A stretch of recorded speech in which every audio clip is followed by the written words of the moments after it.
Joe, you gonna bore me to death with your fucking details? Or we're gonna spark the fucking torch of life, Joey? What are we gonna do here? Now here's the amazing Mr. Tom Rhodes, fresh from fucking Thailand. That's right. Taking pictures of little boys playing the drums naked. You know what I'm saying? Anybody tells me, anytime somebody says I just came back from Thailand and they smell like toys, something ain't right. You know what I'm saying? They smell like fucking Hot Wheels. Something ain't right, cocksuckers.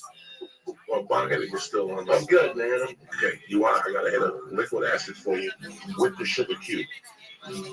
With the sugar cube. You understand? Say that for another time. Look at that. With the sugar cube. With the sugar cube.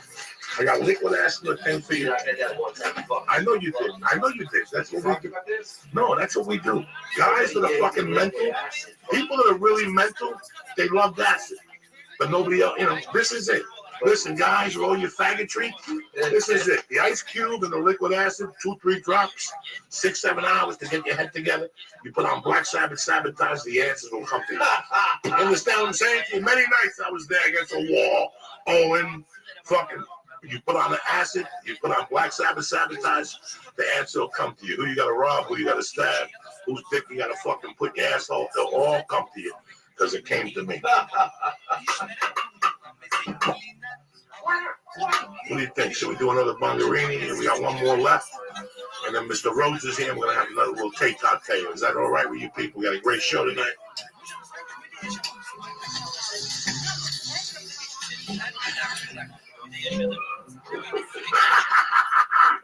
You don't see that type of fog in London, cocksucker. That's what Uncle Joey brings you. I take you away, you fucks. Anyway, we'll be back in 10 minutes. YouTube.com/C/Joey Diaz. My main man, Tom Rhodes. Always fucking a great podcast. West Side. This guy's a world traveler. I live, whatever, through him. You know what I'm saying? I live through him because I got no passport. So he tells me about all these exotic locales. He's met Nazis, the whole fucking thing. Tom Rhodes is the real deal. He drank with 3 Nazis in Berlin one night. What are you going to do? It happens. Here we go. One of the greatest songs ever written in my fucking world. You understand me? Beautiful. 3 different verse changes. Just one of the most brilliant, heartwarming songs I ever heard. One of the first songs I heard when I got off that fucking plane from Cuba, though. My mother loved Jim Morrison. She would tell me she wanted to suck his dick when she put this album on, and I'd lose my fucking mind. This is just something. If you don't have LA Woman, shoot yourself. They're on the beach now. They're on the beach, dog.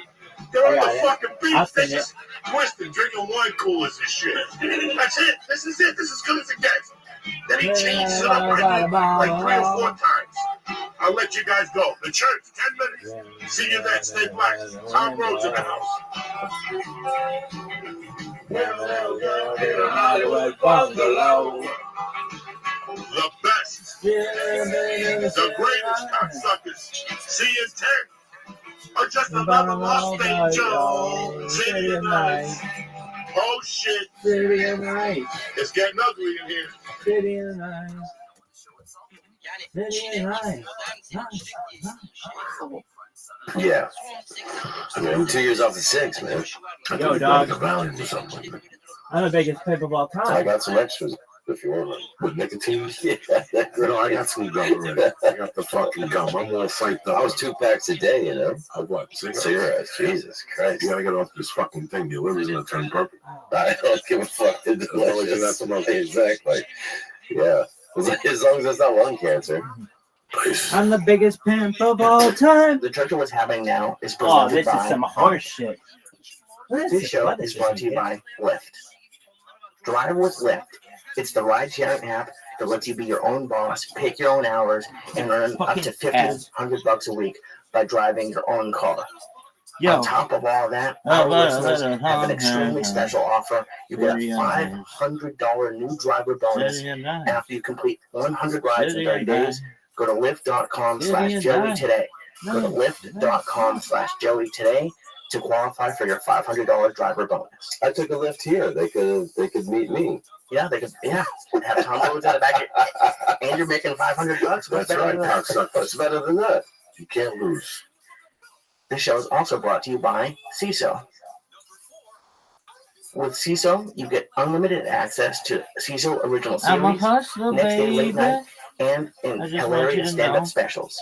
it ain't where Go I've to been, CISO, that's but where I'm about to go. SESO.com right now Top of the and sign world. up for 1 month free with promo code Joey at checkout. I That's just wanna love CISO.com, you promo code Joey at and be checkout to who get I 1 am. month for free. And with all this Oh cash, shit. you forget your man. Now give it to me.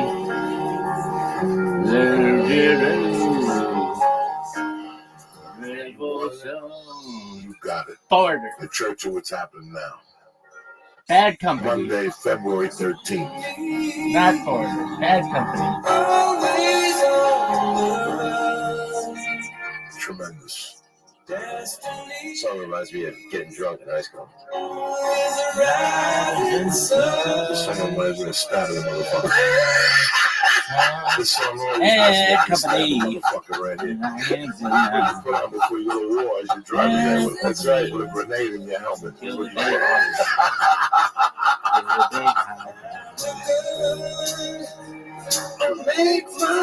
Dog, is it going? Church of What's Happening Now, motherfuckers. Lee Syad, Tom Rhodes. Here you go.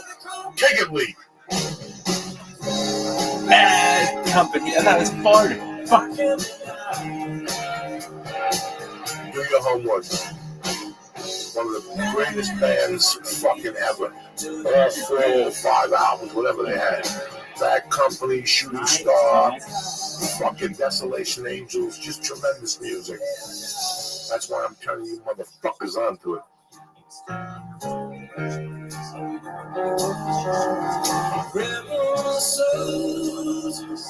Disasters we are.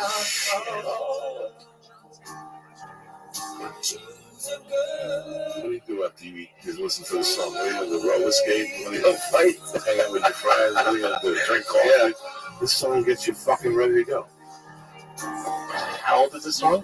This is early. He left Chicago. 70s. Is it? Think about it. Wow. What's the song they put out before this? What's the jam? Can't Get Enough of Your Love. That was their first real big commercial jam. Bad company. Kid. 5 Finger Death Punch. West Side Gangster. Can't Get Enough of Your Love. You have to play the video. Just Wikipedia to see when it came out. Okay. That's what I heard fucking Bad these motherfuckers. I've been listening to these guys since I had Dickens on. Yeah. I didn't know who they were. I'm not Still a classic rock staple. Yeah. No. This came out. That's why they call classic it rock Bad today Company. comes from this era, that real.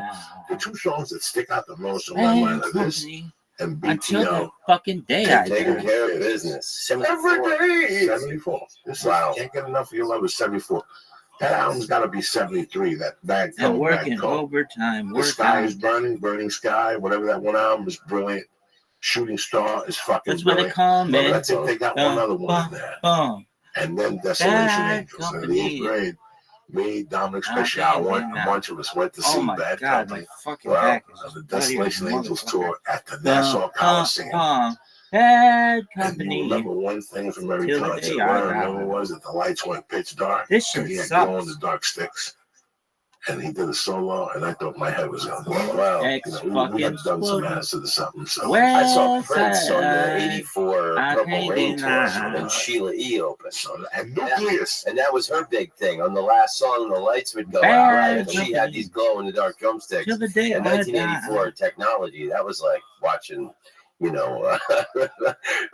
fucking, lasers split the moon or something. One of the weirdest nights of my life. I got to write that in the book. I was at my friend who started lifting. That's what I And on call it. WPLJ, one of those stations, this is late breaking news. Bad Prince, Sheila, Company. Nucleus are doing like the Ritz, one of those clubs in Manhattan. I didn't even wash my pussy. I just put jeans on, we put grease on our hair, and we shot into the city, and we got in. $15. We were in line for like 10 minutes. Nobody had really done it. I don't That's know what why I call me. It got packed later on, and Prince got on. Bad Company. Dude, just get this shit to work. How often are they doing on and Are on you shows fucking like that? stupid? In New York, That's why they call it. Everybody wanted a showcase in New York. That makes sense, yeah. So let's say Please provide Eric Clapton was in New York. 50. Dave Gilmour would show up. You know what I'm saying? reasons, Like, you always had that type of shit. Right. In or as many 78, as you I was a can, baby, but I heard as that evidence why to people warm up cite for the Miss You tour. that Paul The McCartney died Stones were signing up like in a car the accident. Red Muskets.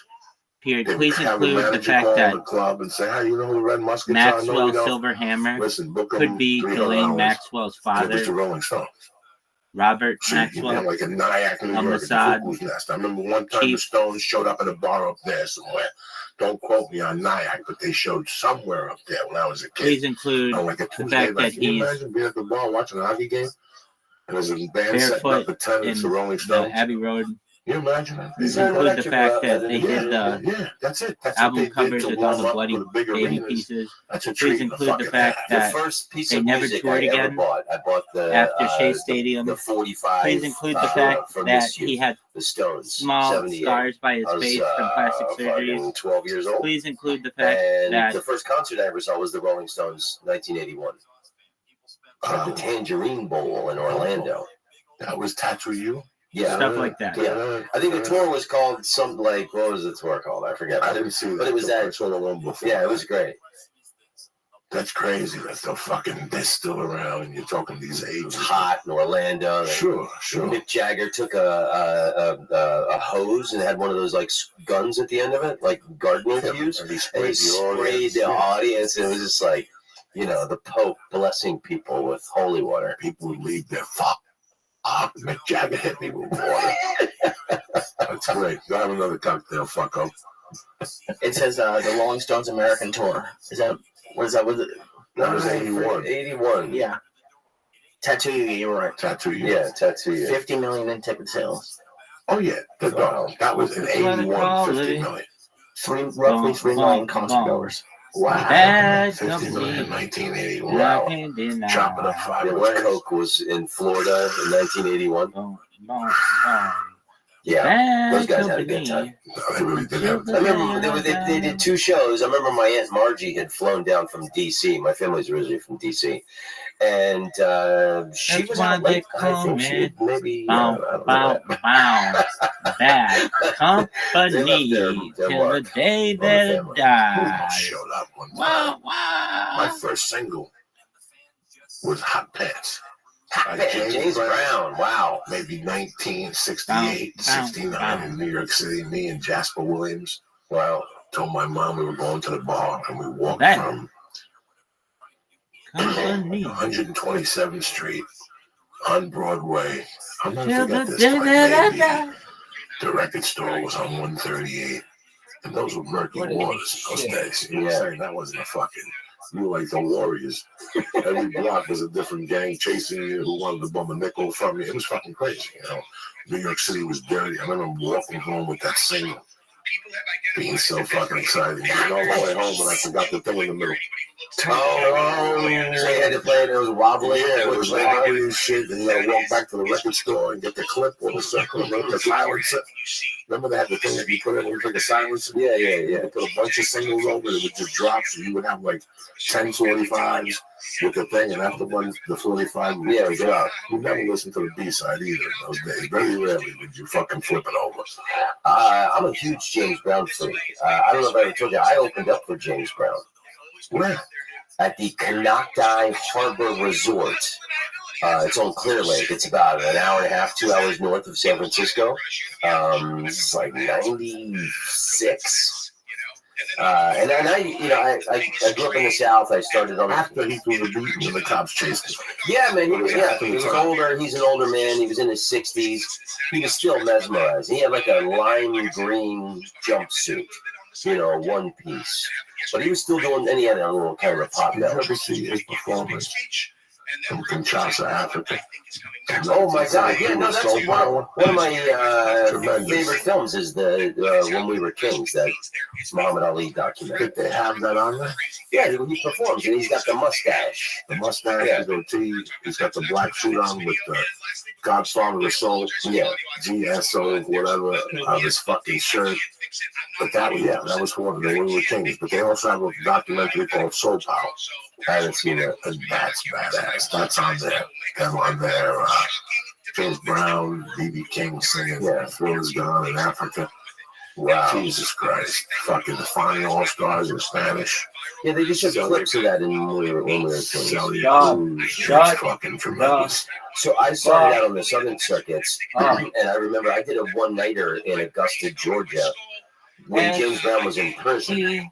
And after my gig, I drove my car to the edge of the prison, and I sat on the hood of my car smoking cigarettes, and I had James Brown's greatest hits on my cassette tape. And I remember just like brooding and smoking and looking at the prison, like, how can they keep this genius locked up like an angel? You know, I'm like, whatever, fucking 18, 19. So years later, then I get to open up for him, and it was a phenomenal gig at this, small place, the Kanaktai Harbor, maybe 800 people, I'm guessing. And after the show, they said I could meet him, and I declined because James Brown meant so much to me that I didn't want to destroy. Who knows what would happen if I went backstage and like he's an old man in his underwear. And then, I accidentally see through his pee hole on his boxer shorts. He's got some weird old guy shriveled up dick or something. And then, whenever I would hear his music, maybe he's got his wig on a hanger. Who knows what? Now that he's dead, it's one of my regrets in life that I didn't go back and meet him. But I opened for him. I think you made the right choice. What do you think? I mean, the guy was and he still is. I still listen to James Brown all the time. How disappointing is that when you're in love with somebody, or you look up to somebody and you meet them, and they're completely different? Well, I mean, that's it. You got to protect like things that you hold sacred in life. Like I remember once in New York City, I was on an elevator with Lou Reed, and I love Lou Reed so much, I didn't say a fucking word to the guy. What am I going to say to Lou Reed?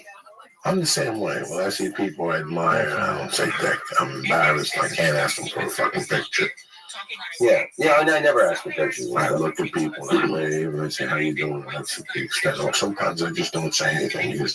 If they don't answer me back, then I'll be disappointed that they're a dick. They can't even say hello. Yeah. I met Tom Waits once, and I kind of embarrassed myself. Were you drinking? Well, it's I've told the story on stage,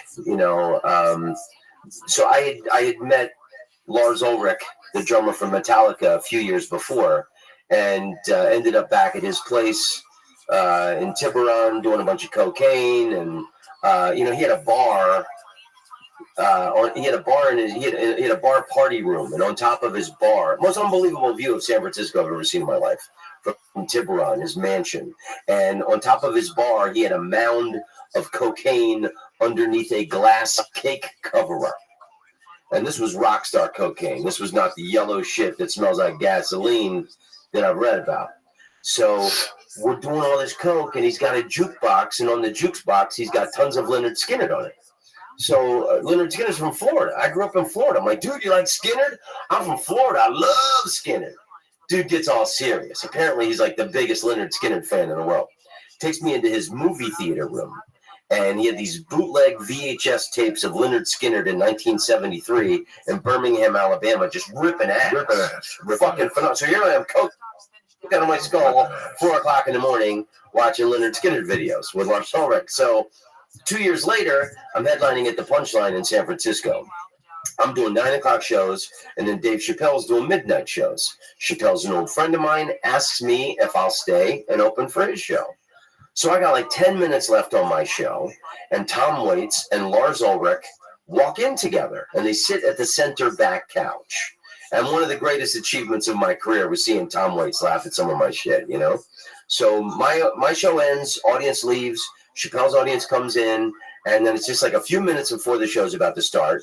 And I'm standing by the door. You've been in the Punchline. There's a small little great. We talked about on the phone last week. Yeah, so I'm standing by the door, waiting to be introduced. The show's about to start, and Lars Ulrich walks over to me and he goes, "Hey, man, you came to my house a few years ago, and we watched Lynyrd Skynyrd videos all night." And I'm like, "Yeah, man, that's cool. You remember?" He goes, "You gotta meet Tom." Holy fuck, Tom Waits, my all-time hero in life. It's 8 steps from the door where I'm standing to the table where he's sitting, and every step I'm thinking to myself, oh my God, I'm about to meet Tom Waits. Oh my God, I'm about to meet Tom Waits. So we get to the table, and Lars Ulrich introduces me, and he goes, "This guy came to my house a few years ago, and we watched Leonard Skinner videos all night." And as I'm shaking Tom Waits' hand, I go, "I love Skinner." And the fucking lights went out, and the show started, and I never got to say another word to the guy. My one and only sentence to my all-time hero was, "I love Skinner." I can't believe that the drummer from Metallica loves Leonard Skinner. He loves But Leonard I see Skinner. the lineage now. I see why they rock like they do Metallica. Lars Ulrich is a phenomenal Phenomenal. human being. I love that I've guy. never met him. I think he's a phenomenal drummer. Dean Delray played some of his tracks last week, the new album. They're still rocking. Yeah. They still got hearts of fucking lions, you know. I get high sometimes. Like sometimes at night I can't sleep, and it's free time. It's my free time. I go on the computer and I put a notebook out, but I really don't write. And I'll go through 10 Leonard Skinner videos and just cry. I just cry. Why? Think about what happened to him? No, I think there's one video that in the middle of it, I always cry because I think that style and that something will never happen again in music. Like one of my favorite videos on YouTube that I watch 3 or 4 times a week is the Allman Brothers live from the Beacon 73 Whipping Post. Jesus. It is one of the most brilliant pieces of music that I've ever seen in my life. You know, and they're white trash. Let's get to it. These guys are white trash. And that's why I love them. And that's why I love them. It was, you know, they talk about, in my world, they talk about all these great accomplishments that people do. I null and void them. I compare it to the Allman Brothers at the beginning. Yeah. I really do. What's your favorite Allman Brothers song? That one. I mean, It's hard not to. listen. I love it. I like Dreams. I like Dreams, but Put myself out of it. just something about that style of music makes my fucking heart pump and want to slice somebody's throat and shit. Yeah. Then you put Leonard Skinner in. You know, I mean, you're an intelligent guy, Leonard Skinner. Leonard Skinner, whatever your fucking name is, Tom Rhodes. You're an intelligent guy. Whiskey bottles, brand new car, oak tree in my way. Let's just break that down. So I'm sitting there one morning doing a line of coke. You know, he wrote that about his brother. He wrote that about one of the band members, you know, that the guy was out of control. Whiskey bottles, brand new car, oak tree in my way. That's what Attic said. What happened last night? Oak tree got in my way. It jumped into the road. It jumped into the road. Jesus Christ, you told out another car? Like, I guess like he wrote that because the guy had just kept towing cars. Like, you know, one of the, either his brother or one of the guys. But think of that lyric alone. I think it's interesting. The Leonard Skinner had 3 steps. Give me 3 steps. Oh my God. And then the Allman Brothers had, forget the song, but I think it's interesting that both of those Southern bands had a song about getting caught with another man's lady. Oh, I love that. What's the Allman Brothers song? Where he goes, might be your man. I don't know.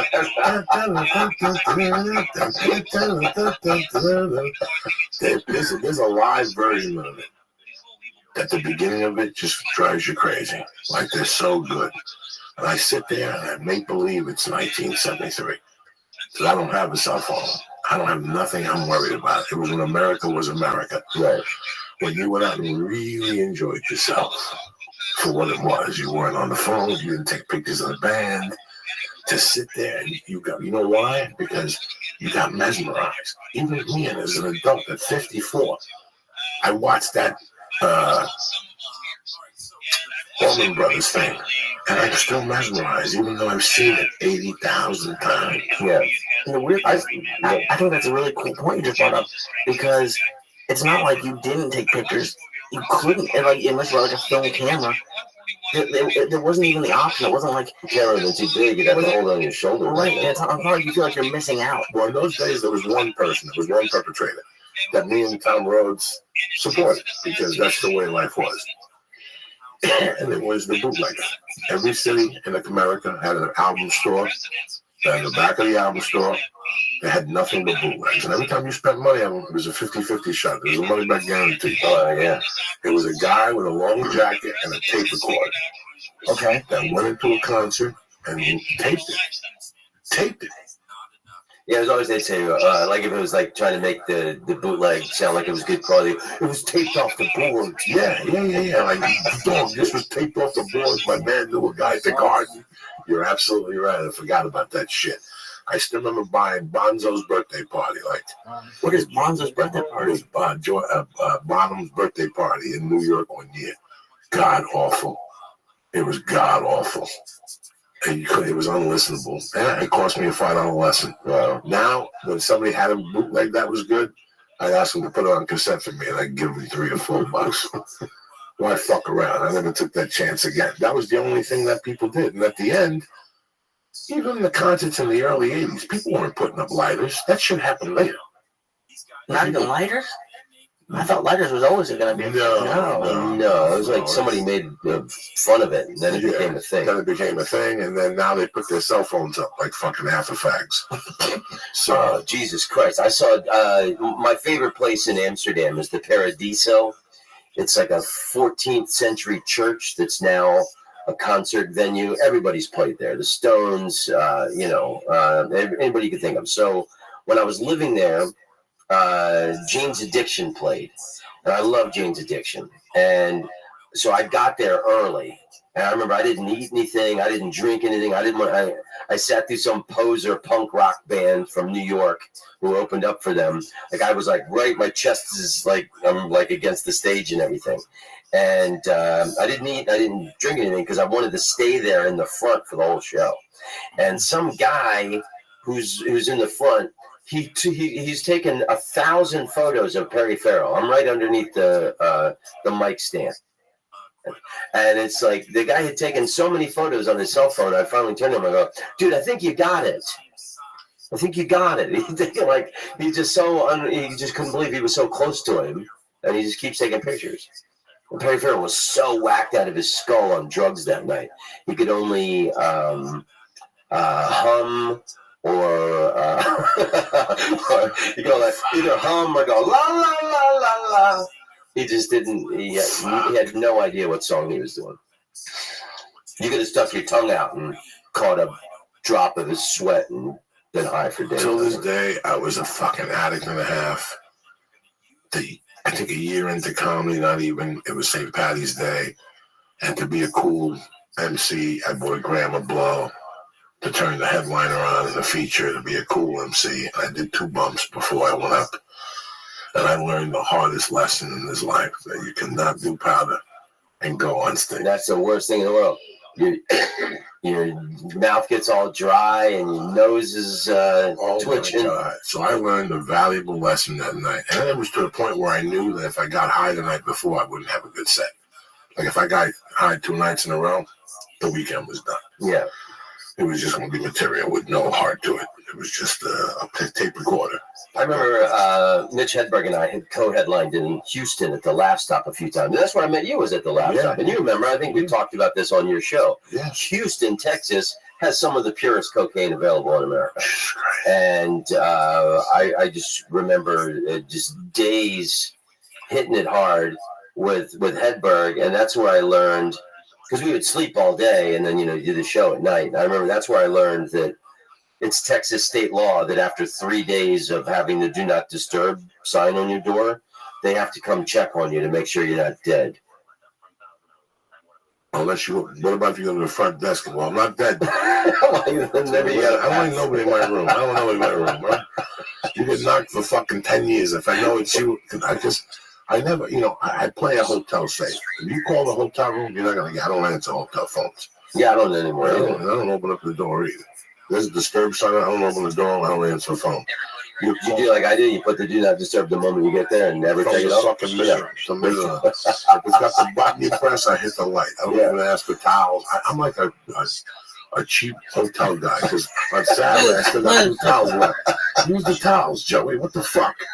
And I use the towels like on Friday, but I hoard the towels and I use the same washcloth. You're in a fucking hotel. They put you in a nice hotel. Take the amenities.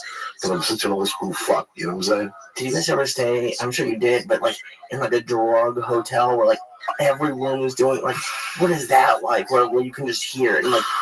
Where you can hear the crack pipes chirping like crickets. Can you really? I've never. No, I remember I played in stayed in some shady Motel 6s along the highway and stuff. What was the shadiest hotel you stayed at? That you didn't fear for your life, but you feared for your life.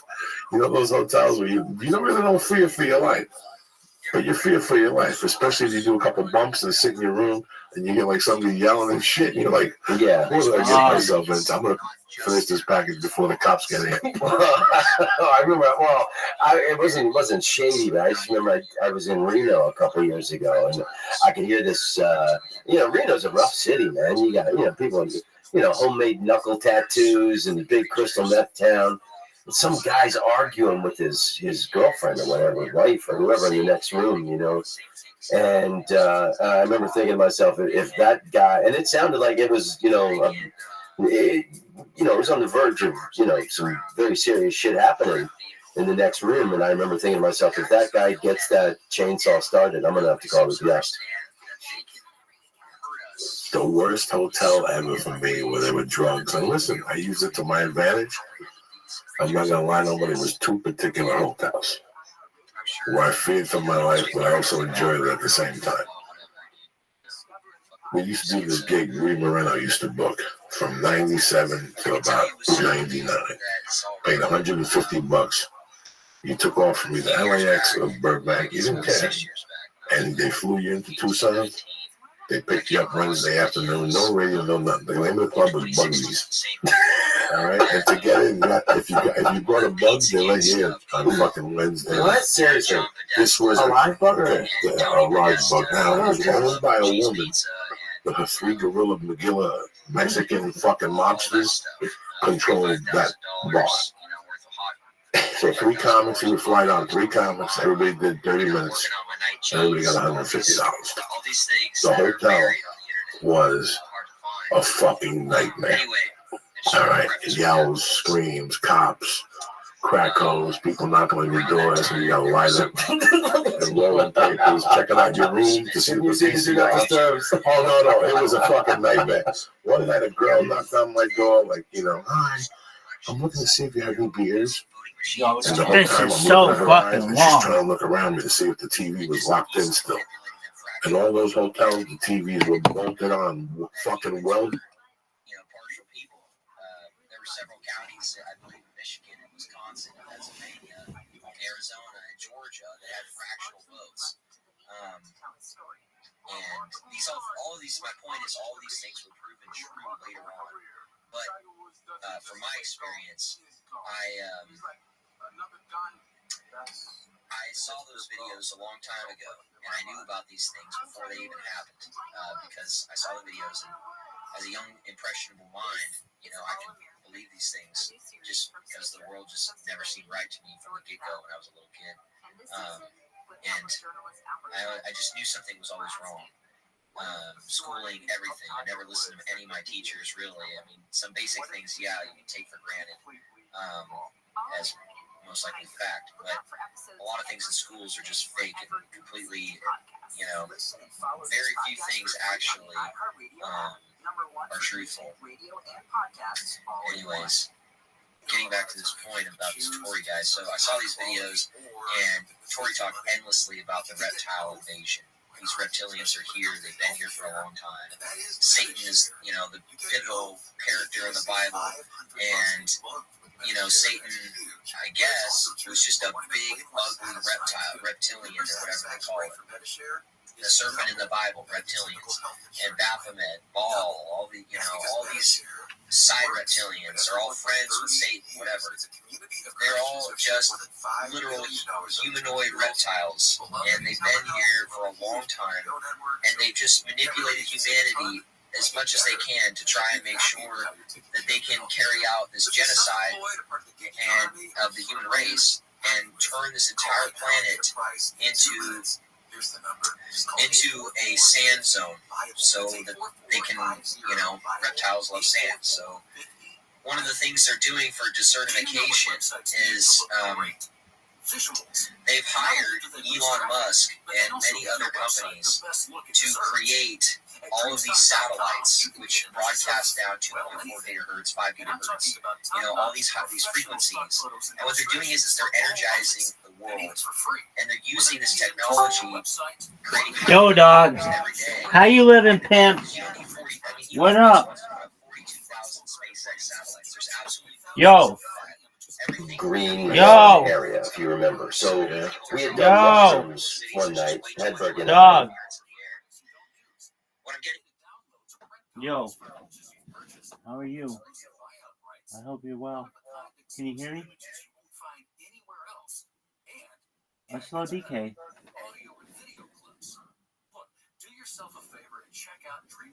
How are you, big dog?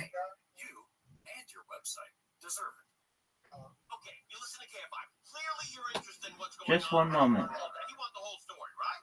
You're not alone. The KFI audience is influential, affluent, and very well educated. I know. Every time I screw up, they tell me. If you're a business owner, CEO, or responsible for marketing, KFI AM 640 can help you reach your goals and connect you with brand new customers. As the most listened to radio station on the entire iHeartRadio app, KFI reaches more consumers in your target area than anyone else. And not just anyone. You know what I mean? People exactly like you. Dog, how long have you been in Harry Potter Obama Sonic 10 Eno? Top end people. KFI listeners know they can trust us, and most of them have worked with the product or service that we recommend. KFI has helped thousands of great Southern California businesses. I didn't buy more until it was like 3 cents. Okay. So has that allowed you to do pretty well? That's pound 250 and say grow my business. Not really. I only have 75,000 left. All right. Coins, not dollars. Oh, okay. Apologies. Is that me that's echoing? No, that's just for a moment. Oh, sorry. Apologies. No, it's my fault. Okay, let's see if that fixes it. No, hold on. Sorry. I'll just shut this off. So I've been streaming my life in the Harry Potter Obama Sonic 10 Enu Telegram for more than a year.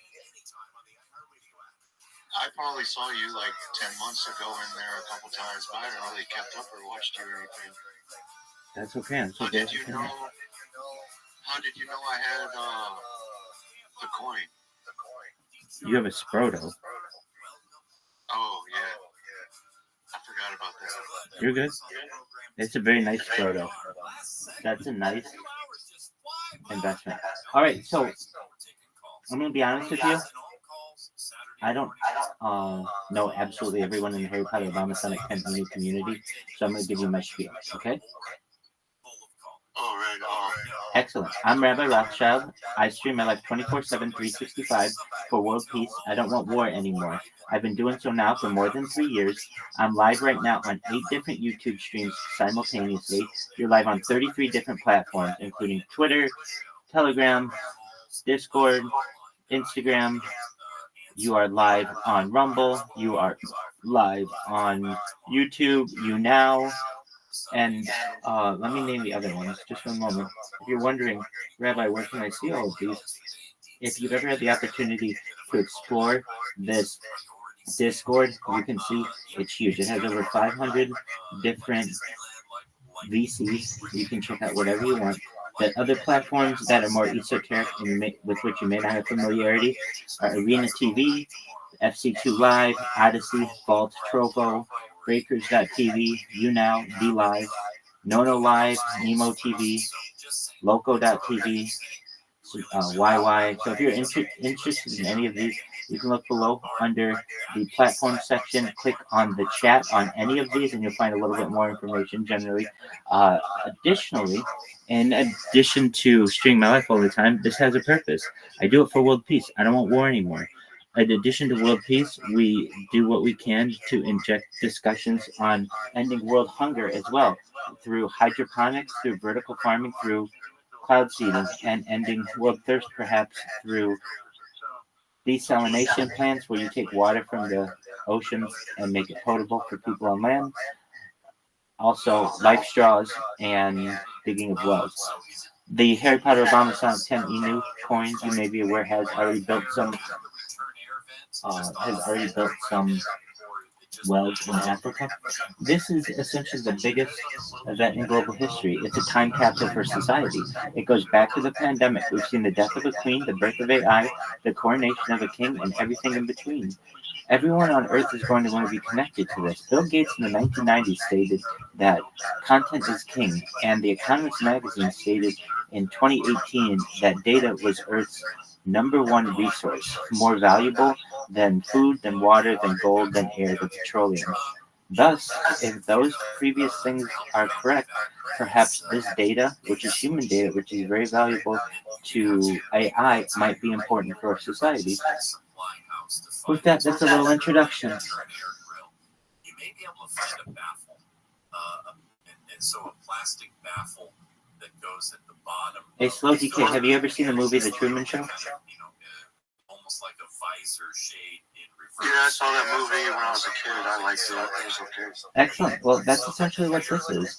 It's the ability for people of the world to be able to follow someone's life 24/7, 365. Always have a connection with people. Always have the ability to tell someone about your day or listen about their day. And if you're like, well, Rabbi, you're pretty confident this is going to really blow up. In addition to all the other stuff that I do, I have 4 robots that I'm going to show you that essentially dominate a platform known as Kick. Have you ever heard of Kick, a slow decay? Yeah, I saw it. That's how I found your Discord link. No way. That's Yeah, amazing. I don't know if you remember everywhere that you put the link. No, I it's saw you in a couple of different, or if it was somebody else. no, those were my bots. So here, I'm going to show you how they work. So firstly, sometimes there's the 18 mature warning. Sometimes it has to click through these. So if you notice, the pointer just moved, and it will now find the follow button. And if you didn't know, these are very smart bots. Obviously, I mean, they worked enough to get you in here, and that's wild that normally I'm on Telegram, but you didn't find out from me on Telegram in the Harry Potter Obama Sonic 10 Emu space. You found out about me from these kick bots. So now if you're wondering, what are these kick bots doing? Essentially, what they'll do is they will create a clip of what just previously occurred, and then they will spam. This device over here is creating a new account. You're going to see it just created a new account, and it's going to close a couple tabs. It's going to get to the front page. What it has to do first is get the little link that I usually spam. I store that in Notebook. This is all automated. You can see my hands. I just hold my camera. And what it's going to do, it goes to the front page. Okay. It's going to adjust the zoom. I need it to be a certain size in order for it to work correctly. And then it just finds everyone who's just chatting on the front page. And it's going to open the link in a new tab. In a new window. In just a moment, you'll see this occur. You'll see that pink pointer. Move down the page, right click, open in a new window. We have it now in a new window. What you'll see here is the bot recognize that there's this overlay that says you must be 18 years old. It's very smart. It knows where it's supposed to click. And even if the button moves, it knows because it has image identification technology. So it knows exactly where it needs to click. The next thing you're going to see it do is press this follow button. It just did that, following the person. Then you're going to see it create a clip of the individual. And what is devastating about the creation of clips for these people, normally if I spam someone, their moderators can take care of the deletion and banning of me, but there's no way to stop me from making clips. So I'm able to create a clip and I'm able to put my link in there, Rabbi Rothschild, discord.gg / and then all the other stuff. And then what it does is also forces the creator to delete it should they not want those clips there. So that means not only am I making a connection with their audience, but also that direct creator. It also may send them an email or send them a push notification. So these are a lot of impressions that I make on people. Then what it's going to do after publishing this link is it will spam them 13 times and then move on to the next person. That's what it does. That's really cool. Did you make that with Python or something? I actually just use a macro software, and I just had to program the macro software.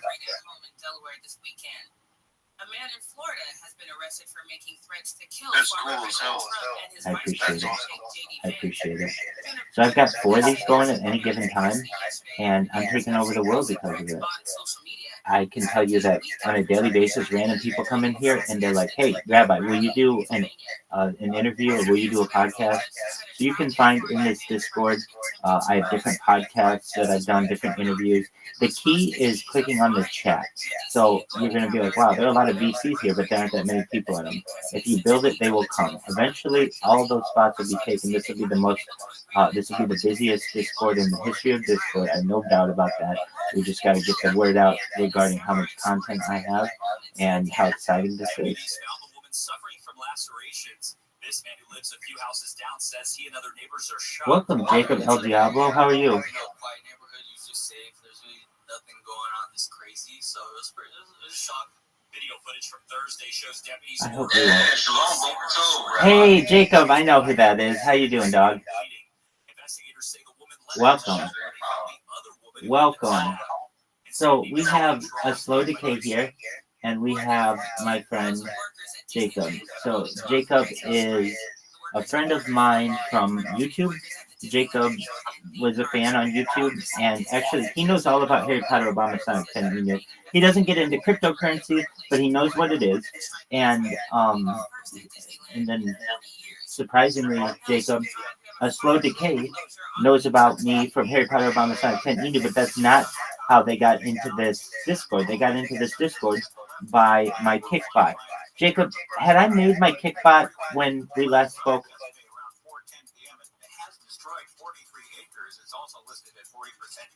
Can you hear me? Yes, you made the Kickbot. Excellent. So it is making moves.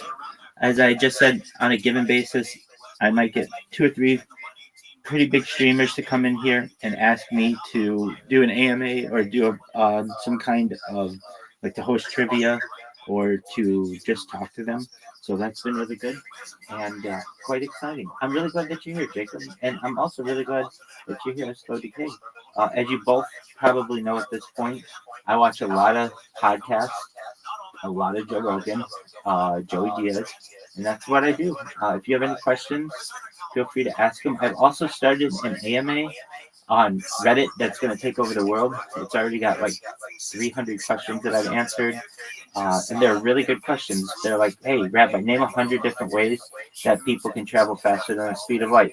And so I look it up in ChatGPT, and it'll give you like wormholes, and it will give you like force fields, and it will give you like hyperdrive, and it will give you plasma engines, and it will give you like all kinds of different ways. So check it out if you're wondering where is that. It's in this Discord. If you just look under my AMA part, you'll be able to see it there.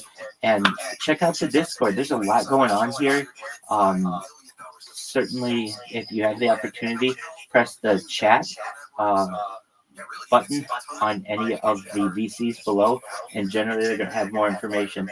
I have information on postmodern orthodoxy below. I have information on music genres. I have information on gaming. I have information from Reddit. This is a cool thing that I have.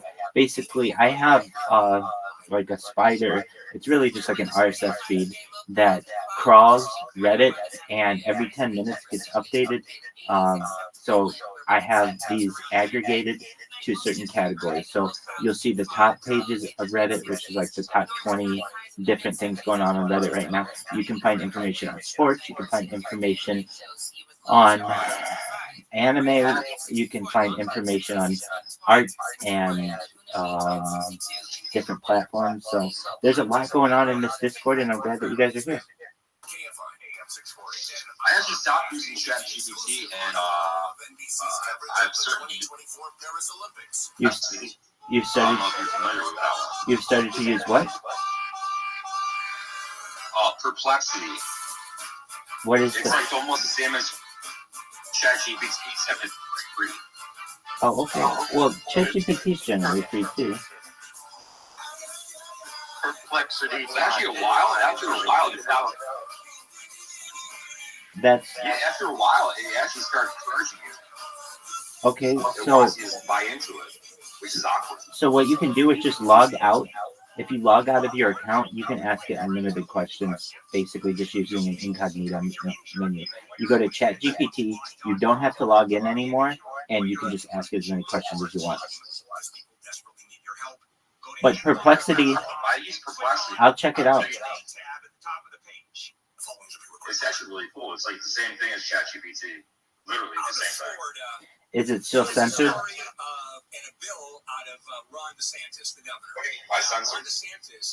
Well, you can there's some things that ChatGPT won't discuss. Like to my knowledge, like ChatGPT won't write like erotica. Public affairs.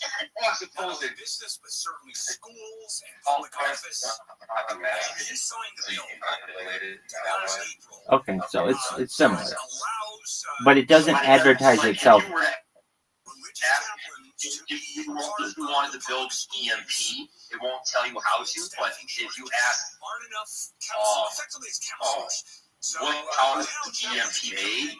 It's all about how you ask it. You know what I mean? Sure. It'll tell you that way. Absolutely. Well, very cool. I'll have to check it out. I'll play around with it. Does it have an app?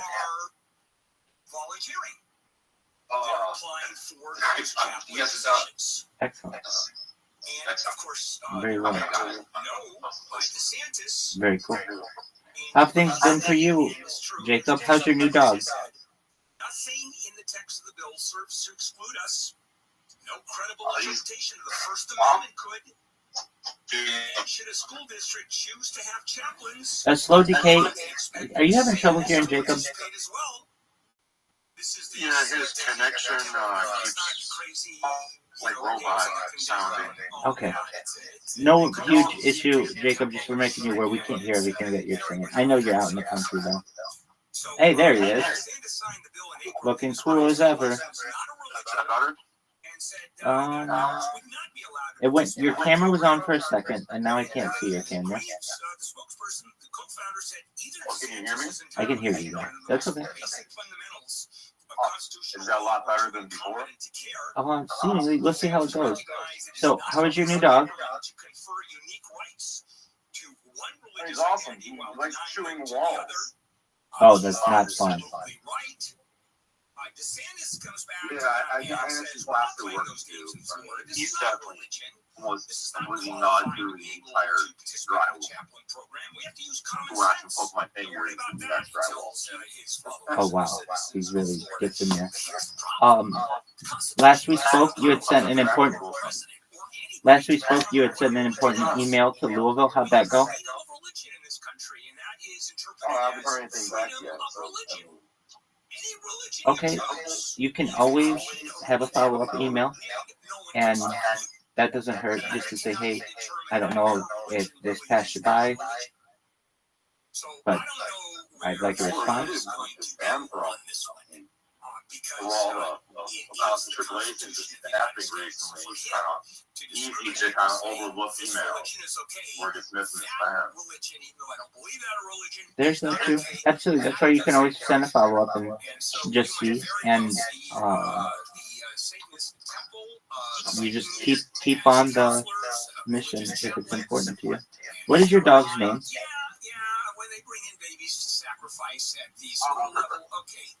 One more time? Oliver. That's right, Oliver. Very cool. Excellent. Why'd you choose Oliver for the little wall eater? You gotta see this. And found an uncashing check from a closed out IRA account with an insurance company that still has an annuity department, but they don't have the IRA information. Well, you told me to pursue it to try to get a reissue, and I got a letter back from the. Oh, your camera went down again. Saying, well, we heard Shaw record. Okay, how long? How? We're talking about the check. How old is that check? Yeah, 1997 on August. Okay, so you're talking about a check that is 13. 25, 26. A slow decay. Are you a streamer on Kick? More with the IRA. Nothing. So you're asking them. They do know that. I guess, but not really. Sometimes I just stream myself in my room. Okay. And then the other day, like I was trying to get this thing to work. Basically, it's like a showdown style thing I was building. I wanted to. It's way above my ability after I dug into it, but it works kind of. Very cool. But like basically a full internet scan type thing, and it like rips the headers and SSL certificates and stuff. But I'm not going to be able to make a business like Showdown. I gotcha. Jacob, we are unable to see what. If you're showing us something, we're unable to see it. So who's going to pay you? The people that got out of the business 25 years ago? The people that are holding on to your IRA saying, you know... A slow decay. Who are your favorite streamers on Kick? Where are you going to go? They sold their company, though. It doesn't matter. They sold their company, and which means that whoever buys the company... I don't really watch people. The only one I really watched, the one that I saw you in, or the buy, was this guy. I don't even know what his Kick channel is now, but it used to be Nate Smokes. I don't know if you probably don't know. He's like a political streamer. No, I don't. He went to the RNC in Milwaukee. That's what I was watching. Sure. And he was like filming the protesters, and that's what I was watching. So. Phenomenal. Wow. Yeah, my bots spam indiscriminately, so because of that, I can't tell you exactly who that person is necessarily, but I'm glad that they did because it got you in here, which is phenomenal. I can hear you guys a lot better. Okay, you can hear us better. We could not hear you for the last 2 minutes or so. Yeah, my phone kind of has issues inside my home. For some reason, there's dead zones in my house. I understand. This is a huge pet peeve of mine, not with you, but just with connectivity in general. I can't stand that. You can be in one part of your house and have 3 bars, and then, another part of your house and have no connectivity. It's ridiculous. It's like on my fucking bed. I have to lean over to the left sometimes, and all of a sudden I have to put the phone to the right. Isn't that strange? I agree. It's one of my biggest pet peeves. Major time. For sure. Especially when you're in the middle of something and all of a sudden you gotta contort your body to fucking get connectivity. That's absolutely true.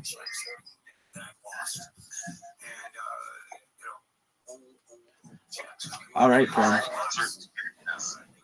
Well, if you didn't know, we're in the middle of a Joey Diaz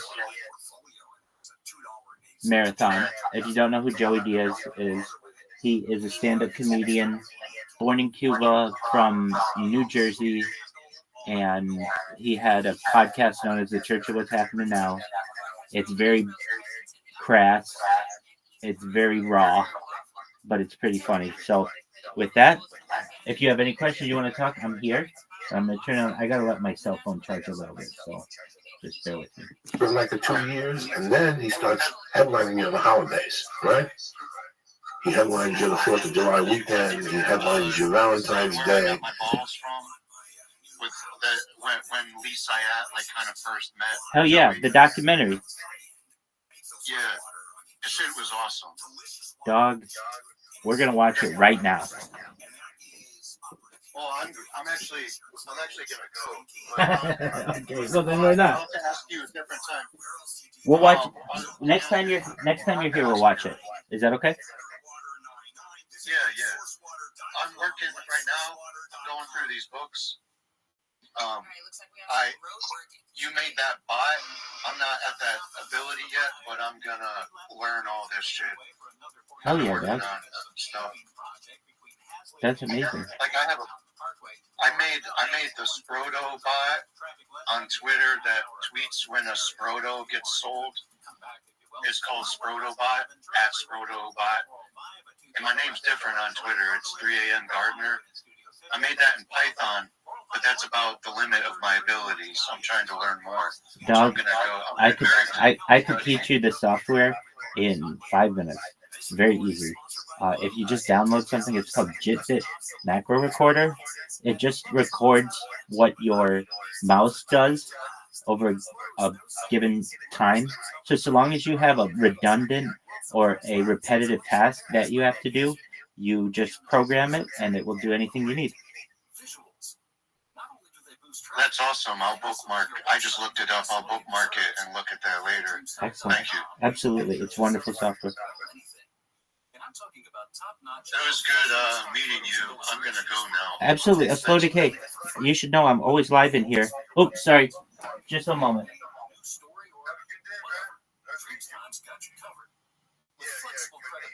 Just one moment. A slow decay. A slow decay. Wait. Hold on a second. Sorry, my phone.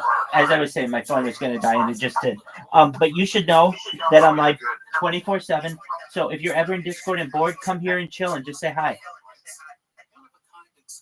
All right. We have people who check in a few times a day. We have people who check in just once a day. We have people who sleep here all night. Believe it or not, we have a friend of ours who will be returning from a trip in a couple weeks, and we're excited for them to return. So basically, like, got a bunch of people who pop in here at any given time. So feel free to be comfortable, okay? All right. Take care. Pleasure to meet you. All right. Peace. Tommy Stone Lawyer. I mean, I had a lot of drama at the store, like that type of shit. But Mitzi loves that shit. That's Mitzi's girl. People leave jobs because they don't like coworkers. It's amazing. All these stories I hear about comedians, it's amazing that more of you just don't. It's amazing that as many of you survive that do. Like, I don't. To me, like, you must. There's a lot that didn't make it. Bro, there's a lot. That didn't make it. I get it. Jesus Christ, why do you think I'm over here fucking confused? Because I stuck with it for 20 years just at the store. I've been doing it for 26, 27 this year, hopefully. But think about it. I never did nothing good. I sold drugs. That was the only thing I was good at. That's the only drug I had from 16 to fucking, to 10 years ago. I knew how to make a buck flipping coke and stomping it. They're still giving up to Joey Diaz, who was the drug dealer back in New York, right? When I first started comedy, you gotta consider how many nights I was fiending coke until some sucker came up to me and said, "You know what your name was?" And you're like, "Jesus, there is a God up in the sky." And you're like, "I'm getting it for 180, but I'll charge you 240. I'll buy a gram from him. I'll get a fucking bump from him, and I'll get a half gram from this bitch." That's a party for a guy like me in those days. That's Miami Vice type money. I didn't have big expectations. As long as I had $20 cash, like a gram and a half of coke in those days, I was good. I didn't need a penthouse or a boat. I didn't need chicks hanging out in bikinis. I didn't need $20. That's all you wanted. That's it. I could go to a bar, have a couple cocktails, and buy breakfast in the morning. I'm good. And tomorrow's another struggle. Tomorrow I'll bump into another sucker. I love it. Let me give some shout outs The here. day-to-day plan. Real quick. This is interesting tonight. Otter John 73. I love you, cocksucker. Rob bets on fights. Robert Loomis, Ryan Dow, Kevin Stanley, Space Monkey Sean, my main man, the Australian Warrior, got my back. Jordan Dixon and Steve Kovac, you bad motherfuckers. What are you gonna do? Again, I'm talking about you. Hello to Chuck Bowman's son. Big fan of the show. What's happening, Chuck Bowman's son? I love you, bad motherfucker. Keep it together. He's gonna be very happy. Where is he? He's in, or they live in Oviedo, where I'm from, in Florida. They came and saw my show at the Improv in Orlando. I play there every Christmas time, and he was like, "Man, you do Joey Diaz's show." He's a big fan of the show. I'm like, "Oh, Joey's a funny one." It was funny, like nothing else impressed him. But that was. It's like when you have a young nephew or niece, and they kind of like it, and then you pop up on one of their favorite TV shows, and when the phone rings, and it's like, "Listen, my son wants to talk to you." Why? He doesn't even talk to me. Uncle Joey, I saw you as the Meatball King today. Oh boy, I'm so proud of you. Now I can tell my friends you're the Meatball King and shit. I swear to God, I went home one time. The chick called me. She said, "You need to do me a favor." My son told the kids he knows the Meatball King. They don't believe him. Can you just go to the school bingo by the fence? I swear to God. I just had to get in the car and wave. He's like, "I told you, motherfuckers. I told you. I know people and shit." That's my Uncle Joey. 3 years later, he never fucking liked me when he was a kid. That's amazing. I remember years ago when I had that sitcom, my Margie called me up. She lived in Maryland, and some kid that lived near them was saying, it's like the kid was like 10 or 12 years old, and he was running his mouth at school saying that he knew me. And the kids at school were like, "No, fuck you don't know that guy." So she asked me to sign a picture for the kid. He was getting harassed at school. And I said, "Look, Margie, I don't know this fucking kid." Maybe he shouldn't be running his mouth at school, you know? So I'm going to have to sign a picture like we know each other so this kid cannot be harassed? Maybe this is where you should learn his lesson. You know, I have always been in awe of you. I watch you at the store sometimes, and, you know, deep down inside, I know I'm just a fucking character. No, you're a record bar. I love watching you, too. Guys like you think stuff out, and you're very likable and the whole thing.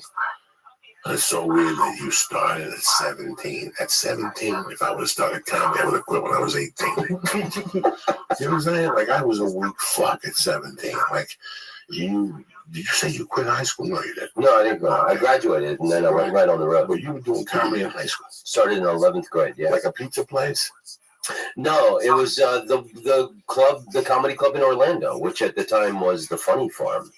And I had to get a fake ID to perform there. You had to be 21 to get into the clubs. And back then in Florida, maybe it was the same in New York back then, but when you got your driver's license, they gave you a pink slip with it in case you lost it. So you could bring the pink slip in to get your license replaced. So my older brother, John, who was 21, I took his pink slip to the DMV. I'm sure the statute of limitations is run out. And he made me like memorize all his information, like his social security and all this. And I went and had my photo taken on his license. So it was flawless. I did the exact same thing without the photo. In Jersey, growing up, there was no pictures. On the license? On the license. You're kidding. It was a 3-fold license. Wow. Back, front, your name, date, where you lived in Jersey, what kind of license you had. So if you had it for years, I was Michael Lebrano. For a couple of years, I was this kid named Screech. I had them all. Skeech, something like that. They called him because he was tight. Like he was cheap with money. They called him Skeech. So one of my friends robbed his identity. And that's what you did in those days. You sold everybody your spare license, which was even better. The only thing they would ask you in those days was, "What sign are you?" That's it. At the DMV? No, at all the clubs. And you that's funny. What sign are you, motherfucker? That was I learned that trick too when I was at the movie theater. They told me to just ask people what their birthday was. What their birthday was. It was kind of fucking crazy. And then they freeze. I should say that plan worked great until I got a speeding ticket on my brother's license, and he beat me up and took it away from me. But for a good 2 years, I had a good run. But I was already in with the clubs by then. And when were you starting to go on the road? How old?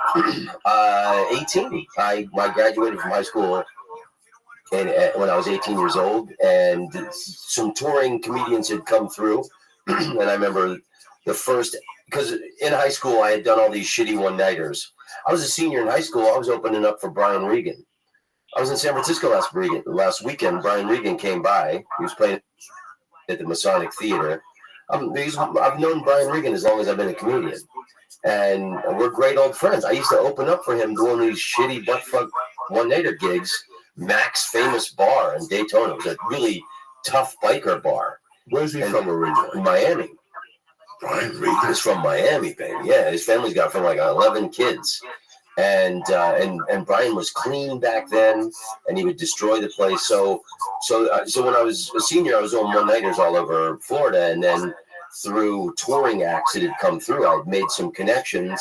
I remember like 2 weeks after I graduated high school, I was booked in Tulsa, Oklahoma. And I remember I drove halfway across the United States for $150. And I remember crossing the Tulsa city limits thinking to myself, I'm in show business. Man, I could have been doing the Tonight Show or SNL. That's how I felt. I was like, man, I'm in Tulsa, man. I'm getting paid. You know, and then like the next week I was booked in Waukesha, Wisconsin, and then driving back to Florida. I stopped in like Indianapolis and Louisville, Atlanta, and did guest sets at the clubs, trying to expand it. He just went through changes. The changes are starting. Oh my God! Did it kick in? Oh yeah. We had a couple of stars, so it's starting to kick in. What did he do? Huh? Oh, just stars. Just stars at that THC. Oh. Okay. Nothing crazy. We got wire on. He looks pretty. He looks like he's coming. No, he's coming. All right. He had 1,600 milligrams of THC. He's about to go. He looks like he's in mid-orgasm. Oh no, I gotta give him another star. We're gonna come get us tonight. We're going deep tonight. Oh my God! He's gonna sleep like a baby. I'll say anything on this show. I'm screwed later on life. I've done everything on this show, so it doesn't. I don't mind saying the anything. First time I did this show, and it was in your apartment. Wow. And Joey, you had some weed. I was so high halfway in the conversation. I just I felt like I might have been out for like 10 minutes. And I talked to you about it later, and you were like, no, you were fine. But like, there was just I was like seeing stars and little birds floating around my head. Make a confession right here. My anxiety started in that apartment with Ray. Our bodies could not handle poor Lee. People think I break Lee's balls. Let me tell you something. I know Lee's a tank because Lee would go joint for joint with me. That's 5:30 in the morning. Nobody does that. Animals do that. And this is when the animals do that. Prisoners of war do that type of shit. People have been tortured in prison camps. Nobody smokes pot at 5:30 in the morning. Nobody. That's animalistic shit. And maybe they take one hit off of a joint. Man, you get breakfast first. To be civilized, read the paper. You know what I'm saying? Drink a cup of coffee. We were drinking coffee, going to his house, and getting blasted. And I got to tell you, that was when I was getting the first dose of anxiety. That was when there was times I had to take the earphones off, being in that fucking room. Remember we used to have Diet Coke at 6 a.m. Or we just had a Diet Coke? That's terrible for you. Terrible. That early morning shit we did. But it's cool what you guys did, though. You really kind of started the show, kind of a mom and pop organization. This was it. It took off, and you guys were doing great then. But just the way it grew from that to this now is really cool. Tom, as soon as I looked, you guys are a corporation now. It's as soon as I looked and I remembered that you came a second time. But in my head, I only remembered the first visit. And I was thinking about that today because I knew you were coming on. I was like, we had the Lysol wipes as our tripods. Yeah. Everything was set up on your kitchen table or something. Not even a kitchen table, a card table and a desk. And that was like 4 years ago. It's crazy how far it's come. I was talking to a lady who does publicity for New Wave today. And she was telling me that she's learning new shit every day, that the traditional publicist is a thing of the past, like even she's behind because of what's going on now. The internet's a new animal now. Right. The internet has become a new fucking animal. You know, they don't even want to release the pictures of how many people on the internet on a daily fucking basis watching something. Videos, comedy shows, stand-up specials, old movies, The Little Rascals. This shit runs shit now. This runs stuff. You know, we're like pirate radio. But it's tremendous. I love that we pick our hours. I love that this is our little fucking wall here. I love everything about this. This has been a great, you know, who would have known? You got to stand up at this. You can do anything yourself now. It's great. Yeah, you can do anything yourself. I see these young kids sweating specials. I pull them aside and listen. Comedy Central don't give it to you. We're going to play your special one time and move on. Forget that. Put 10 minutes on every 90 days. Watch your career grow like a savage. People that on their work every day, get on Twitter, put a fucking 10-minute set on there every 90 days. What? Do that fucking for 18 months. Call me back and give me a commission, all right? Call me back and give me a fucking commission. That's the recipe there. I've been putting out these weekly videos called Knowledge Nuggets. Absolutely. Have you seen those? No, nobody's fucking send them to me. You know, I'm not going to knock on my door and say, Joey, what the fuck? You send it to me on Twitter, I'll retweet it for you. Get it out there for you. Oh, okay, well. But yeah, they're just like little factoids, things that I think people should know, you know. But I'm still impressed with the 17 shit on the road. I would have never had the discipline, the balls. I'm not in Jersey at 18, 19. I'm not gonna lie. Well, I knew I knew college wasn't for me. My family didn't have money to send me to college, you know, and they weren't teaching stand-up comedy. You know, I knew I wanted to be a comedian from the time I was 12. So I was writing jokes in notebooks from 12 to 17. And in high school, I hosted the pep rallies and the talent shows. So I was already kind of warming up.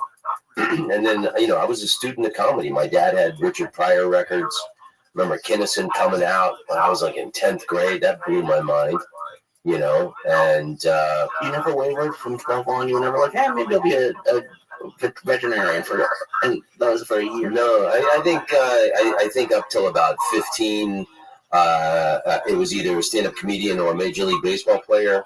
And then it started throwing the curveball. And then I couldn't hit it, so I knew it was not going to be baseball.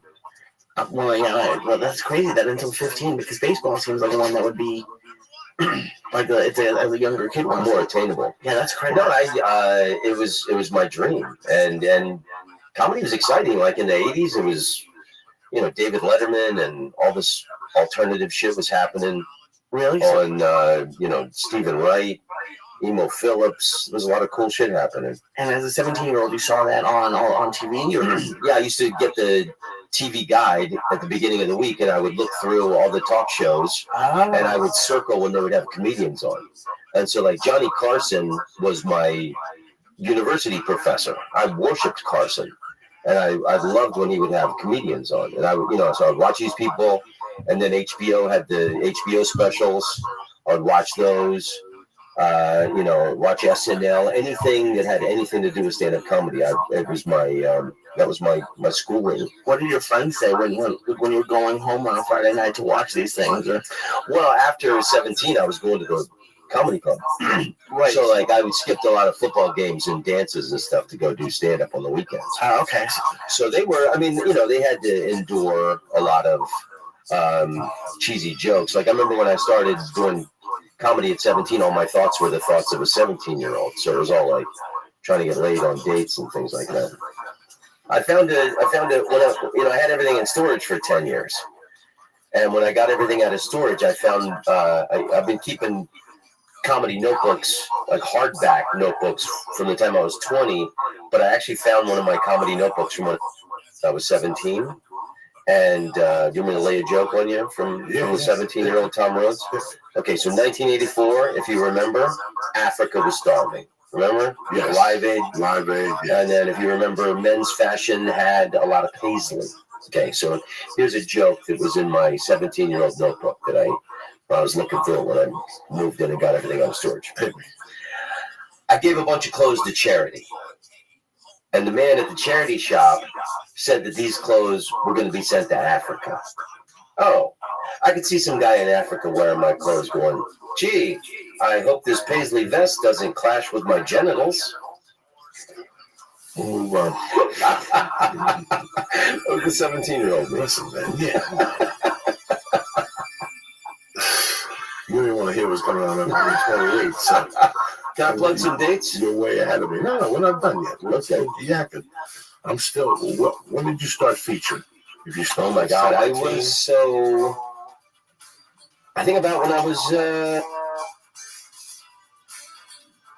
22, 23. Yeah, I emceed for like 5, 6 years. Yeah, maybe 5. I emceed for 4 years. The first time I featured was for Laurie Kilmartin at the Seattle Comedy Underground Memorial Day, Labor Day weekend, 1995. I loved that room. That original Underground was fantastic. The King Dome was across the street with the fucking roaches on the nachos and the smell of humidity. Oh, if you ever went to see me there, Lee, and I knew who you were, like you like nachos? No, I don't know. What are you talking about? I wouldn't have told you. I would have just bought you nachos and put you in a certain chair behind the thing.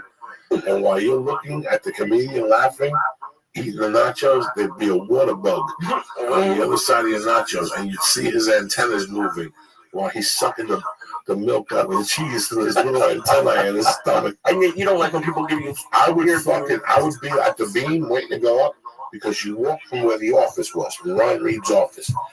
So you always walk to the right of the stage at the old underground, and while I was bringing you up, you stopped at that beam on my right. Okay, that beam, you stood there for a minute because if the guy was long-winded, this guy would always reach out and go, good luck.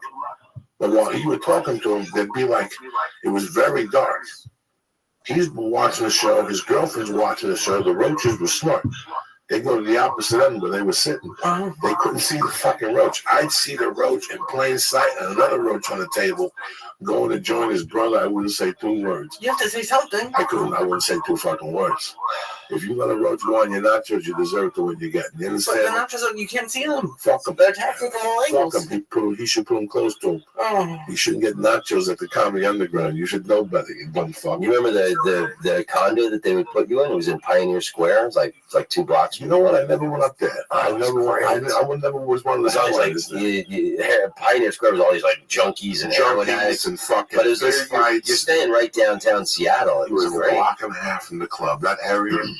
I love that area. Yeah. I can't lie to you. There was a teriyaki place next to it. Was great there. Next to the underground. The underground was great. That experience for what it was for me at that time was one of the best decisions I ever made in my life. I was stuck. I was living in Boulder and I had a decision to make when I wanted to be a comedian. Well, I wanted to fight hand-in-hand combat for the fucking child custody. I was losing my mind. I was losing the battle. But I wasn't going to lose the war. I was going to do something ugly. So I said, you know what? I got this little freak that lives in Seattle. He says, if I move up there and get a job, she'll let me put in her muffler.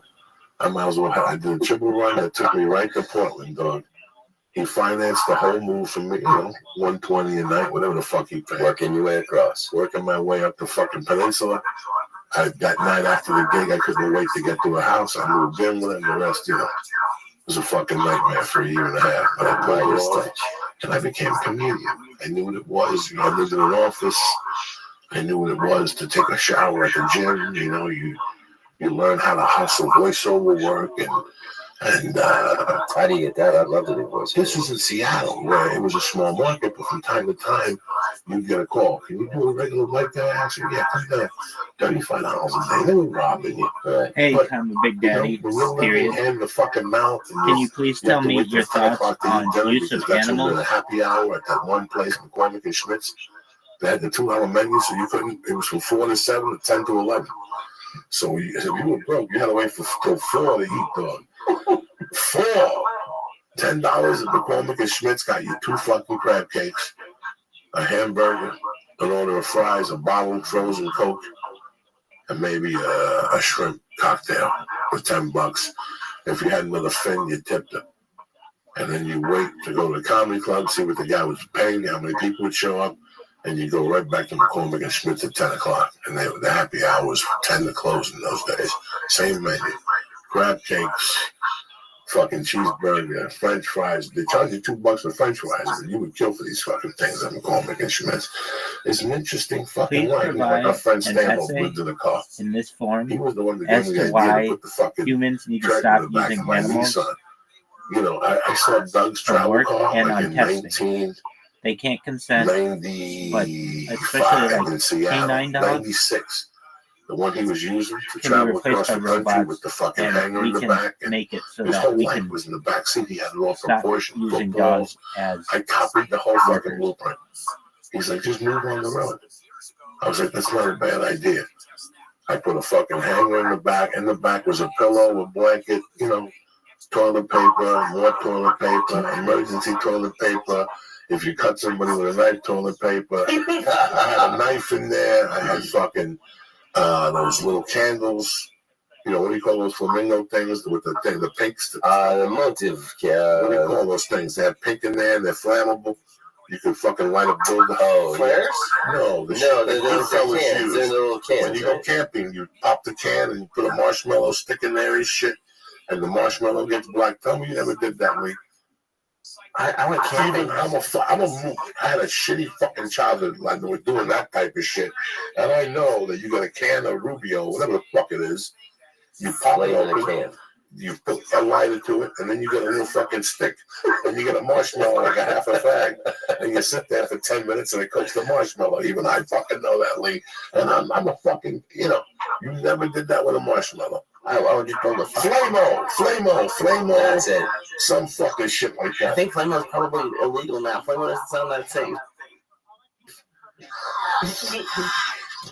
Flamo sounds like something before like regulations. Yeah, I think that was even like a fake product in like a Dirty Rock product. I think somebody would complain. We got a product called Flamo today. That's not conducive with the fucking LGBT community. Somebody would complain. Let me tell you something, ladies and gentlemen. Sometimes I gotta make a rude fucking dice for the bathroom. If you want to fucking judge me, wait till you get 50 years old and everything you drink comes right out of you. 10 minutes later, you can't even sleep at night. You gotta go into drug mode before you go to sleep when you're 50. You gotta sit there and not drink anything for 2 hours. Some nights I go to bed so fucking thirsty, I put that sleep apnea mask on. I wake up like one of those fucking black kids in Africa. I can't breathe. I can't do nothing. I got cotton mouth all the way down to my fucking esophagus because I'm scared to fucking drink something so I don't get up in the middle of the night. And do you know what? Even if I stop drinking fluid at 6 o'clock, at 3:30, there'll be 2 fucking minutes worth of piss in my leg somewhere that drains in the middle of fucking night. So I'm sorry if you're judging me, but wait till you turn fucking 50 cocksuckers. At least you don't pee your pants. No, it's been years. I've had accidents over the years, but it's been years. That last one, 3-4 years ago, was it. That's it. That's it. I haven't had. And it was from the surgery. I haven't had one for a while. Thank God. I went into shock. I'm not looking forward to. I'm never done with a girl in the bed. That's gonna be weird. That's gonna be bad. Just look at it and go, what happened? You get up, you throw your underwear on the fucking floor, and you wake her up and go, what happened to you last night? She'll say to you, my panties are dry. It couldn't have been me. What are you crazy? You were sleepwalking. I knew you were doing some crazy in the middle of the night. 33 years, Tom Rhodes. 33 years, my brother. All right, so now it took you 5 years to feature. When did you start headlining after that? Where was your first destination move? Was it SF?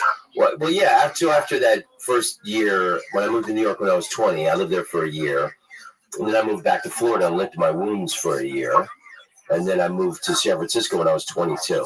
And then that's where I really got good as a comedian. It was a great scene in you were 22, what year was it? 91, I think? No. You're fucking 50. I'm 54. Couldn't have been 91. I was 21 and 85. 90. So when I was 23 then. 23. This 23. Comedy scene in this country was on a fucking roll. Yeah. By that time, I got locked up. All right, I got locked up. By the time I got to my final destination, they put me in the kitchen. I almost blew up the fucking kitchen. They made me a baker first in this all-black kitchen. They always ask you when you check in, you ever have that disease? And I'm like, I got no fucking diseases. Nobody told me you're supposed to say you have it at one time, because then they won't put you in the kitchen. I didn't want to be labeled with a guy with disease. I got no disease. They ask you if you have, like, you ever have whooping cough? No. Go see the guy in the kitchen. He's looking for workers and shit. You know, what the fuck? I don't want to work in the kitchen. I got a driver's license. I want to work. So when I went to the kitchen, they made me a baker for like 3 to 4 days. But they made me make cinnamon muffins, and I almost blew up the fucking kitchen with the oven. They left the oven. I swear to God, the things got huge. Everybody laughed at me and shit. So he fired me from the bakery, and he made me a dishwasher, stock clerk. And I had my own region in the fucking thing, but that's not important. Every night we have a different activity that you can either attend. It's really cool, isn't it? It's like, it's pretty amazing. I've never been actually in a space where the video was on, and that was something I wanted to say is like getting stuff. Still, people have an issue with the space, the ability to argue this when you wanted to pay the guy that you have monitoring from that, or if you want to send me just for like, I don't know if it's maybe declining people or something, but it seems that Android users are having trouble. And again, if you are having trouble watching the space, my recommendation is leave and come back. Second recommendation is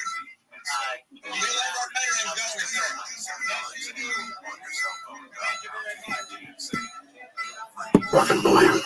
Thank God I get a 20-minute furlough every day to buy food. And I knew dudes who cooked food. And I could clip the good stuff, like eggs for guys to help them out and shit like that. But I would always make jokes with this black guy named Etchy that was in there for bank robbery and armed robbery. Cool. No, his name was Etchy. He was about 6'4", 185 pounds. He looked like the Detroit Hitman. What was his name? The fighter. Thomas Hitman. He looked just like Etchy, was just like him. And I would tell Etchy that I did extra mashed potatoes if he'd come into the jail facility and say, freeze! And the head of the kitchen always go, Mr. whatever his name is, Mr. Edwards, stop that already. We would always walk in real calm and collected and just go, freeze, loud. And the whole place would fucking stop. They were all street guys, so they all knew they freeze. And they'd stop, and they'd turn around and go, Etchy, you black motherfucker, knock it off. But Etchy had a sense of humor, these other guys, so I got into goofing with that. And they would call me Cuba. Now we call them whatever. You fucking black fuck. Get it together and shit. I'll have them ship you back to Cuba, you fuck.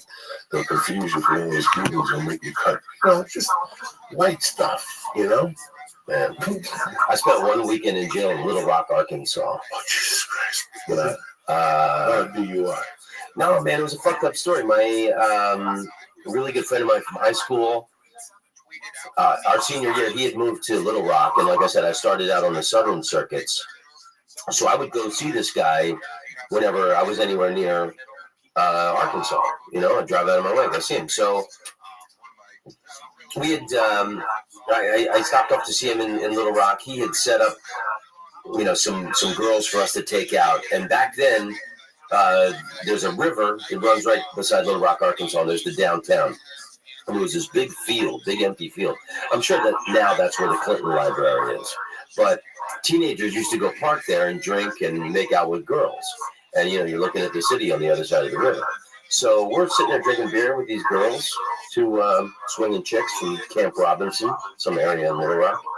And then all these cop cars come from both directions. And all these kids are running. And they're, you know, they're busting people for drinking. And, you know, my dad was in the military. My brother's in the military. There was two cops. One took me and my girl to one side of the car, and the other cop took him and his girl to the other side of the car. So, because I've been around military people, and I know you don't run your mouth to cops, I'm yes sir, no sir, yes sir, no sir. And the words had just left my cop's mouth. He said, "You can pour out the beer, and I will let you go." And right as those words left his mouth, I could hear my friend on the other side of the car go, "Well, fucking take us to jail then." So they took us all to jail. And this was like on a Friday night.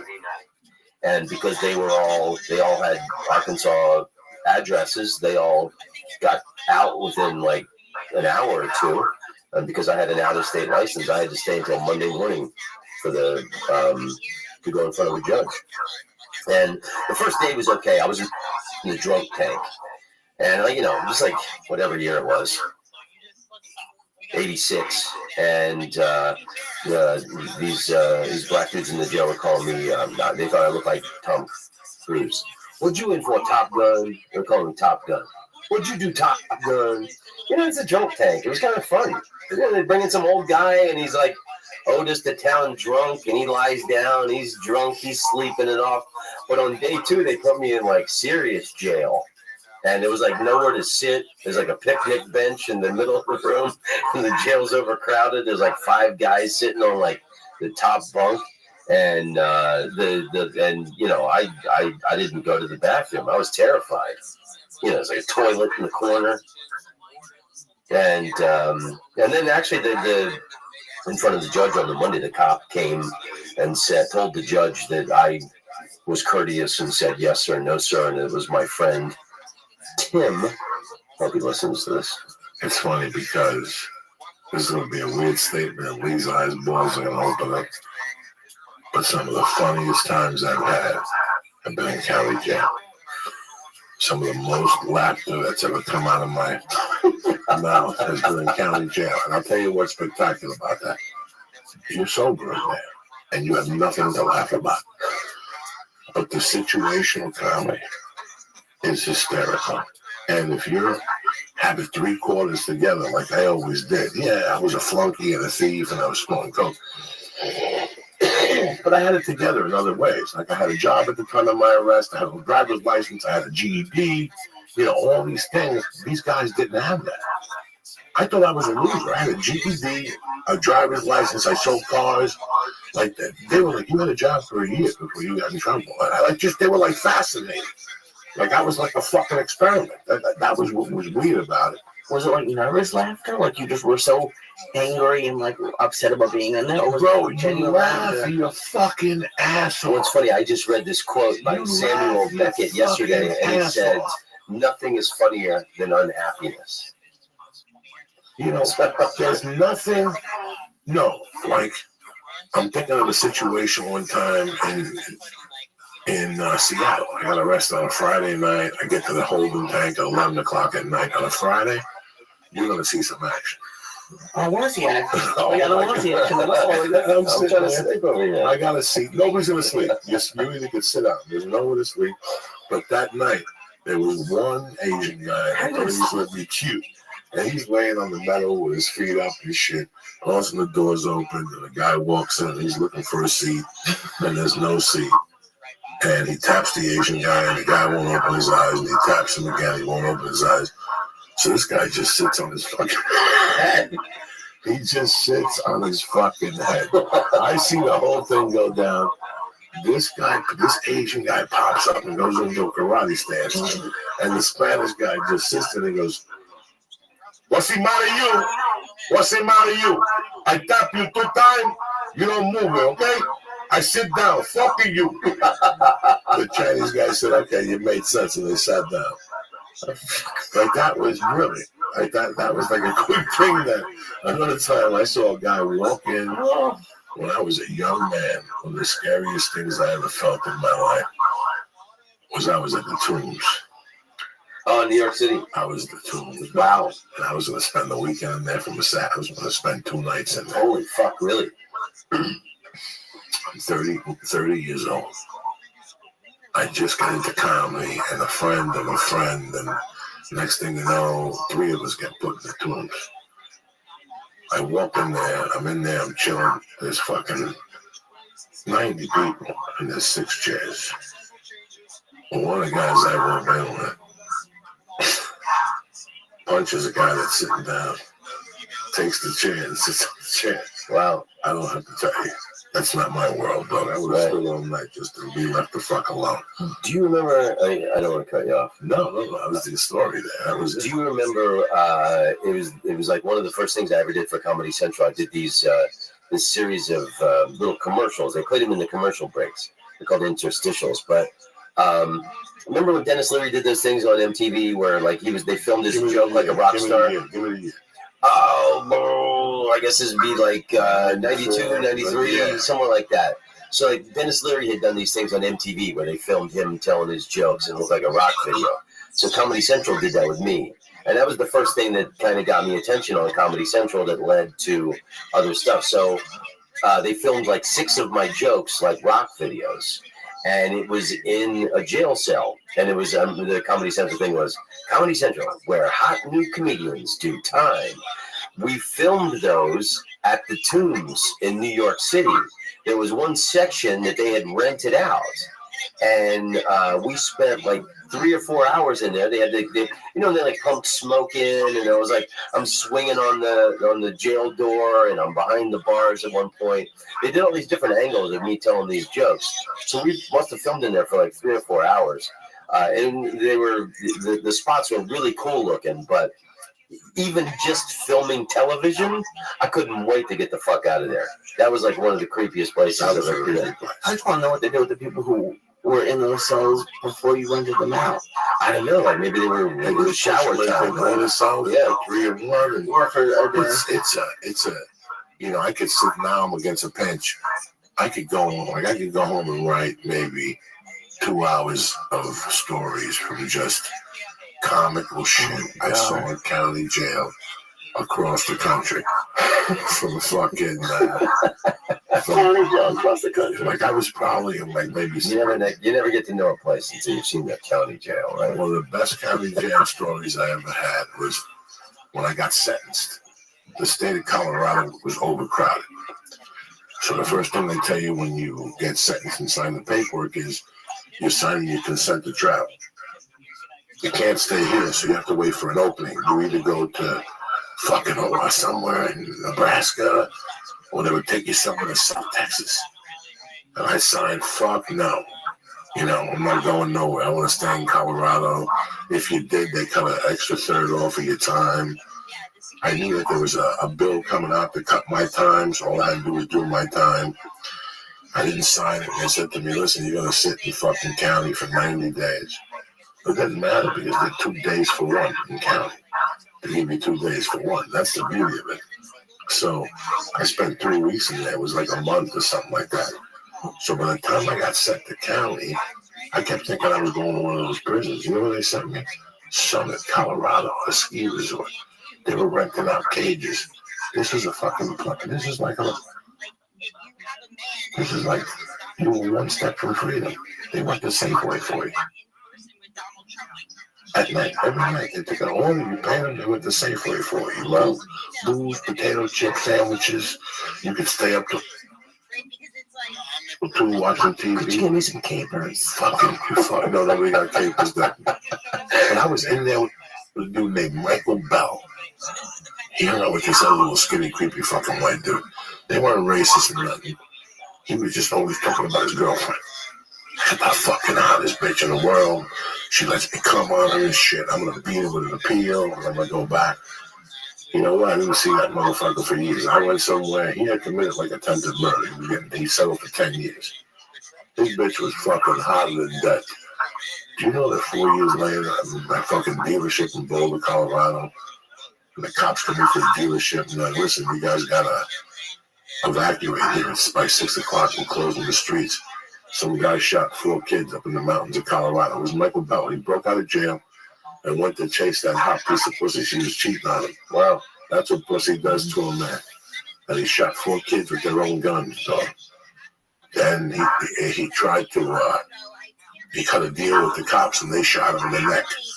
And when he went to the hospital to have surgery, there was only 2 doctors that could operate on him. One guy was out of the country, and the guy that could operate him, he shot one of his sons. Oh, well, that afternoon. That's a fucked up story. But I was locked up with that dude. But that place was fun. That place was a lot of fun. It sounds like a last riot. Oh, I had a great time in there. Seattle jail sucked. County jail, Seattle, that sucked. Oh. By that time, jails were already, that's it. They were on their way out. It was just a bad time. You can't smoke in there. The best county jail ever to party and fucking have a good time, Boulder County Jail. I had those motherfuckers in the palm of my hand, dog. Thanksgiving Day, I had the guy let the cell open, and I was making long-distance calls all day long to New Jersey, calling my friend. Listen, you haven't heard from me in a few weeks. I'm locked up. Oh, my God. You said earlier you could have gone to like Texas or somewhere. Why would people do that? Like, why wouldn't people do the county jail? Because let's say I go to your Lee Sayat, you got 15 fucking years. You're a fucking animal. You know you're an animal. If you killed that fucking kid after school on a drive-by, you're a fucking animal, okay? 15 fucking years. You're gonna do all 15. You're gonna do all 15 fucking years. But if you do the time in South Texas, right, we're gonna give you 3 for 1 days. Oh shit. Okay. So you got a chance to get out of here, you know, whatever the fucking math is. I'm not good with fucking math. 5 years. Well, I did 15 fucking years. So you do 5 years, 10 years instead of 15. But you go down there into the jungle sometimes and makes you wonder how I keep from going under. Broken glass everywhere. Anyway, that's the thing. They took you somewhere to Nebraska. I was told because of my radio that I was going to go to Rifle, Colorado, which was a party house up there. People were shooting heroin. They were eating pizzas. They were fucking, in the summer, they get you a job at the pool. In the winter, you got a job at the ski resort on the lifts and shit. So it wasn't a bad little camp. You could get furloughs. There was a hotel where you went to. What did you do? Little ski outfits with stripes on them. Broken glass everywhere. White line. Do you ever do work release? No, that's what I wanted at first. But the halfway house was sort of like work release. I guess, yeah. That was a party for me too. That's a shame. When I write that chapter of the book, it's going to be called The Real. How far are you on your book? I'm 3/4 through the proposal, brother. I dedicated myself to 1 sentence a day, and I'm up to a paragraph a day, and I'm cleaning up the paragraph in the day before. Yes, I've been working on a book. I'm making strides. For the last 5 years. I finished the first draft, and I'm trying to get it together to make it presentable to get it published. It's very hard to write a book about your life when you're talking about weird shit. Yeah, well, it's you know, it's all my best stories from all over the world, you know. And traveling as a comedian, almost drowning in Thailand, getting maced in Paris, all this wacky. When I had the late night talk show in Amsterdam, I wrote all about my sitcom experience, you know. I've lived 9 lives. I remember walking into the Improv one night.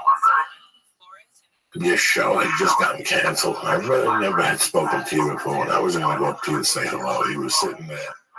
You had a look on your face like, I don't know what the fuck. So I didn't say nothing to you.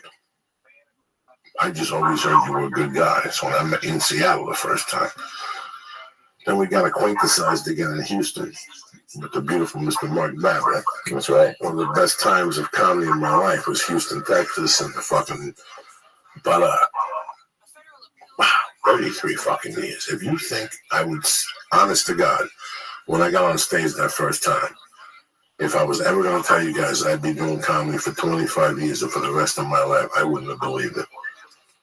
I would have. I didn't believe it. I did not believe it.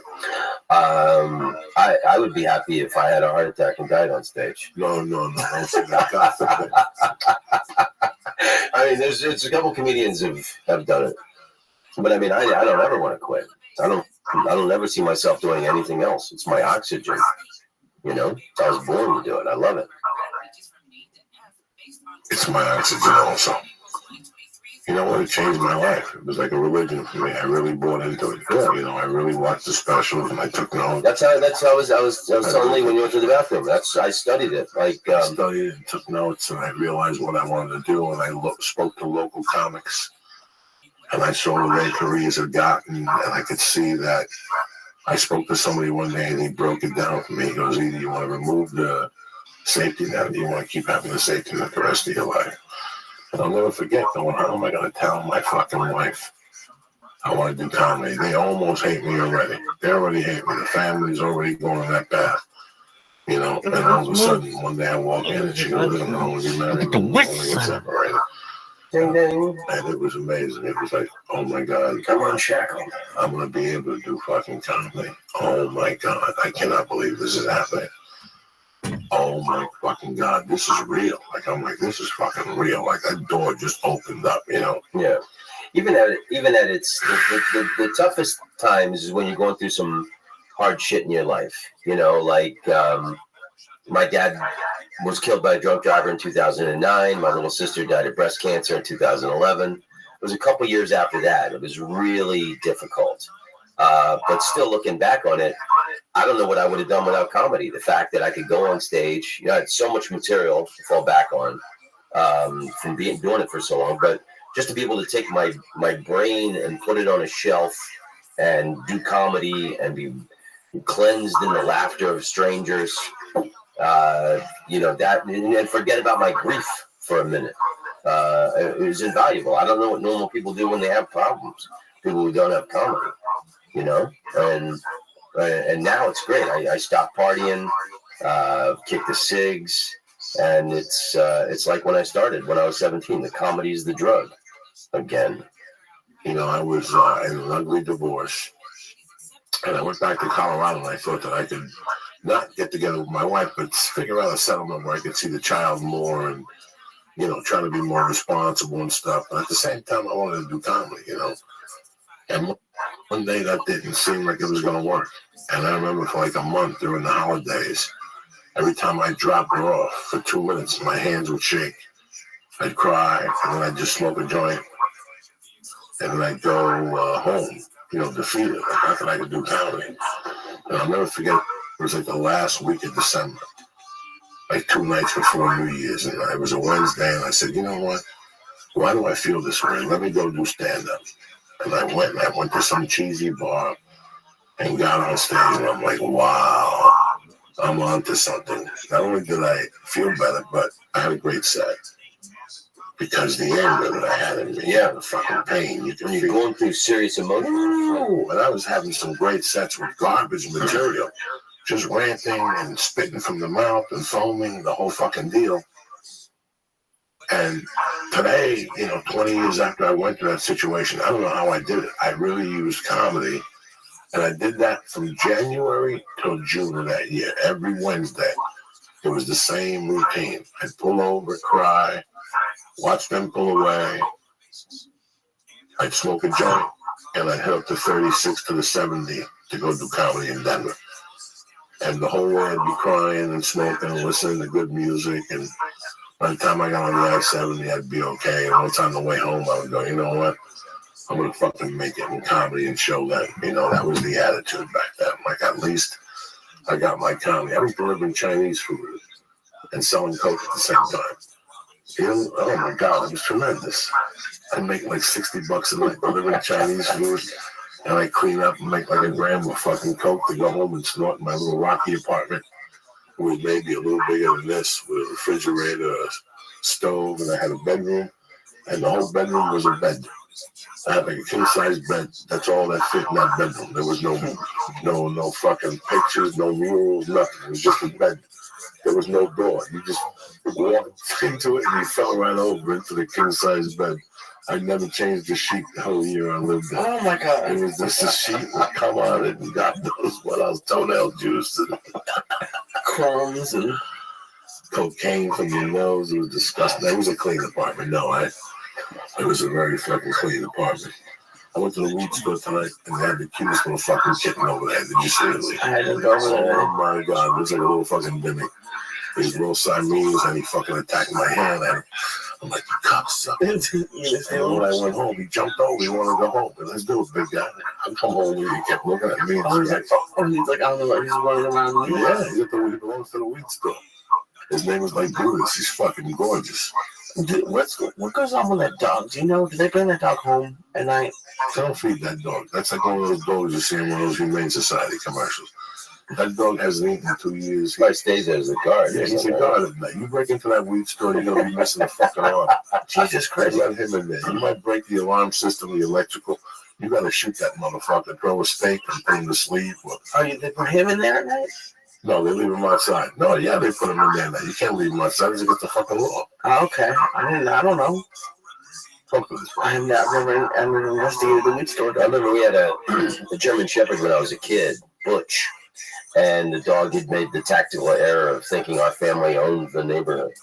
And it would attack people riding their bike in front of our house. And one time my brother was wrestling with this kid, and the dog thought the kid was attacking my brother. So the dog kind of ripped his ear off. And they took the dog away. And then the dog was guarded a roller skating rink, like outside, like the outer fence perimeter. My dad took us to see the dogs a couple times. So I always think about that. They're like a lot of dogs that are out of their minds end up guarding places. When I see a dog guarding a place, I don't communicate. I don't do nothing. That dog's a professional. He's been around the world. He's been beaten. He's been lit on fire. His whole fucking demographic has changed. You know what I'm saying? Take a human, beat him, rape him, fuck him in the ass, make him drink cum mixed with blood and shit. You trying to break those people. You'll never break them. By the time they're 19, they're shooting people like fucking taxi drivers. That's what happens to those people. That dog doesn't even have hair. They lit him on fire in Russia. They brought him from Russia. That's one of Trump's buddies does. They have, look at them. Take him to go to that weed store. On the way out here, go straight down the corner and just make the first right. Hit Burbank Boulevard. See if he's out there. He's a fucking monster. How big is he, Lee? He's like probably at least 100-pound dog, 70 to 100-pound dog. I think he's a little bigger. I think he's about 40. Oh, wow, he might be. He might be. You park and he barks at you. Like, you don't want that. He's meaner than a junkyard dog. Oh, my God. I hate those fucking dogs. I got bit by those motherfuckers. I got bit in the face, man. Tom Rhodes, man, keep doing your podcast. That was a good time I had on your podcast. Thanks, man. We should do it again. Don't take a break. I took a break. I need to get it rolling again. Yeah, don't get up with that stuff because people always want to hear from you, whether it's good or bad. Yeah. This is something that's well, you know what it was? You know, excuse me, my thing when I was traveling around the world, I wasn't living anywhere for 10 years. So my podcast was, you know, interviewing, you know, people I met around the world and comedian, you know, friends of mine around the world and stuff. And so living in LA after a year, it's like I kind of, you know, I'd hang out with people. I met some really cool people. And, you know, it's like, I don't know, didn't want to, instead of saying, hey, would you do my podcast? I'd rather just like hang out with people and be cool, you know, but I need to get over that and just do it. And you're still sober. Yeah. Looking great. 3 years off the booze, 2 years off the cigarettes, and then I stopped smoking weed at the beginning of the year. No blood, no nothing. Absolutely. No buskets, no ups, no downs, nothing. No Adderall. No. You're fucking all vegan. Totally clean now. Good for you. God bless you. Yeah, man. I'm, you know, I'm trying to get some shit done. I'm going to film my new hour special sometime this year. Trying to finish this book. I got a producer interested in this television show idea. I'm going to start pitching that in a couple weeks. The worst I can tell you is no. You still got your stand up. Think about it. We always got to stand up. No, I think I've never been better as a comedian. You want to see me light my balls on fire on prime time on ABC? I still got my career doing stand up on the road. I'm having a great time. Yeah. I keep it fresh. I don't go out every fucking week. You know, I'm 50 something. I got 8 hats. You got 8 hats. I thought about you. You told me you always take the first flight out. No terrorism. I love that. Sure. Early morning, 6 a.m. Bingo, bango. Everybody's home early before Disneyland. I've been doing that. It's a great different experience. It's great. Bro. You're landing back in LA at like 8 in the morning, 9 in the morning. When you were drinking, you thought that, oh my God, I'll take the 4 o'clock flight out because you're drinking. Always, that's what I thought. Purposely. I did that for years also. I'm not going to lie to you. I took the latest flight out. Get a late checkout, sleep till 2, have somebody pick you up, take you to eat somewhere, talk some shit, smoke a joint, and then drop you off at the airport. That's how it was in the old school. But things changed. You know what I'm saying? Those are fucking changed. It's flying has changed. It's a fucking nightmare. What are we talking about? Flying's great now for me because I just hit diamond level on Delta.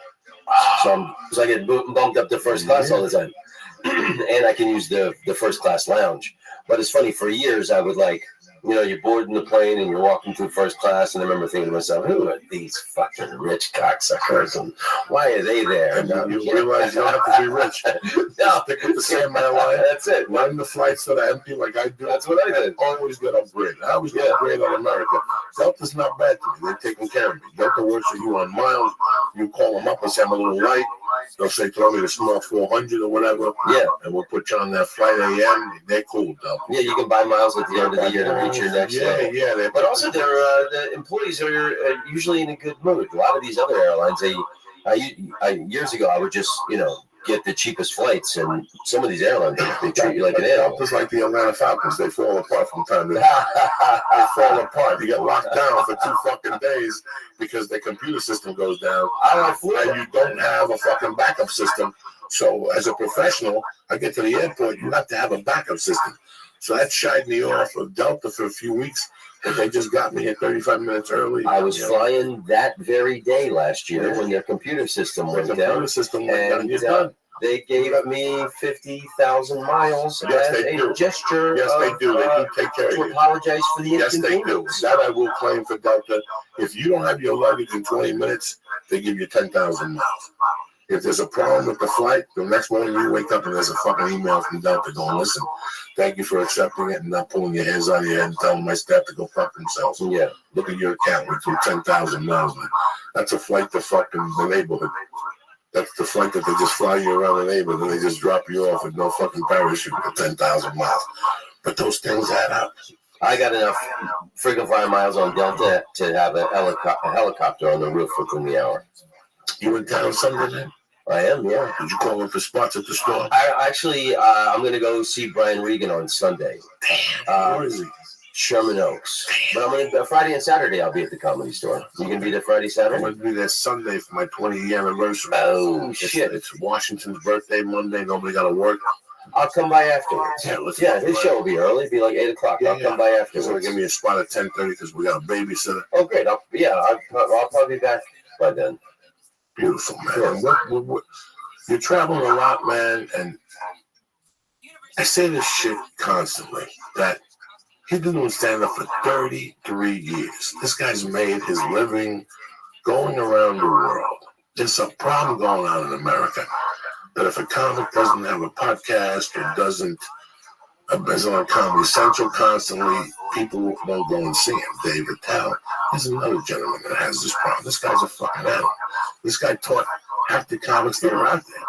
I still remember watching you on that fucking kamikaze shit on MTV with our long hair. Yeah. I still remember going to see you in Seattle with the chick from Boston. You did not the Improv, but the other one when they made it big one night. On a Friday night, me and Josh Wolf went up there. This is 1995, guys. You're not no fucking just Johnny come lately. You had a show on TV, so if he's in your area, go down on a fucking Thursday night. Go hang out with Tom. Come hang out with me. Can I bring some dates? Yeah. What the fuck you think I bring you out here for? I love you, man. February 23rd to the 25th, I'm going to be at Stand Up Live in Phoenix. Nice club, very nice. 600 seats, good fucking food. At the, what's the name of the bar next to it? I don't know. It's my first time playing there. Copper Kettle. And it's a big Copper fucking Kettle. I'm plugging you there. Yeah, it's a big room. I've never played there before. Great room. Yeah, good time. March 23rd to 26th, I'm at Side Splitters in Tampa. There we go. We're talking about Side Splitters. I'm like a fucking psychic. Thank you. And April 6th to the 9th, I'm going to be at Laughing Skull in Atlanta. Look at you. Come on in Atlanta. That's a nice room you belong in there. It's a great room. Like I said, Sunday I'm at the store. Tomorrow night on the Valentine's Day is done. But next week I'm at the House of Comedy in Minneapolis. I'm very happy to be going up there in the winter. I don't give a fuck. People have been sending me evil fucking messages and tweets. You're an asshole. They're in Minneapolis in February. That's when the real pimps go up there. That's right. Any pussy can go to Minneapolis in August. Go sling dick up there in mid-February and let these motherfuckers know who's running things. That's... And Prince said the bad weather keeps the mean people away. It's fucking right. We say, what do you got going on, my little brother? Oh, hey, and I could use a few extra Twitter followers. Whatever you need, bro. People, this is a friend of help a brother out. This is a comic of 20 years that I learned a lot of. I opened for him in Houston, Texas. Great weekend. You learn from what you don't steal from comedy or comics, but you pick up a certain something from each comic you work with on the road. You go, wow, that's pretty neat that he pauses like that. Maybe I should try for my joke. You know, you see these guys that are still around, support them when they come to you. Who gives a fuck if they haven't been on America's Got Talent or they don't play the fucking harmonic on YouTube? This is real fucking comedy. This is real fucking comedy. It's one of these okey doke motherfuckers that have been doing comedy for 4 years. He has a cute smile. You pay $48 and the guy makes you giggle 2 times. And you take a picture of him. When he comes back, you're like, I'm not paying the $40. If you pay fucking $12, $15 for Tom Rhodes, you're robbing fucking comedy. you're robbing comedy. So check out Tom Rhodes. He's a dear friend. He's fucking family with the church. You know, he's trying to put fucking things together. He's still ticking. I love you, man. I wish I'm still doing. Yeah, and I'll tweet you some of my knowledge nuggets, some of the best ones. Well, we can't wait. They're at home right now, jumping up and down. Tom Rhodes is gonna send us nuggets and shit. Because listen, man, Tom Rhodes is big over there in the fucking. And that's what you gotta do. You gotta go back over to Europe, make a big fucking splash, and come back here like the Stones after fucking being in France to make Exile on Main Street. That's you. You go to France for a couple of years, hit it on stage, maybe a terrorist will shoot, you'll jump off the stage and get him in a headlock. It's weird with Joey. Sometimes he gives you advice and it sounds like he's trying to get you to move out of the country or like move away. Well, he's an international star. Where the fuck have you been? No, it's funny. Like, where the fuck have you been? He's working us. He had a show and fuck. We're talking about working on our books, you know. And I kept a diary when I lived in Amsterdam. And unlike Anne Frank's diary, there's a lot more drugs and dancing and shit going on. He's like Matt Dillon in that movie from Seattle with the rug bands. No, I know, but oh my God, what was it called? Singles. He used to always say, "We're huge in Belgium." I'm huge in Belgium. Have you ever recorded in Belgium? I'm just teasing you. I played Antwerp. A bunch. What do you got this weekend, Lisa? Drop it on me. Break my heart. Where you taking Mom? I had my first Zeal massage, so we're gonna do that. Right. What else you got? Crack on I love your eyes, man. Look at them. We're gonna have a picture. It's a perfect representation. And then I don't know yet. We're gonna have to figure that out. We're gonna do Valentine's Day on Saturday, just because it's. So what are you gonna do tomorrow night? You're gonna give it a little kiss and maybe. Yeah, I'm gonna get flowers. I'm like, maybe we'll make food dinner at home or something. But it's crazy going out tomorrow night. No, you can't. Also, you gotta get good stuff for your moms. Always call your mom tomorrow. Well, that's a really good reminder. What are we saying? Dropping knowledge on the chat. That's a knowledge nugget. Well, you bad motherfucker. See, you didn't think of that one. I said, how am I going to trust you? If you didn't give him a little nugget for mine are about like Hitler and Shakespeare and no, you can't tell these talking. You can't set up a revolution. Trump's already doing that shit. Imagine the punk rock and radical art that's going to be coming out in the next 4 years. I'm really excited about what's happening. Me too. So a lot of pissed off people. It's got to turn into art and comedy, right? It's got to turn into something. Something's going to go deep. But listen, while shit's going deep, you got fucking options. And your options are CISO, okay? That's the beauty of it.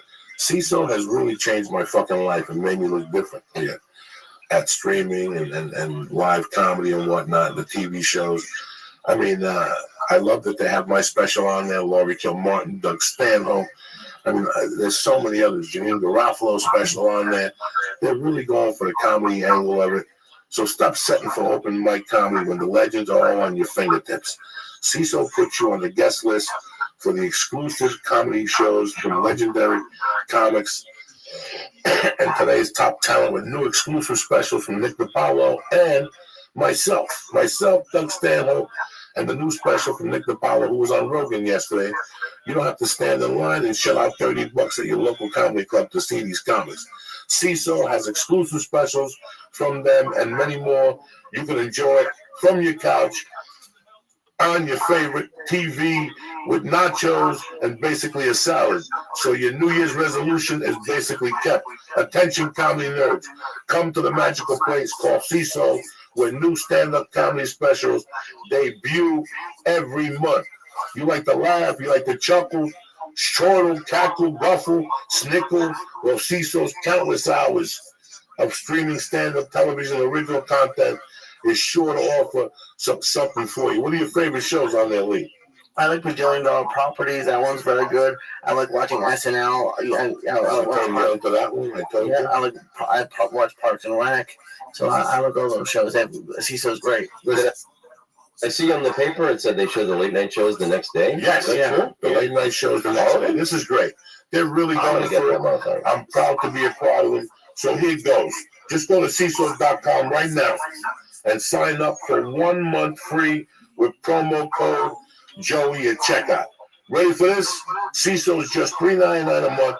No joke, $3.99 a month for all the comedy you want, anytime, anywhere. And it's gratis, free. But go to CISO.com right now. Sign up for 1 free month with promo code Joey at checkout. This is the best offer CISO has going on right now. 1 month for free of laughing your ass off comedy at CISO just by using promo code Joey, Joey, for you motherfuckers that never got out of fucking kindergarten. That's CISO.com, spelled SEESODOT.com. Bam! Promo code Joey, bitches. Hook 'em. Go to CISO.com right now. Promo code Joey. No ads, no joke. Just straight up gangster comedy. And one of my fucking favorites. You know what? You made me very proud of you. Thank you. Because you actually use the service we fucking love. We love it. Lee loves it. I love it. I've been using them to the airport. But let me explain something to you. They picked me up in my house. They were very courteous. They didn't give me no drama. He charged me some. I didn't even look at what he charged me. I gave him a fucking 20 or 30. Taking out my luggage. He was a gentleman. And I had a great time about it. Lee always takes Lyft. I take Lyft everywhere. I'm taking it home tonight. Can I say something great about Lyft in the middle of this Lyft commercial? Yeah. I take Lyft to the airport from where I live in LA. It averages about like $25. 10 years ago, I lived in Koreatown, and I used to have to take a taxi, and it would cost like $60 or $70. 10 years later, it's cheaper, and the people are courteous. They're nice people to talk to. They got cars are magazines, clean. water. Fucking Lyft is the greatest thing ever to happen to humanity. Ever. So if you're in between jobs and looking to earn extra dough, if you're looking to put money in your kid's college fund, you're looking to go back to school and get another degree or just your first one, whether you want to write your next novel, whatever you want to do, finance your dream. Drive with Lyft. It's the riding share app that lets you be your own boss, pick your own hours, and earn up to $1,500 a week driving your own car. Who's better than you? There's other ride-sharing apps out there, but Lyft treats their drivers right. It's a flexible way to make easy money. Lyft drivers can make up to $35 an hour. Getting started is just a tap away. You can drive mornings, nights, weekends. Just flip into driver mode, ping, bang, boom, start making Guinness. Plus, Lyft drivers can earn tips right through the app. Those tips, they add up fast. And you don't have to wait days to get paid and fill out. Listen, you can cash out instantly once you made $50, thanks to Express Pay. All right?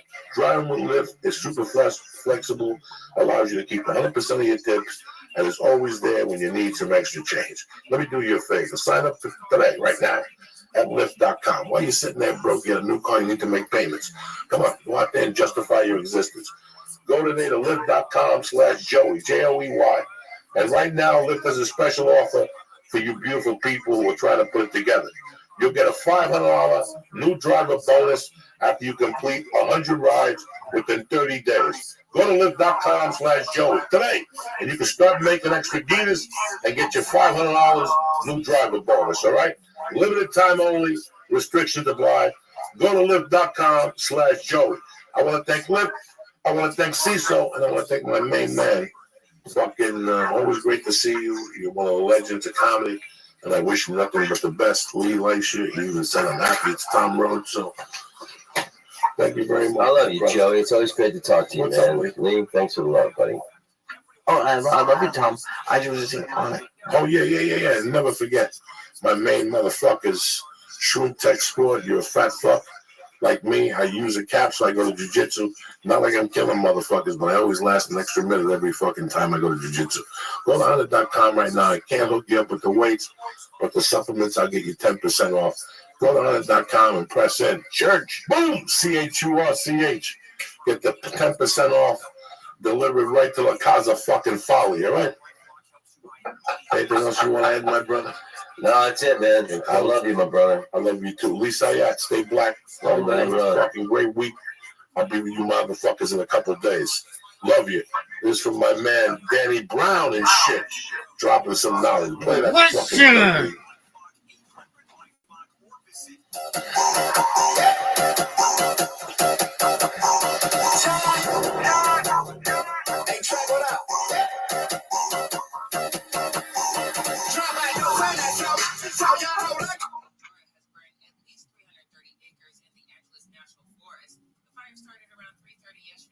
You walked into the airport, and it was like these weird clothes and a weed plant. I swear to God.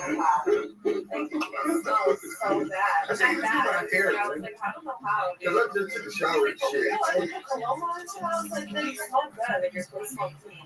You just smell like you came out of this fucking like hot box of 4 days.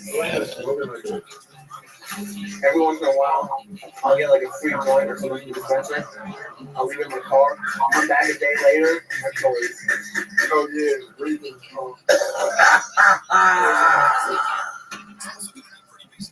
We got some ice and crystals in it.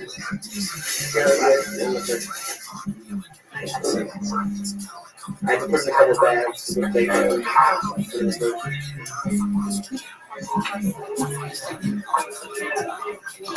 Oh shit.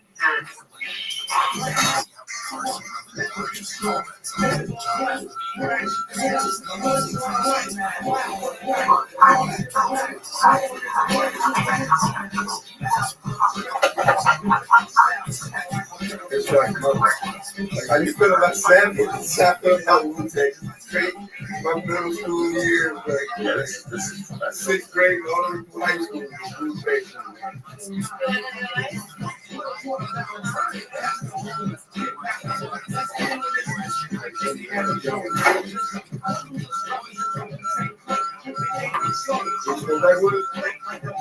I'll try it.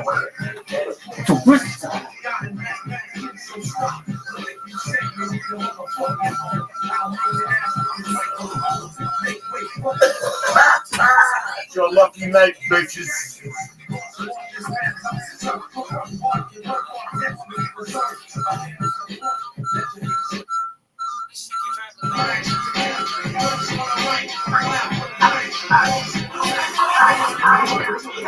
If you're under 18, get off this motherfucker. Because we're going deep tonight, bitches. We got everything tonight, you understand me? Transmission fluid, cough medicine, fucking stars of death. Show them that fucking bond of death right there. Look at this fucking monster of death right there. Oh shit. Lisa Yat smoking blunts. D Brown in the house. My little princess of love in the house. What? They ain't shit on TV. Get that motherfucking hooked up right now. Because we're going deep into the murky waters of the underworld tonight. You understand me? Get grandma's Valiums. Do whatever the fuck you need to do. Because you don't want to be left out. You understand me? We're going right deep with a fucking star of death. Oh shit. Little Wu-Tang in the house. There you are.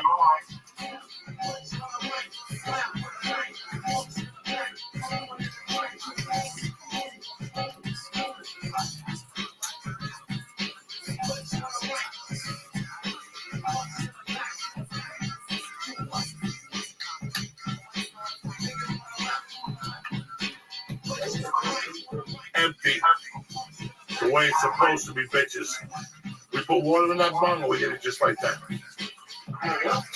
Just that thing to put water in the top. Look at the top. This part has water, this part doesn't. You gotta put. Does it go through the top? Or... Look at this fucking thing, ladies and gentlemen. I don't even know how to do it. I'm scared to touch it. Look at the blue fucking lounge right there. Just pull it apart. Make sure the bounce is not fall.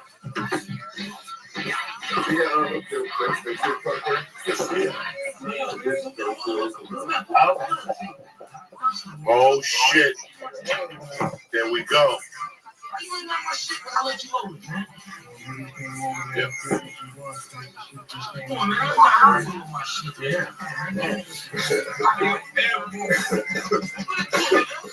Let's try that right there.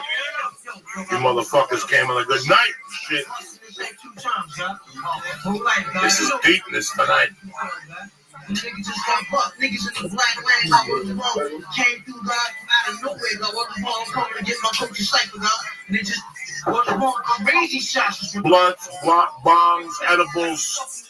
We do it all here. Sugar cubes, D Brown, Lee Sayat. We don't give a fuck. The nigga laying there with these fucking all types of When I buzz you, do the same. You understand me? It pays to smoke the best, bitches. Now get off your high fucking horse. Cut this shit. Who gives a fuck who won the election? And let's get down. Let's get down the way you were meant to get down. Who gives a fuck? You understand me? If Hitler was president, we'd be in this little bunker right now getting out. It don't matter. Why? Because that's how we roll. I advise you to do the same, cocksuckers.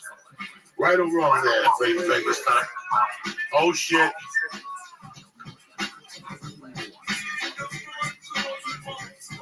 Good morning to all you motherfuckers out there.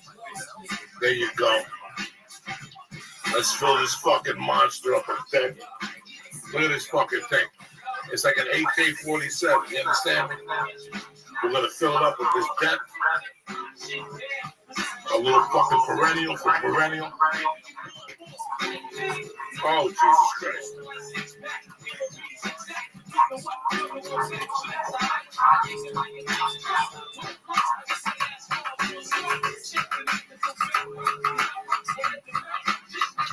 Let me get that light.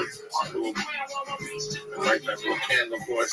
Take all the bad spirits out of here. Look at this shit right here.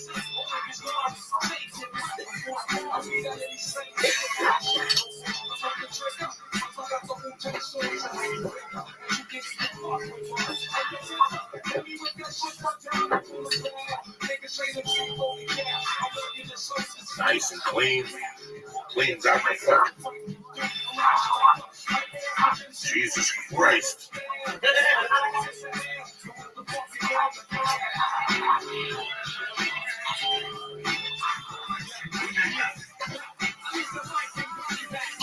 That's a big fucking bong there, Jack.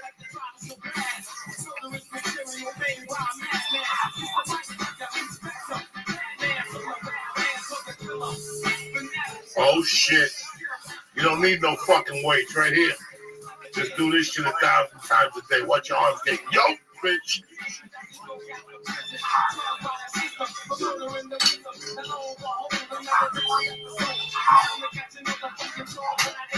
It's like a fucking, it cleans the weed out, man. Yeah, the filter's clean, baby boy. There's something in here.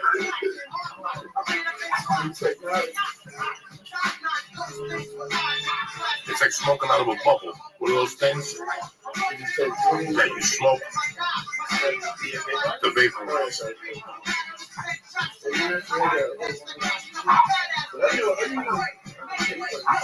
Yeah.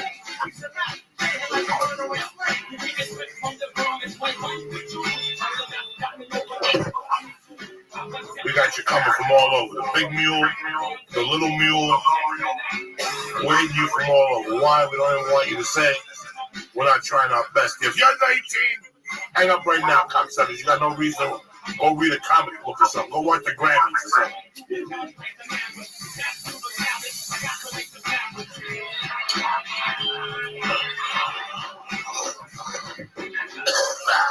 Jesus Christ, I love it. Happy birthday. That's the fucking mule of death right there. Look at Lee hitting it from every angle once.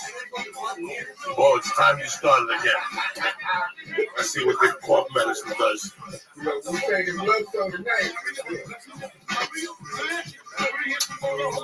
Oh, shit.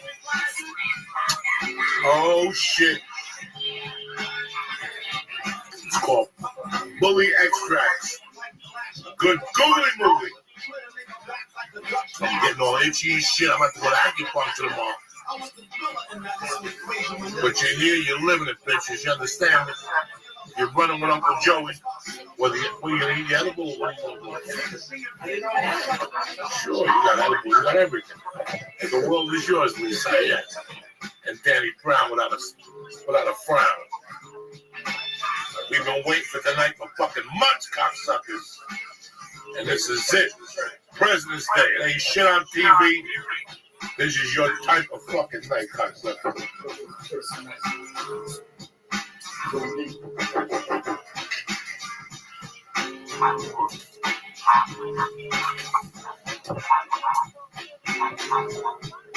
Major box. Zip recorder.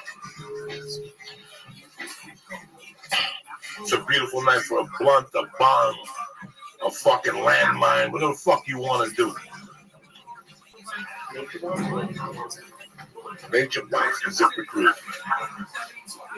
Oh yeah, look at this. Look how DB shows up. This is straight up Detroit now. I think he shows up like. Yo, that's what I'm talking about. How you living? We're all in fucking recovery. How are you? Hi. I'm Rabbi Rothschild. I'm the biggest fucking deal in global history. That was tight. No, that was tight. That was okay. Nobody cares. So sick. Either you're there or you're fucking square. DB, show these motherfuckers what they're missing. You smoking that death. We eating this fire. We got Hennessy tonight. It's late on the dirt. You know what I'm saying? Got honey bourbon backwood. Trying to go through this whole box before we leave. What the fuck you doing with your life? You're sitting there telling yourself stories, lies. You're gonna do this, you're gonna do that. Fuck all that noise. We're living it, bitch. What you might think is not productive is productive over here. Just living our lives, smoking a few fucking blunts, listen to music and relax. Just a little chit chat here amongst friends. This is what it's all about, cocksuckers. If you don't have this, you don't have dick. You understand me? If you don't have an Armenian friend, you don't have nothing. Gotta have an Armenian friend or two. They always fill the void. You understand me? I haven't heard my transmission fluid. Sorry. Your transmission fluid's going. I don't know. You don't eat the whole thing, DP. Just eat a little star right now. No, you gotta eat the whole thing. You gotta eat the whole thing. I got another one coming at you. We got two of these fucking animals coming. Why? Because it's Monday night. You gotta start the week off on the right fucking foot. You understand me? Minneapolis, don't forget about me. I'm telling you, juiced up. I've been home for 2 weeks, ready to fucking strangle a motherfucker.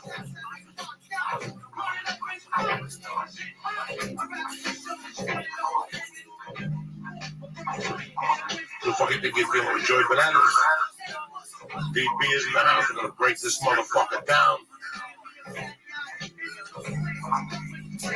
What you think danger is how motherfuckers like me and DB thrive. You understand me?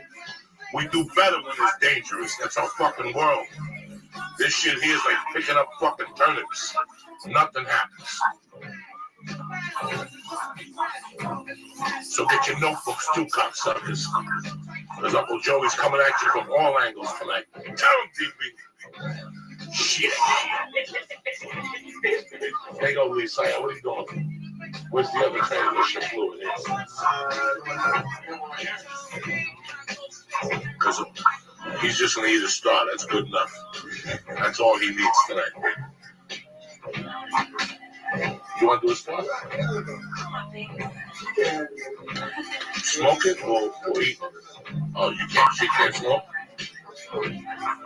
Oh, you don't smoke? Nothing. No. My wife don't smoke reefer. What do you want me to do? Light it on fire? It's okay. People don't smoke. It's okay. But it's nice. Some people drink. Some people fucking. Whatever you do. As long as you do something. Don't walk around telling people. Don't be doing those fucking surgical medical pills. Telling people I'm sober. You ain't thinking. I can't focus. I can't do this. I can't do that. You can do it all. You can do whatever the fuck you want in this life. That's all bullshit. Look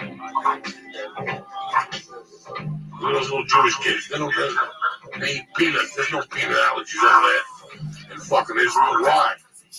You tell me. King of marijuana. Marijuana? Where? In Israel. Really? Yeah.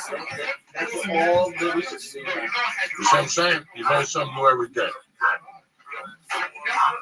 That's why the Jews are so chill. They don't bother nobody. They count their parties. What we got here? Oh, this shit's good too. This shit's real good too. Jesus. Oh shit. Oh shit. 1, 2. 1, 2. Those are 125s a piece. The other ones I gave you are 200 a piece.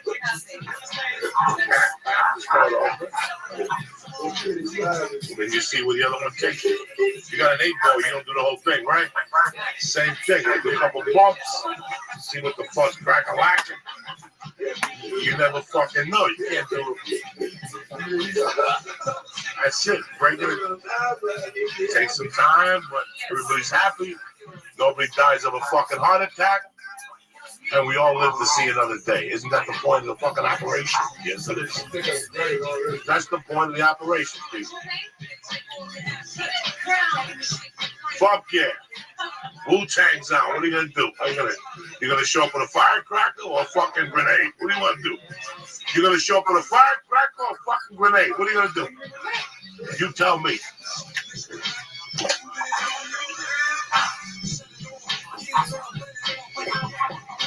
Number 1 rule, THC, hydrate. You don't have no problems, you gotta fucking hydrate. You gotta keep drinking that water. Bang it out. I got hypnotized today, I don't know what happened. I don't know. I think smoking a joint is equivalent to getting hypnotized. But what are you gonna do? What time you got, Lisa? Oh shit. What? Oh shit. And you thought it was going to be up. What happened? Somebody's out there? Oh, yeah, you can smoke a cigarette. Nobody bothered. And you thought it was going to be a fucking ho-hum night. Shame on you. Whenever the church is in your horizon, you got to start thinking outside the fucking box. Because you don't know how you can play it with DP is going to show up. It's man, little side, he already lit. Fucking, we got to eat some stars, too. You don't think it's hot? Yeah, we got to eat a few stars. Yeah. Yeah. 48 Hours was on last night. Fucking good movie. What happened, beautiful? Look at that, you got tails and everything. Oh my God, yeah.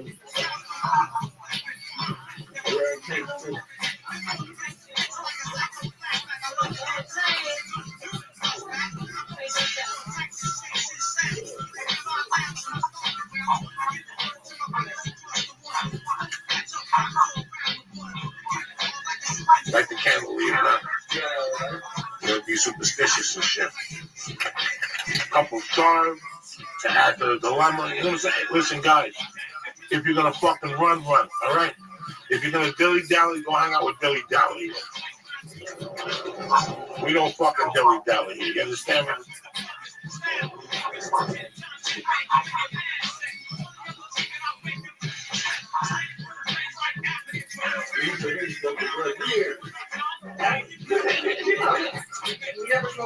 I don't know what to tell you, you know what I'm saying? This is what it is. There's no big fucking secret. You people like, what's this? There's no secret. It's just good friends getting together, doing what you do, smoking some reefer, talking. That's it. Nobody gets their feelings hurt. Sometimes blunts the fucking death here. Rolled by a Detroit fucking hitman. You understand me? This is the nephew of the fucking Tommy Hearns over here.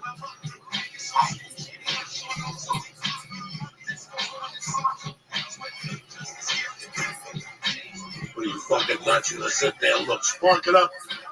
Spark it the fuck up tonight. Tonight's a good night. February 20th. I'm 54 in a day. You know what I'm saying? You gotta keep that lung fucking moving, Jack. I'm gonna pay for this tomorrow when I'm doing fucking jumping rope. Fuck it. You only got one fucking life, people. Live it. And then you can have stories. Live it. And you can say, I did this. But if you sit there on a fucking computer, tweeting all fucking day, what are you gonna tell stories about tweeting? I had a good day one day. I tweeted this dude and he tweeted me back. Who gives a fuck? Get out there, stab a motherfucker. Sling dick with 2 hands, roll dice, do something.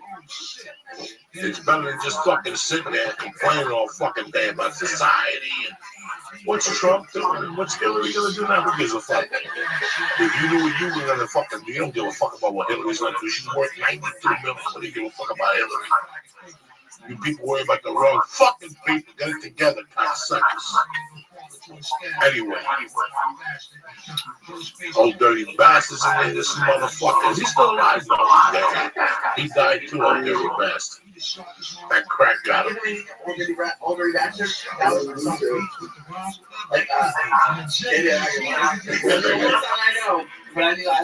Fuck yeah. We're taking you back tonight, motherfuckers. Detroit, get up. Get up. Kid Rock is in Detroit. I got my main man, DB, right here. You understand me? These motherfuckers don't even know where the name DB came from and shit. DB was one of fucking Castellanos type guys. Sammy the Bull killed him. He owned a company called fucking, when I was a kid, there was a big tire company. That was like a Goodyear, but all around. He owned that company.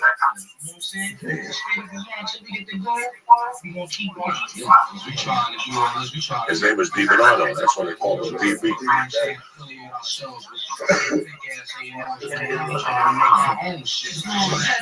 you want to do? You're gonna fucking sit there. You're gonna fucking look around the room. Spark.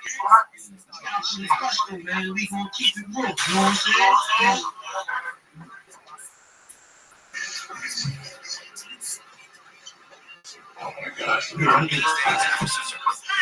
That's just the way it's gonna have to go down. I feel bad. I feel bad.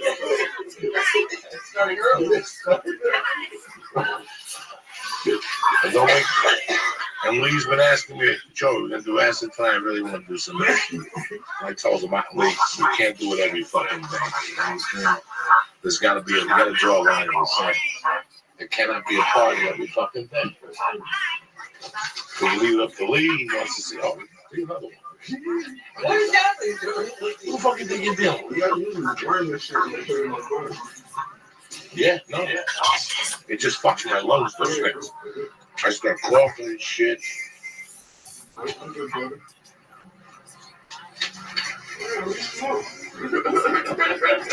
Enjoy yourself, man. You're crashing so quick, man. You've been in the house for 4 fucking days. This is dedicated to the niggas that was down from day one. Welcome to Death Row. Like we always do about this time. Like we always do about this time. Are you fucking kidding me?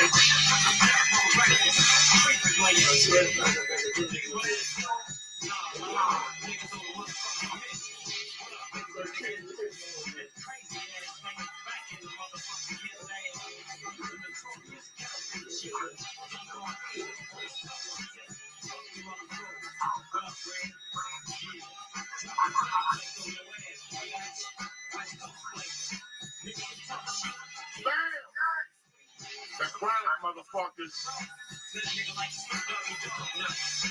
A complete different situation. Summer 94. 94 maybe. 90.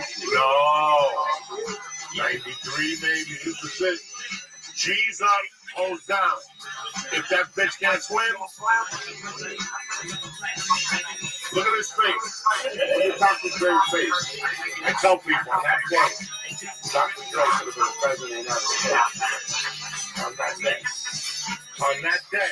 On that day, when they took this picture, he should have been the first black president. I tell you this as sincerely as I can. Look at his face. He could have done anything. Anything fucking black kid from Compton and shit. Could have done anything. That could be you. On that day, he could have been president of the United States. You understand me? That's how big he was on that day. He didn't hear nothing special. Now look at him. $200 million for fucking earphones. He owns fucking that Grand King. Love you no more.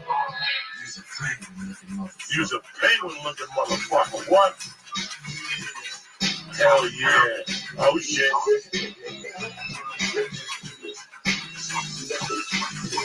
This is just too much. This is history. This is like American history. This is American history. It's changed everything. I still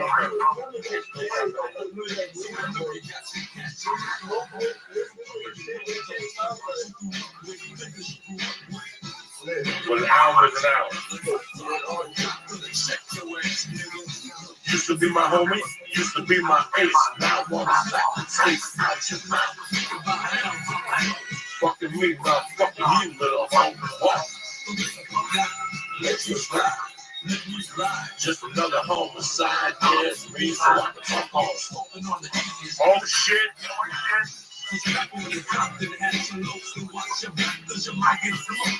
These guys knew nothing about nothing. They knew nothing about nothing. They put their pants on one leg at a time. You think they gave a fuck about Trump or black brutality? They give a fuck. While they're playing this down, nothing. Nothing. Meanwhile, you're sitting there lying to yourself. Oh, my daughter's going to grow up with no self-esteem. This comes from no self-esteem. Listen. Yippee yo, yippee. Are you fucking kidding me? So look at your notebook and stop fucking around. Motherfuckers don't know nothing about nothing. Listen to it. You think they gave a fuck about racism, whatever? They said they did something. They didn't protest. They went and they got in the studio. They smoked fucking 19 blunts. I heard she was, oh, fuck your mama. We're talking about you and me. Go to toe. Oh, shit.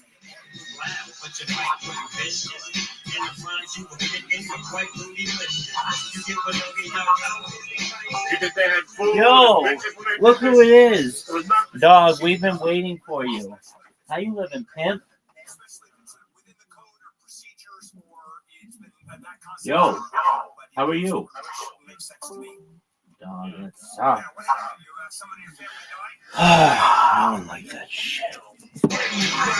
Step on up.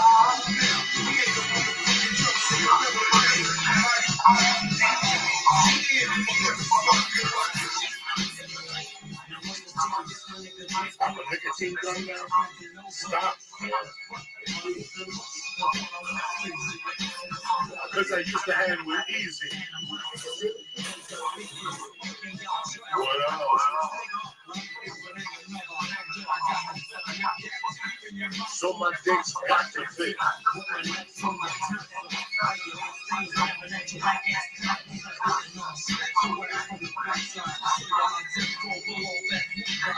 Now you might not understand me.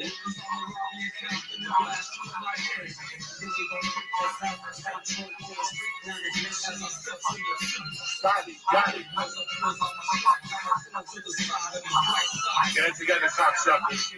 It's fucking 10-8, and we're already in the murky waters. And you're still thinking about it, reading High Times. Go fuck yourself.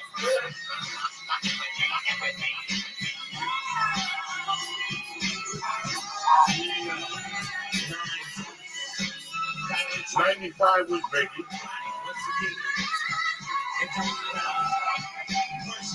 93 was Gin and Juice. 94, 93. I was back to back. Outdoing each other. Let me show you what we're doing. Let me show you the weed we're smoking in here. 95.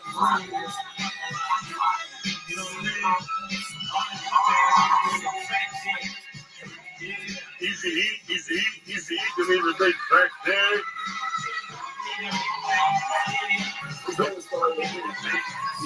Let's just stop the plane.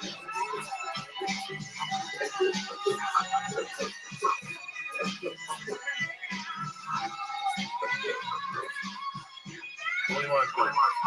10 minutes of podcast, what do you want to do? Danny Brown's in the house, Lisa Ayat's in the house. What? Oh shit.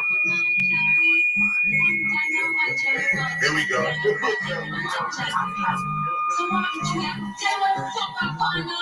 Creep.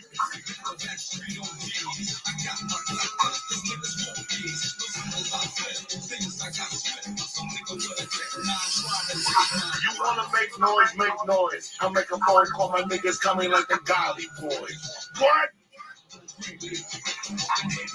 Motherfucker, I'm Dre. Oh shit. You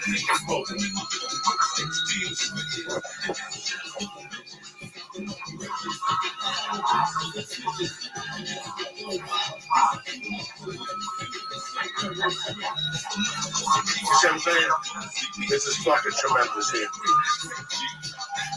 Get your shit together with the Voodoo Lounge. Google it and show up, bitch. It's your type of night. If not, we'll see you in 15 minutes at youtube.com/Joey Diaz. Be there or be square. What is it? youtube.com/Joey Diaz. I love you motherfuckers with all my heart. We'll be back in 15. Stay black. I love you. See you in Minneapolis. What Thursday night, 8 o'clock. Don't fuck around. The Prince of State will be there.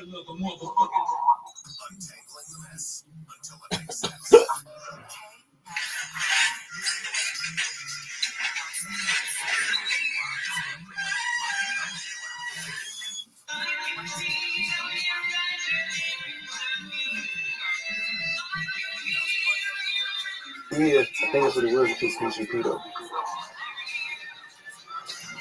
The Church of What's Happening Now is presented by Honest. This show is brought to you by NatureBox. Start snacking smarter with NatureBox. NatureBox recently made their service even better than before. Now you can order as much or as little as often as you want with no minimum purchase. Go to naturebox.com/Joey right now to get half off. That's 50% off of your first order when you go to naturebox.com/Joey. The show is also brought to you by ZipRecruiter. With ZipRecruiter.com, you can post your job to 200 plus job sites, including social media networks like Facebook and Twitter, all with a single click. Go to ZipRecruiter.com right now /church to try it for free. That's right, our listeners can try posting their jobs for free on ZipRecruiter by going to ZipRecruiter.com/church.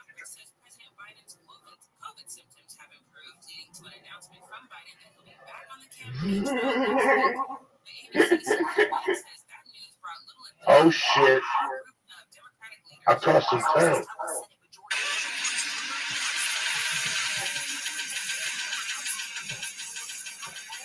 Monday, February 20th. Oh shit. Church of What's Happening Now.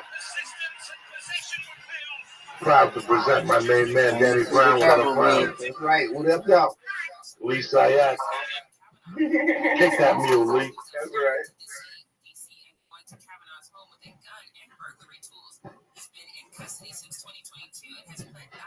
A black suit and a cane of my own. What's that shit? Oh shit. That's how the stars make you feel. Oh shit. It's on, cocksuckers. What's going on, you bad motherfuckers? Uncle Joey coming at you on a beautiful Monday night. Post my 54th birthday. Nice time at the store. Nice weekend with the family. Went to the school dance. How was that? Fucking tremendous. High as fuck, I walked in there. Not reeking, I ate edibles. I walked in there, had my hands in my pocket, and bothered nobody. The church, you know, the fucking booth. Kids running around. I said, the dad came over. He's like, hey man, I listen to the podcast. Because I wish I had a flash right now. That's right. And I said, you know, I started calling this dude that was an FBI agent. He's married to a Cuban chick. So my kid and her kid plays together.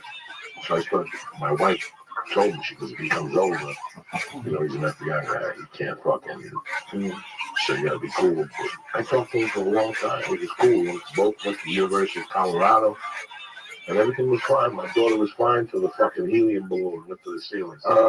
That little bitch lost. You understand? My poor little daughter just lost. Oh, man. Her cheeks got red, fucking, she was yelling. But you know what?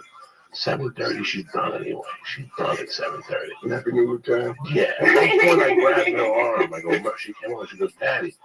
And I touched her heart, and you could feel it about to go out of the fucking shirt. And her eyes were like wiggling, her cheeks were red. She was fucking going. Do you think they just don't like it? They get a little overwhelmed. They don't know. Yeah. They don't know. They don't know till they stop and they catch their breath. And then she had the balloon. Looks like a fucking balloon up to the ceiling. And then everything was good for about 20 minutes. But every 5 minutes, she looked at that fucking balloon. And then trying to figure out a way how to get the balloon. Took her home. But it was great.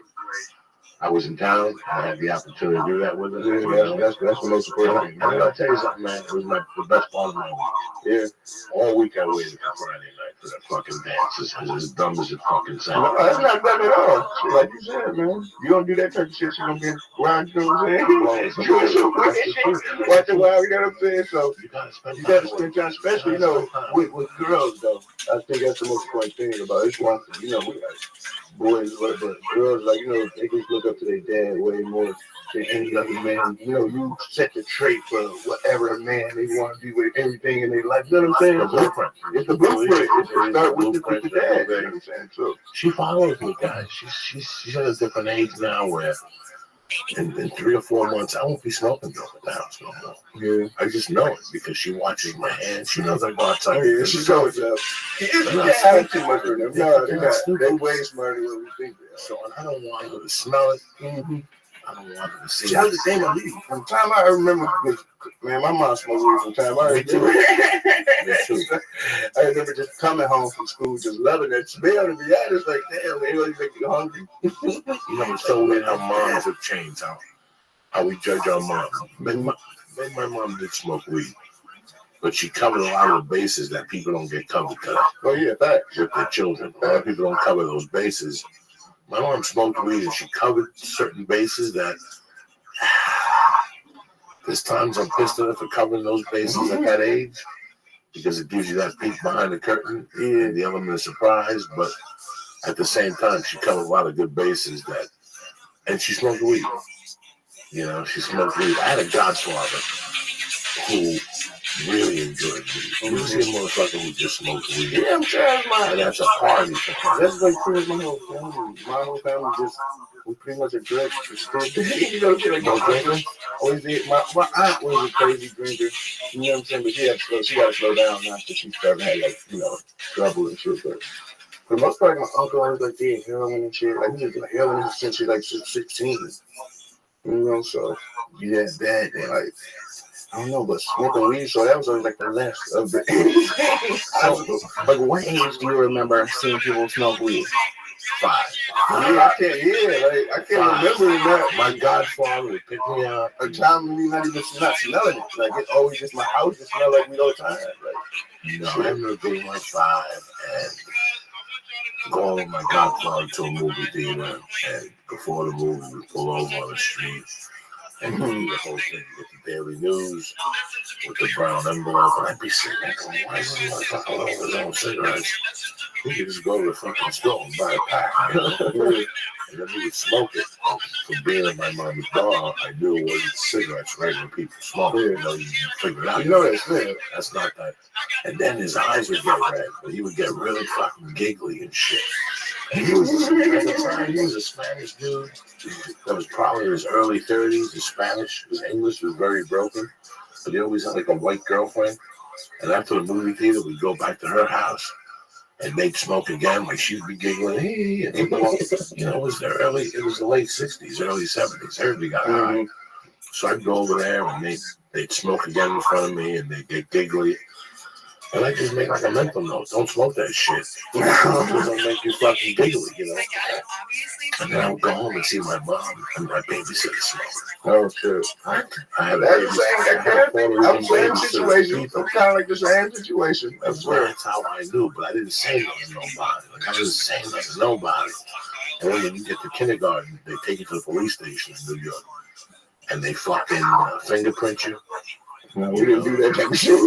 They give you a little New York got extra. You know what I'm saying? Like, they got more, I don't know, more feelings to be able, because I don't remember that type of stuff. They give you like a little badge to make you put you to they do it to so you like the cops, right? Yeah, so you like the cops, and they also shoot a gun, and you get to take the target off.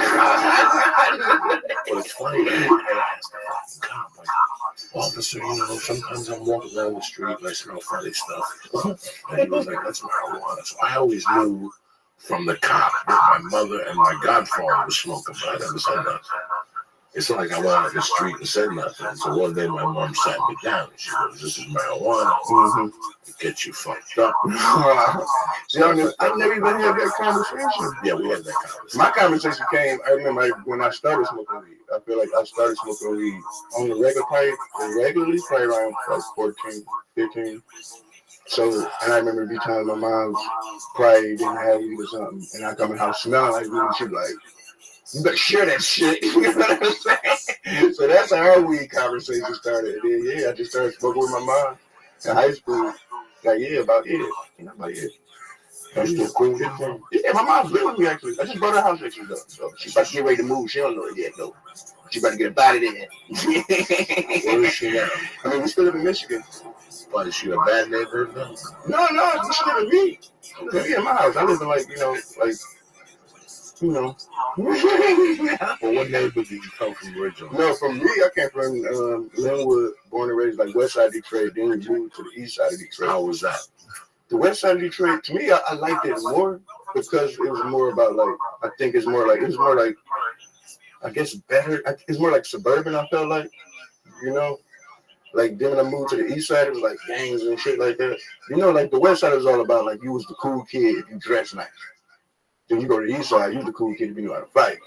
You know what I'm saying? And that's all it was about. So I don't know. I mean, I didn't really like to fight too much. So I could take the east side. You know what I'm saying? So I went back to the west side. This is a stupid question, I'm sorry, but the only thing I know about rap in Detroit is 8 Mile. 8 Mile is what separates Detroit from the suburbs. Okay, got it. So where's east and west? Like what's the east? I mean, that's just in Detroit in general, like the east side and the west. Like it's an east 8 Mile and it's a west 8 Mile. Oh, gotcha. You hear me? So just east side and west side. You know what I'm saying? So, but the east side of Detroit is a little more tougher. They're a little more like just grindier. It's more blue, like the east side type of guys that had like $10,000 in their pocket but look like a bum. You feel me? And you got from the west side, he looked like $1 million and ain't got a penny. You feel me? And that's just always with the logic of it. So I come from both sides and I gained and learned a lot from both sides a little bit, to be honest. So it kind of molded me to be who I am. I'm kind of glad that I was able to experience both sides of Detroit because I couldn't just imagine just living on the west side all my life. I wouldn't have been tough. Because when I moved to the east side and then been through all the shit, I was going to motherfuckers beating me up and shit, jumping everywhere I go, you know what I'm saying?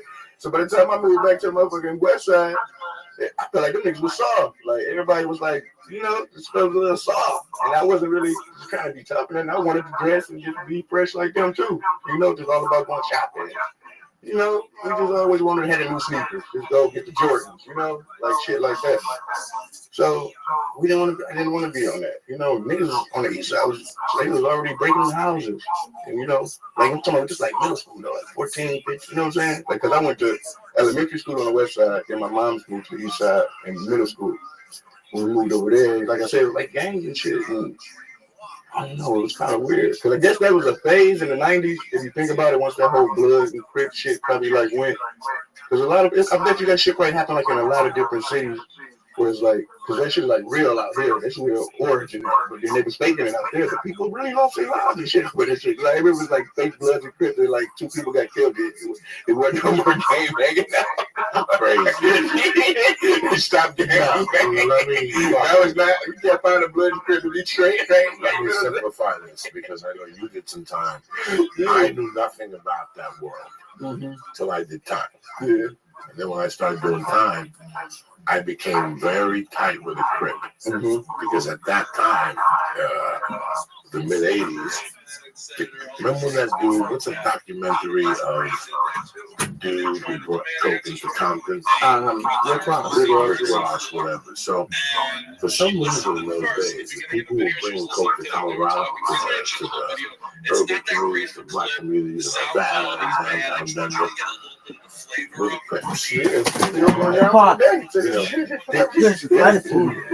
a quarterback that played for the Buffalo, and he was in college, and he was like a Crip.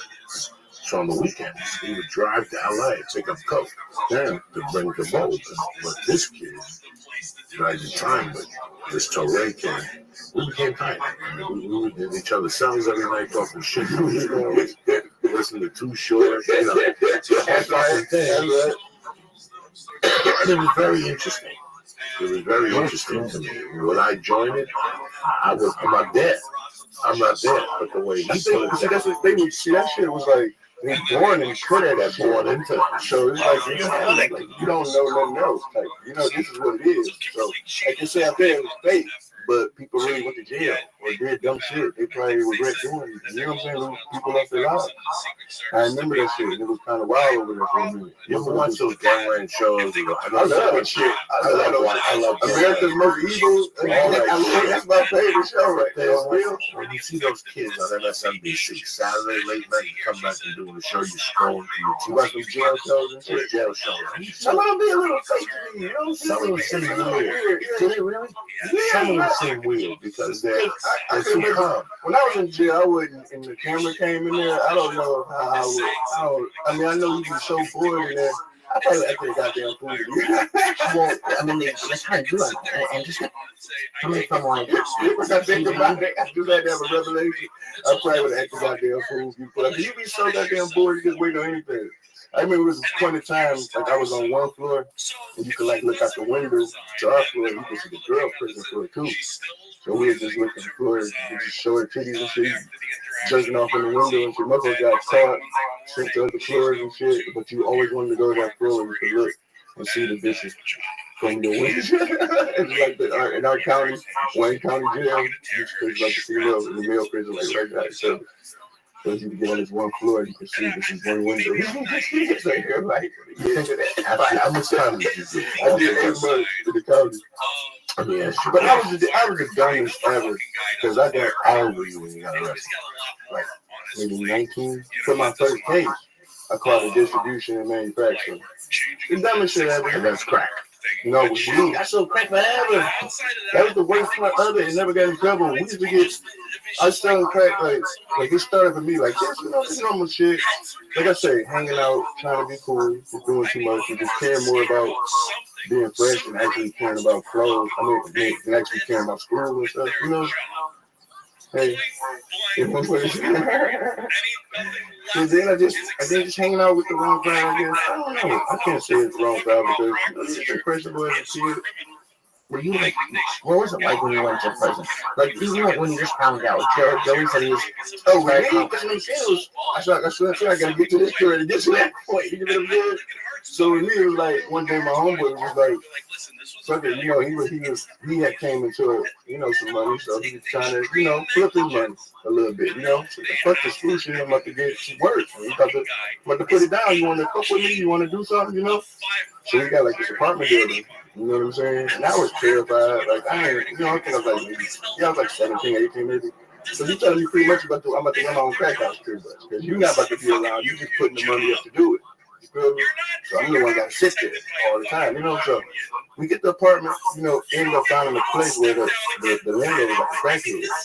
So that's how we got that building in the first place. You know what I'm saying? So we got the apartment. And it was slow for maybe like a month, maybe 2 months, And we maybe had kind of like an 8, it's crack days, So we got it, cooked it, it's the normal way we were supposed to do. Slow, not to remember, we found this one cracker named Chicken Wing. We call him Chicken Wing because he just had his hand was all fucked up. You know what I'm saying? So he would tell, other crackheads about it, and we just did a special. We continued. Dime right, just lost out on like a batch because we had it for so long anyway. Like fuck it, we continued just to get our name out there. And once we did that, it just empire, some shit I can never even explain. You can't explain. To the point where I had to grab other kids from school. Like I had to go to school because I was in there by myself.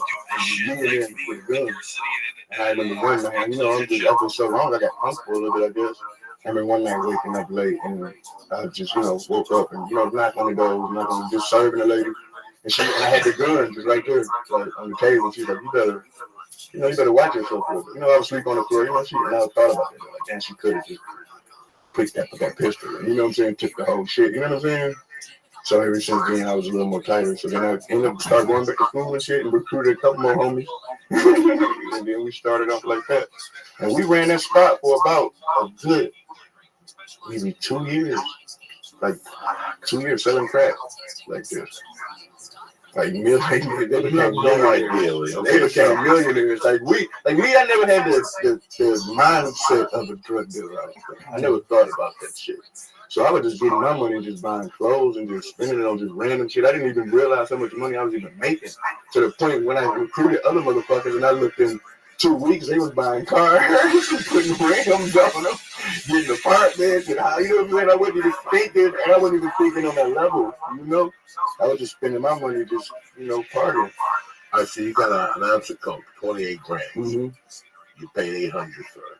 How do we make it? Was 750. Yeah, so 750. Let's just say 800. I usually chop up 1,200.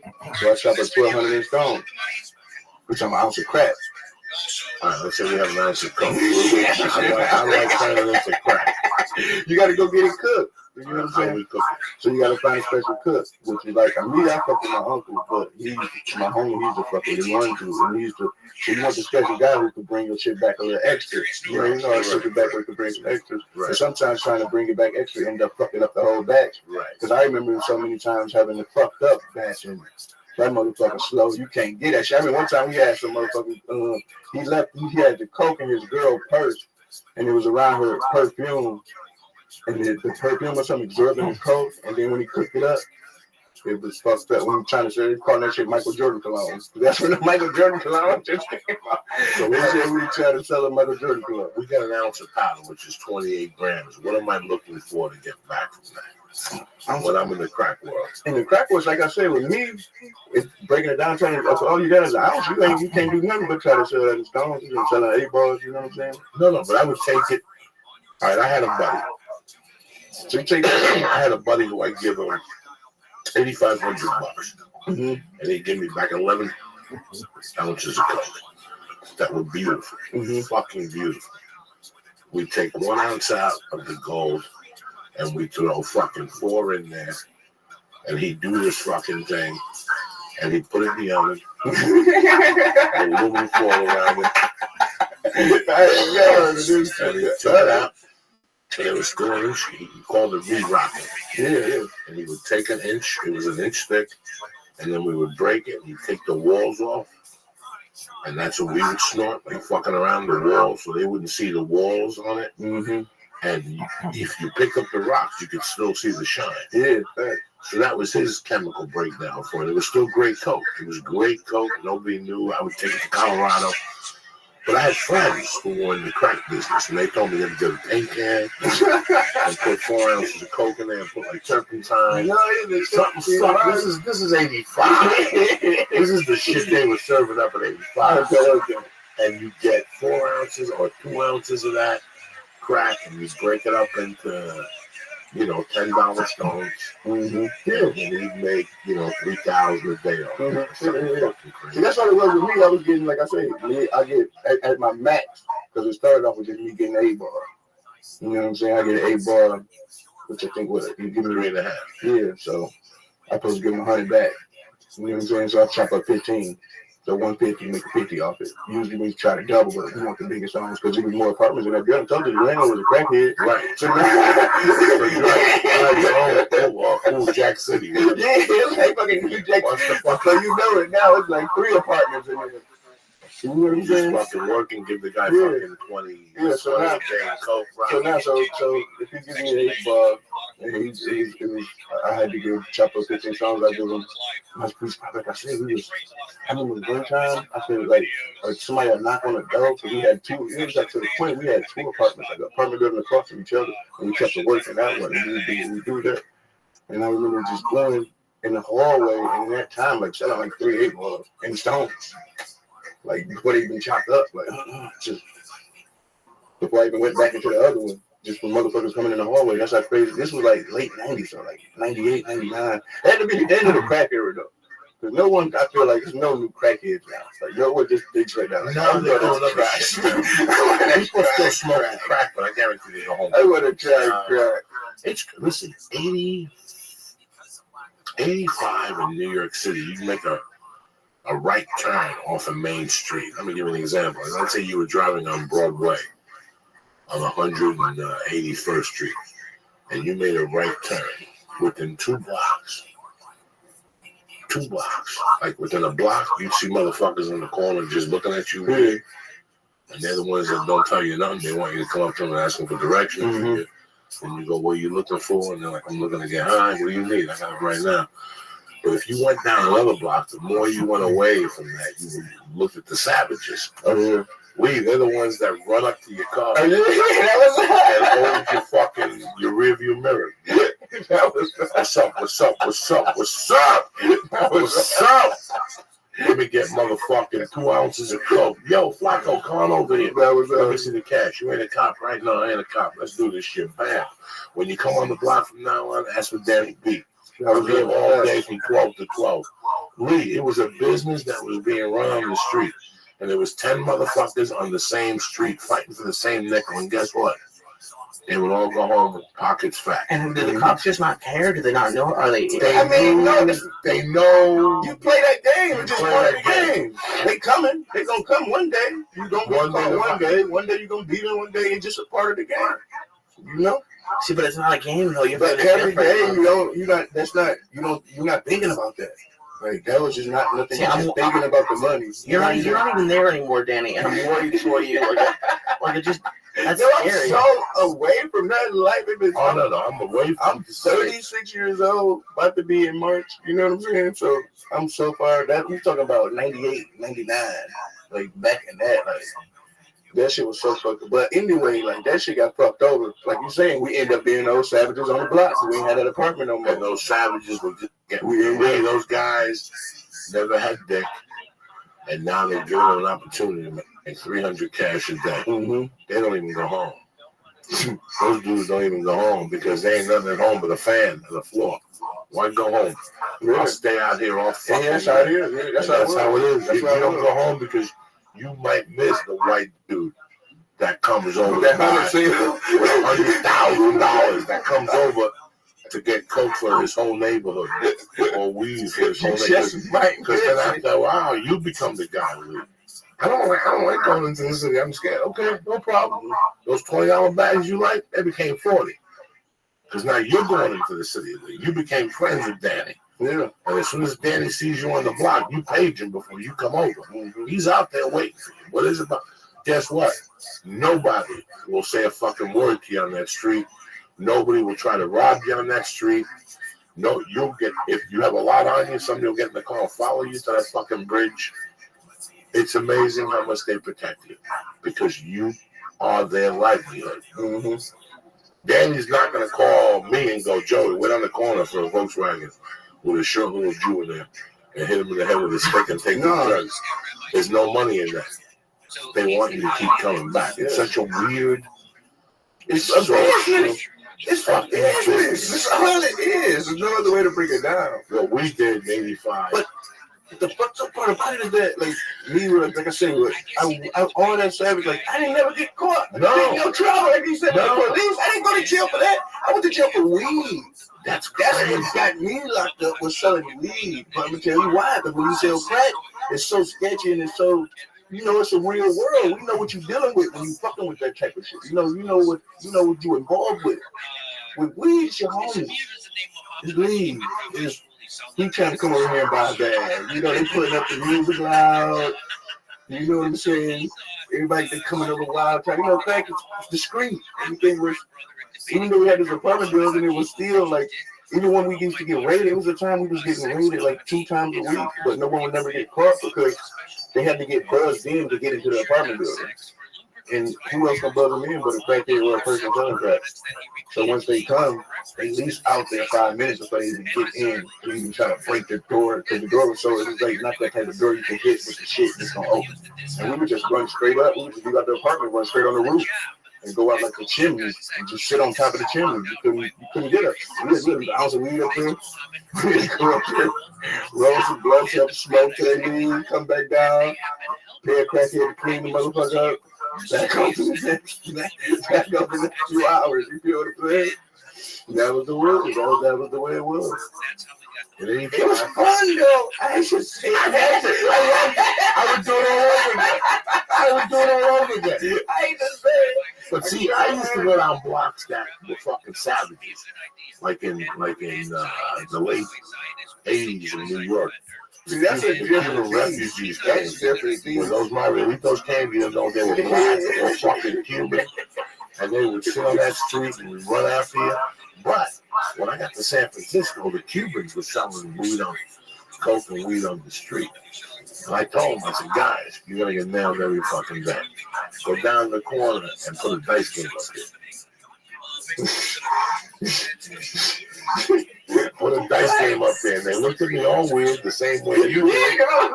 That's like bringing more heat, right? I'd rather them stop for the dice game. By the time the dice game was getting broken up, the coke dude was running down the corner. Uncle Joe. It was and the dude was the dude was one of those Cuban dudes that sold coke that used to be married with kids. But when he went to jail, he became part of that lifestyle where you just fuck men and they suck your dick, but you don't let them fuck you. So he was a Cuban dude that would be well dressed, and he'd have two dudes with wigs on and makeup and shit. And that was his point man. So I would tell him to hide the coke in the bumpers. Right? Listen to me. I'm done. You know I'm the real deal, Holyfield. And he would smack them and their wig would fall off on the street. Like he was domestic violence. It was 1985. You could domestic violence whoever you wanted to. He was domestic violence, seeing these alpha-fags. He would smack them open-handed, like if they brought the wrong liquor. Why is that domestic violence? Because you can't be smacking people like that. So he had a wig on. It counts for something. And in those days, never know. In those days, never know LGBT community. No. He would just smack them. Even now, sort of like the He would just smack them in the street if they fucked anything up. Anything. And they would be there with him. There would be like two guys dressed up as women. And they would be side by side, and he'd be selling coke, and nobody would say dick to him because he was one of those Marielitos, the ones that came in 1980 with Scarface, those crazy motherfuckers. So would you see them around town just with black eyes? Like would you see them beat up around town? All the time. He would choke them in public. Oh my God. He would do the weirdest fucking kick them, drop kick them. What was they doing for him?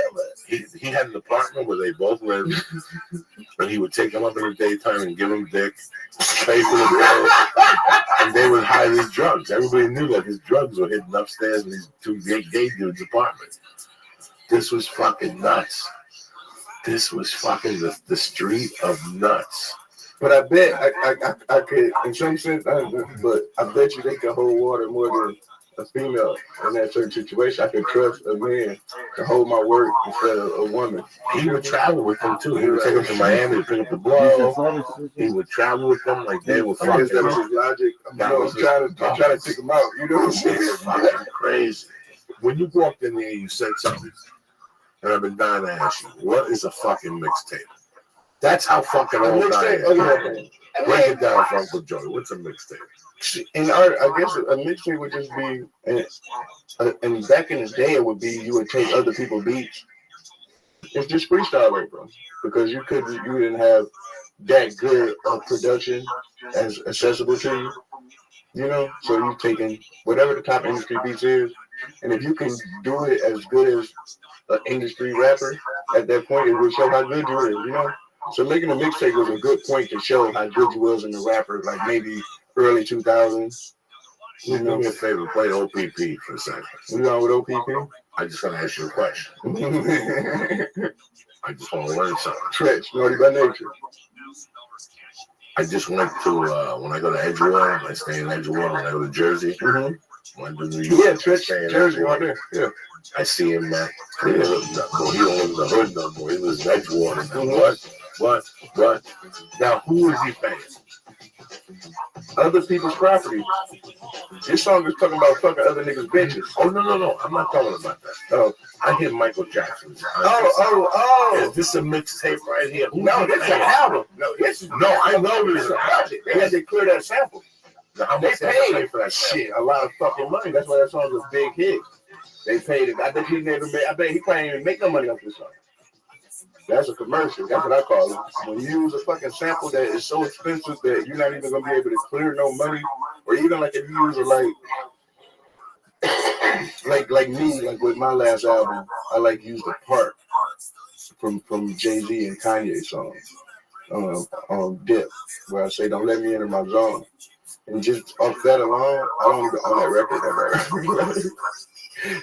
more. They make more money off that record than I could. Like, you know what I'm saying? Just from using that little part. And then just out here, or the dip part. That was like the DJ Nasty part from Atlanta. Like, you can't do it. Like, that's why I never would do this shit ever. Okay, so is that a mixtape right there, OPP? No, that's from their album. That's from their debut album, actually. That was the first single from their album. But we talking about mixtapes became popular probably like 2000, early 2000. All right, so a mixtape. But at first, a mixtape was from DJs. That was DJs just finding the exclusive records from top rappers. To the point where like they were stealing records, like back in like, let's say, mid 90s, early 90s to late 90s. You know what I'm saying? That was when the mixtape in New York, that was the mixtape scene was cracking. Because I remember like the motherfucker went to New York and came back with like a DJ Clue mixtape.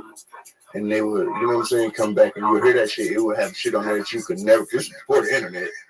So that was how you heard shit you would never, because I guess hearing demo versions, because sometimes you would hear a song and you would end up hearing the real version of that song when the album came out, and it was like damn near two different worlds. He was like, damn, I like the mixtape version better. So I guess in the demo version, or sometimes just hearing like, I guess exclusive. Sometimes people leaking records to the DJ, giving them because that DJ that hot at that point. You know what I'm saying? Like a DJ back in the day, it was like DJ Clue. You know, then you know, it just was 1,000 people. I remember back I'm a producer. I'm in my basement. Zigga, zigga, zigga, zigga, zigga. I come up with a fucking zigga, zigga, zigga. I put it on a mix. I put it on a fucking. You give it to a DJ. I give it to a DJ at a club. It just so happens just chilling with Wiz Khalifa. You hear that beat and you go, "Whose beat is that? I want that beat." You go to the DJ.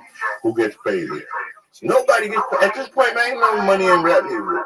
I really feel that. So this tape I just made. No, all that is free. You don't get all that down. is free.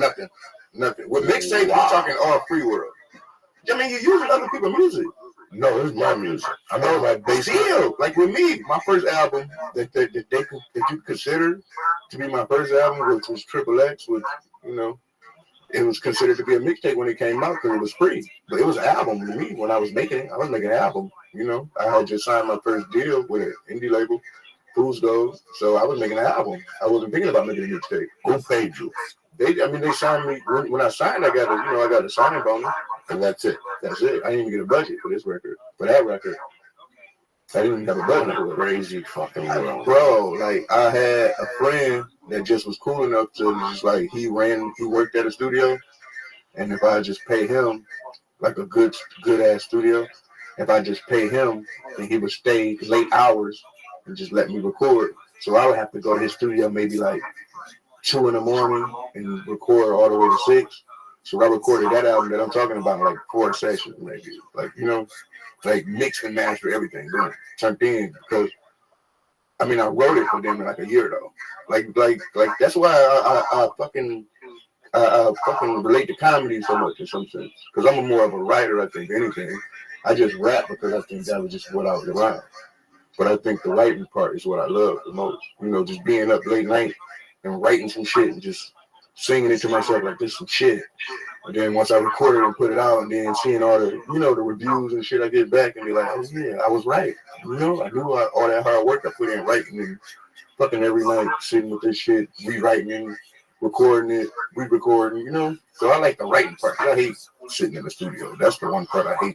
Now who comes up with the beats? With me, I have a producer in London that I work with a lot, that I connect with. His name Paul White. I work with him since like for like the last Triple X and like, you know, so that's like my main producer I work with. Other than that, I try to work with like producers at this point that I always wanted to work with. So I reach out to like all the old school guys that like I would love to work with RZA from the Wu-Tang. You know what I'm saying? At this point. So I'm just trying to get with all the producers that I always wanted to work with at this point. But at this point, like, yeah, I work with Paul White. He's a guy in London. But he pretty much like, he was more into like, he into a lot of the psychedelic shit that I was into. And that's why I connect with him. Like, cause it's like a lot of live instrumentation, you know what I'm saying, type shit. So it ain't just a motherfucker just sampling, you know? It's like I don't know, we're really trying to like be progressive with rap at this point. Who are your influences?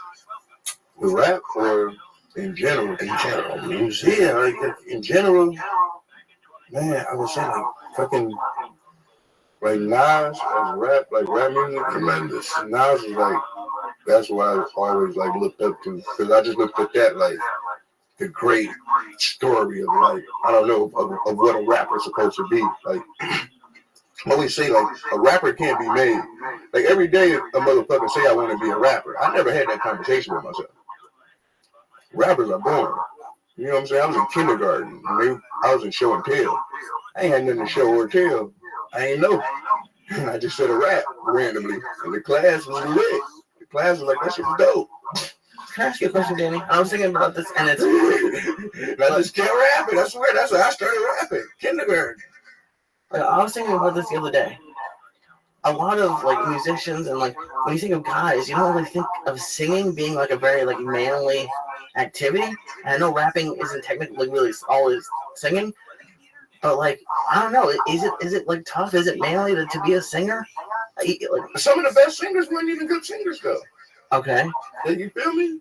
Like some of my favorite artists, I don't think like in that world, like I don't think Ian Curtis was a great singer. Like from Joy Division, I love Joy Division. That's one of my favorite bands. So that's one of my biggest influences. Joy Division. That's actually my last album. Was just like really like influenced and like really like I guess like attributed to him in some sense. I call it Atrocity Exhibition because that first song of that Closer album, like I really just hit home with me really hard. You know, so. I just took that one song and made a whole album out of it. Who was the crackhead from the Temptations? The crackhead, David Ruffin. He's got a great voice. Yeah, man, that's a real sense. When he went solo. See, you born with shit like that. Yeah, that's born with. He went solo, Walk Away from Love, whatever, all that shit. I Wish It Would Rain. That's my favorite one. Wish It Would Rain. All that shit. That's my favorite. Temptations. Anything. It is very masculine to sing. It is. You feel? Yeah. Well, because I mean, it's Monday. We're gonna play Tony Bennett here in a minute, and Tony Bennett man. For decades has been doing it. But I was thinking about it the other day. It's like you both, Joey, like especially, you're very much like a man. Like you like men's men, like tough things, and then just singing just seems a little bit soft, but not like you're like a wimp. But it just, I don't know, like for a second it doesn't really click up. You ever heard those narco songs? Yeah. That's what I'm saying. You hear them niggas singing, you go to fucking 7-Eleven, you hear some Mexican music playing, and it just sound like they just playing some fucking margarita music or something, and they really talking about chopping heads off and killing people. Like, that's true, yeah. That's like the craziest thing in the world. Expression has been around. You know, I love these people. Like right now, you showed up tonight. You showed up with 5 of the greatest classic rap albums of all time. Yeah, you know how to come through it. You know, but it's like, I'm the motherfucker that tells you that, no, rap's been around for a long time. We did that. But something fell. Oh, the album finally went. Put on Patato and Totito. Okay, this is rap in Cuba in 1960. Okay, tell me what songs are available. All right, hold on. How did you even know what he said? I grew up on this.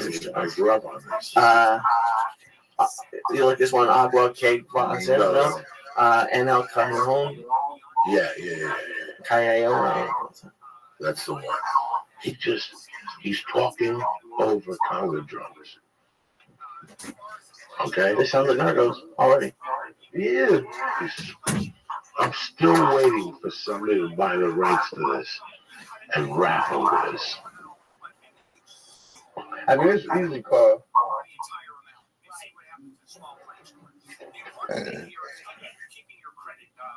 And he was talking some gangster shit?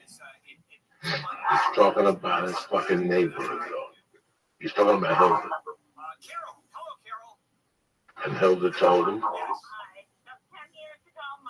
Provide an essay formatted like this that states that I was out doing my fucking thing. The First Amendment protects all speech, including written speech, and you should be able to say anything you want to anyone at any time. A complete, unobstructed view on the right. You should be able to threaten people. You should This be is a able basic to time. say that you want to blow up the world. You should And be you're gonna able see it pay for the to bass player to get use out of fighting Cuba. words. You should be able to yell This is like fire in a when you crowded go to a theater. Cuban's house and you look at If that you want to record yell collection, fire in a crowded if you don't theater, have this, you it's get up up to the and audience to believe you. It should be this is the the right to Harvey be able Cuban. to do so. This is put on the How Walk It Like Format it I like swear the to God, following. this is what the Yankees used to play for Yes, that. sir. That is the type of shit that I like to rap to. This is the shit somebody needs to rap to. Like minimal shit. This is something that this album that I play all the time on here.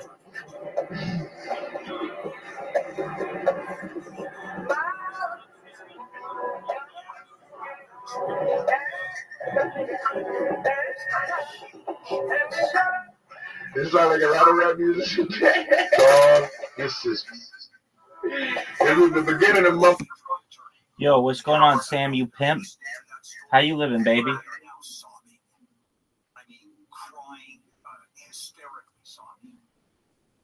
Sam, are we in a discussion?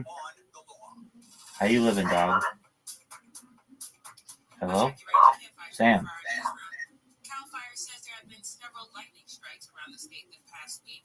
They say the crazy weather over the last few years makes it more difficult to predict fire location. The 10 Commandments won't go into public schools in Louisiana at least until November after parents filed a lawsuit. And street vendors in LA have won a lawsuit settlement with the city. No street vending zones have been erased, and now vending can also take place near special events, schools, and farmers markets. Check your drive with Mike Morris next. Homeowners, when was the last time you had a termite inspection? If it's been over 3 years, then you need to call the Bug Man. Your home is your biggest investment and you need to protect it. We all carry home insurance, but termites do more damage than fire, earthquakes, and other natural disasters combined. Right now is swarming season. Most likely, termites are eating your home. Even as I speak, the Bug Man can get rid of all your termites without tenting and repair any damage that they have caused. Here is a special offer. The Bug Man is offering free termite inspections. Call today and get a free termite inspection next week. You heard right. Call today before 4 p.m. and the termite inspection is free. On your cell phone, dial pound 250 and say the Bug Man. On your cell phone, dial pound 250 and say the Bug Man. If you call right now, you'll also receive a free 1-year maintenance program valued at $325 with a completed inspection and service. For your free termite inspection, dial pound 250 and say the Bug Man. This 3-time Pro Bowler Sean Payton was trending from the iHeart Sports Network. Presented by Macy's Backstage. The Dodgers beat the Red Sox 4-1 in last night's series opener, powered by Freddie Freeman's 8th-inning grand slam. LA faces Boston again tonight. The Dalton Connect and the 2-2 Lakers wrap up their summer league schedule tonight against the Bulls. And from the NFL, the Baltimore Ravens signed 2-time Pro Bowl safety Eddie Jackson to a 1-year contract yesterday. Jackson spent the last 7 years with the Bears. I'm Trey Bender. We have an accident in Carson on the 405. Southbound traffic on 405 before Carson Street. There's 2 vehicle collisions over on the right shoulder. South 405, first you have delays from Sherman Way to Getty Center Drive, and then leaving the west side, you're slow again on the South 405 between the 10 and 90 freeways, and then in and around the accident scene, you have reduced speeds on the South 405 from the 110 to Cherry Avenue. 210 westbound before Irwindale Avenue is an accident involving a car and a pickup truck. This one's on the right shoulder, too. But you have reduced speeds from the 57. With Southern California's only airborne traffic reports, I'm Mike Morris. Shop Macy's Backstage today for amazing deals on everything you need for summer. Get low prices every day at Macy's Backstage. Find the store near you at Macy'sBackstage.com. Price on trend. Sponsored by Norm Reeves Superstores. Something super is always in store at Norm Reeves Superstores. 7 great brands: Ford, Lincoln, Hyundai, Genesis, Volkswagen, Toyota, and Honda. At 11 community locations. What are you waiting for? Test drive today or shop online at normreeves.com. Are you suffering with knee pain? Have you tried shots, pills, yet you're still suffering with chronic knee pain caused by bone-on-bone osteoarthritis, a torn meniscus, or a fall or accident? Have you been told that you need a knee replacement? Here is good news from Laser Regen Pain Institute. There's now hope of reducing or eliminating your pain with a new non-surgical painless laser stem cell treatment. The West Coast's only laser-guided stem cell therapy. This new treatment may reduce or eliminate your knee pain in minutes and is used in treating NFL alumni players with their knee injuries. If you have knee pain, here's a special offer. Call now and receive a special $97 exam that includes an infrared laser joint inflammation scan, a Neuro 7 nerve test, an X-ray and MRI review. This exam is normally $375, but if you call today, it's just $97. Grab yourself Cheap viewers, best viewers. All that every West Side. Still chair. I just knew that I would pawn that channel. We stole everything in the studio. Everything in the studio. Everything I say, I don't know. I think it really just with me and music. Like I love music. I love music. I'm a fan more than I think I am an artist of it. You love music at the house every Saturday. My dad was more into house music. That's crazy. What's house music? House music is like just like like dance music. Like like Detroit techno, like ghetto tech, like shit like that. Just that was my life. Moms. Is that where I had young parents? That's what happened. My mom was 18, my dad was 16 when I was born. Grandparents, you never go over there. My grandparents, my dad's mom is Filipino. So that's that whole world. Okay. So I got that Filipino world. And then my mom is black. So yeah, my grandma was still living, but I never met my grandpa. None of my granddads and none of that. There's never really a lot of men in my family. I had one uncle who was in jail all the time. And then I had another uncle who was my auntie's boyfriend, like my mom's older sister. And he's pretty much like, he's been more influential, like far as like, than probably anybody in my life, to be honest. My dad, like I said, he had me at 16. So, yeah. Then he had 4 kids, like, and he had 3 kids back to back. Like, my dad was, when I think about it I think about it all the time, like, he was really kind of like, he's crazy. What, like 16 and 20? He had a kid every year? He had 16, 17, 18, then he stopped the year, then had one at 19. So by 20, he had 4 kids. Different fucking world, my friend. So imagine being raised. Different fucking world, my friend. When I listen to your music, first off, we came in here one day and some dude, Danny Brown, wants to be on the podcast. Facts. I thought it was a white dude. So for a month, people were like, get Danny Brown on there. I kept thinking Danny Brown was the white dude Rogan had on that smoked joint after joint after joint. Blood after blood after blood. What's the white dude that he's That's on? my show. You want me to say it? Don't worry about it. Don't say it. Yeah, so white dude. I didn't know. He comes in here, Danny Brown. Yeah. Listen, if I want Eminem, I'll fucking call him. All right? I thought it was a white dude. If I want Eminem, I'll send him a fucking telegram. All right? So I go home one night. I'm stoned to the fucking gills. He's loyal about weird things. Right? And, I don't need no white rapper. First of all, I invented the white rapper in 1985. You're looking at him right here. Joey Diaz invented the white rapper at the Sheridan on 52nd and fucking 7th. I broke it down for this black dude and a white dude that were from a record label. I was bartending and I said, listen, the fucking, the 2 guys in Brooklyn. Who were the 2 guys in Brooklyn in 85? Beastie Boys? No. Way before the Beastie Boys. I told the other dudes, fucking Snap, Pop, Crap, Boom, Pop. What's his name? Come on, my Adidas. Oh, Run DMC. Run DMC. I go, listen, Run DMC is great. And some of and Grandmaster Flash is great. All that shit is great. But you just gotta get a white dude. A white dude. But the Beastie Boys. The Beastie Boys came out maybe 2 years later. Yeah. I swear to God, I'm like, see, I'm a fucking genius. See, I'm a fucking. Even now, like, that's what I'm saying. Rap music now, I feel like it's like so oversaturated.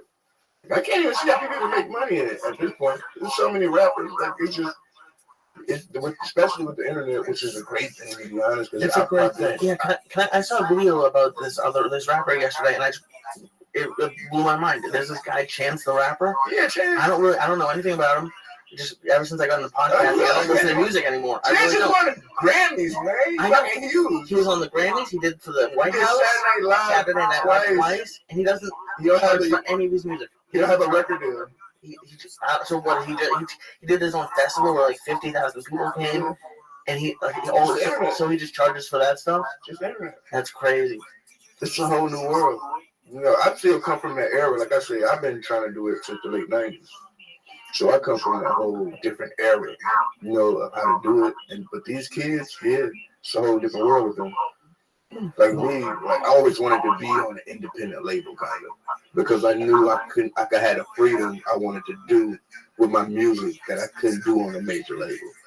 Like being signed to I couldn't make the girl songs or the club. Like you gotta think, the music business is exactly what it is. It's the music business. But I didn't realize that until now I'm kind of got deep in it, and it's like, fuck.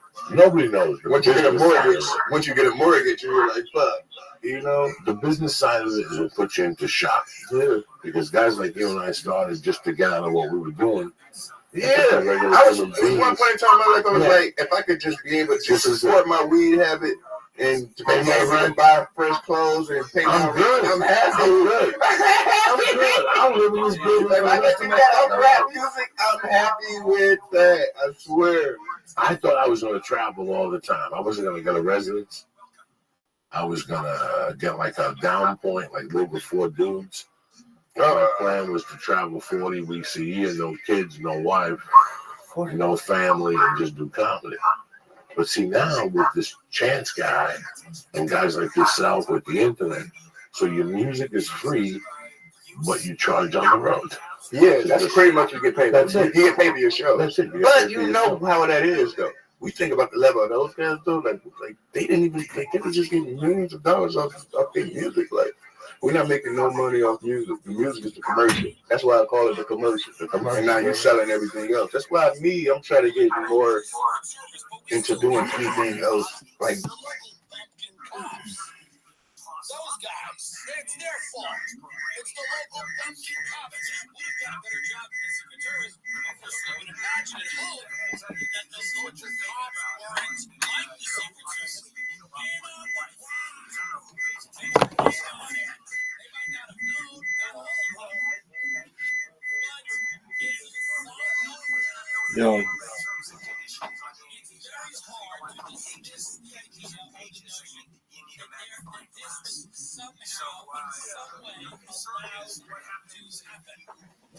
Athleticism. Some activity that contravenes what you agreed to. I don't know what question the reason that they are giving for this are an insult to intelligence, and I don't even care how dumb you are. And there's a lot of people out there that are incredibly dumb. Let's watch this woman. By the way, if we can we convict by local and facial expression and cadence and tone? Now, let me tell you about we are submitting it to evidence. Look, facial expression, cadence, and tone. Here is Kim Cheadle, who is giving the very plausible explanation for why so the main part takes care of allowed a guy to climb on a roof, and then the capsule will go to work. and then shoot at the president. By the way, 30 minutes earlier, they were told this guy. We'll go into all that, but let's watch this very guilty takes care of that. And so we meant that I don't miss that. That's elements. Now, if I'm going to suggest you work on, I live on elements. So multiple packs, free shipping, money back guarantee. Never seen or heard of anybody using it. You're simply going to want more. That's the bottom line. I've known these folks for 30 years with elements. I met them at a garlic festival where I had a huge fight. I said, radio come by radio show, I want a free pack. That's not even a building that's full enough would kill you. You might not even break your leg. I mean, it was crazy. This is the craziest. That's Here's a, what is this, a TikTok? It's a TikTok of an hour before the shooting. This guy, Matthew, is a crook. He's just walking around, get that 15%. I don't know, this building like dancing with a gunner. CLMINS. This is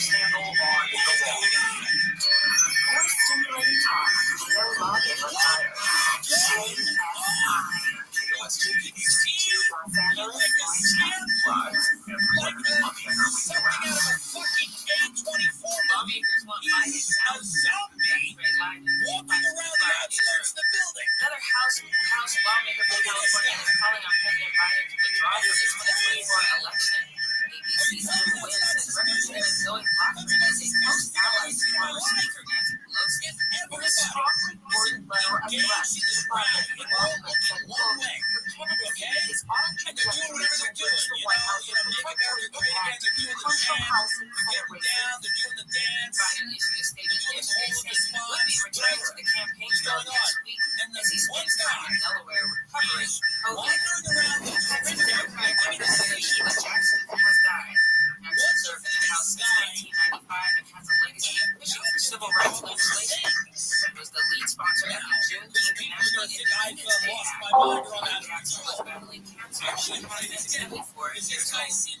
The man in Florida has been arrested for making threats to kill former President Trump and his vice president, Jupiter police say they took the man into custody yesterday after getting tips he posted threats on social media.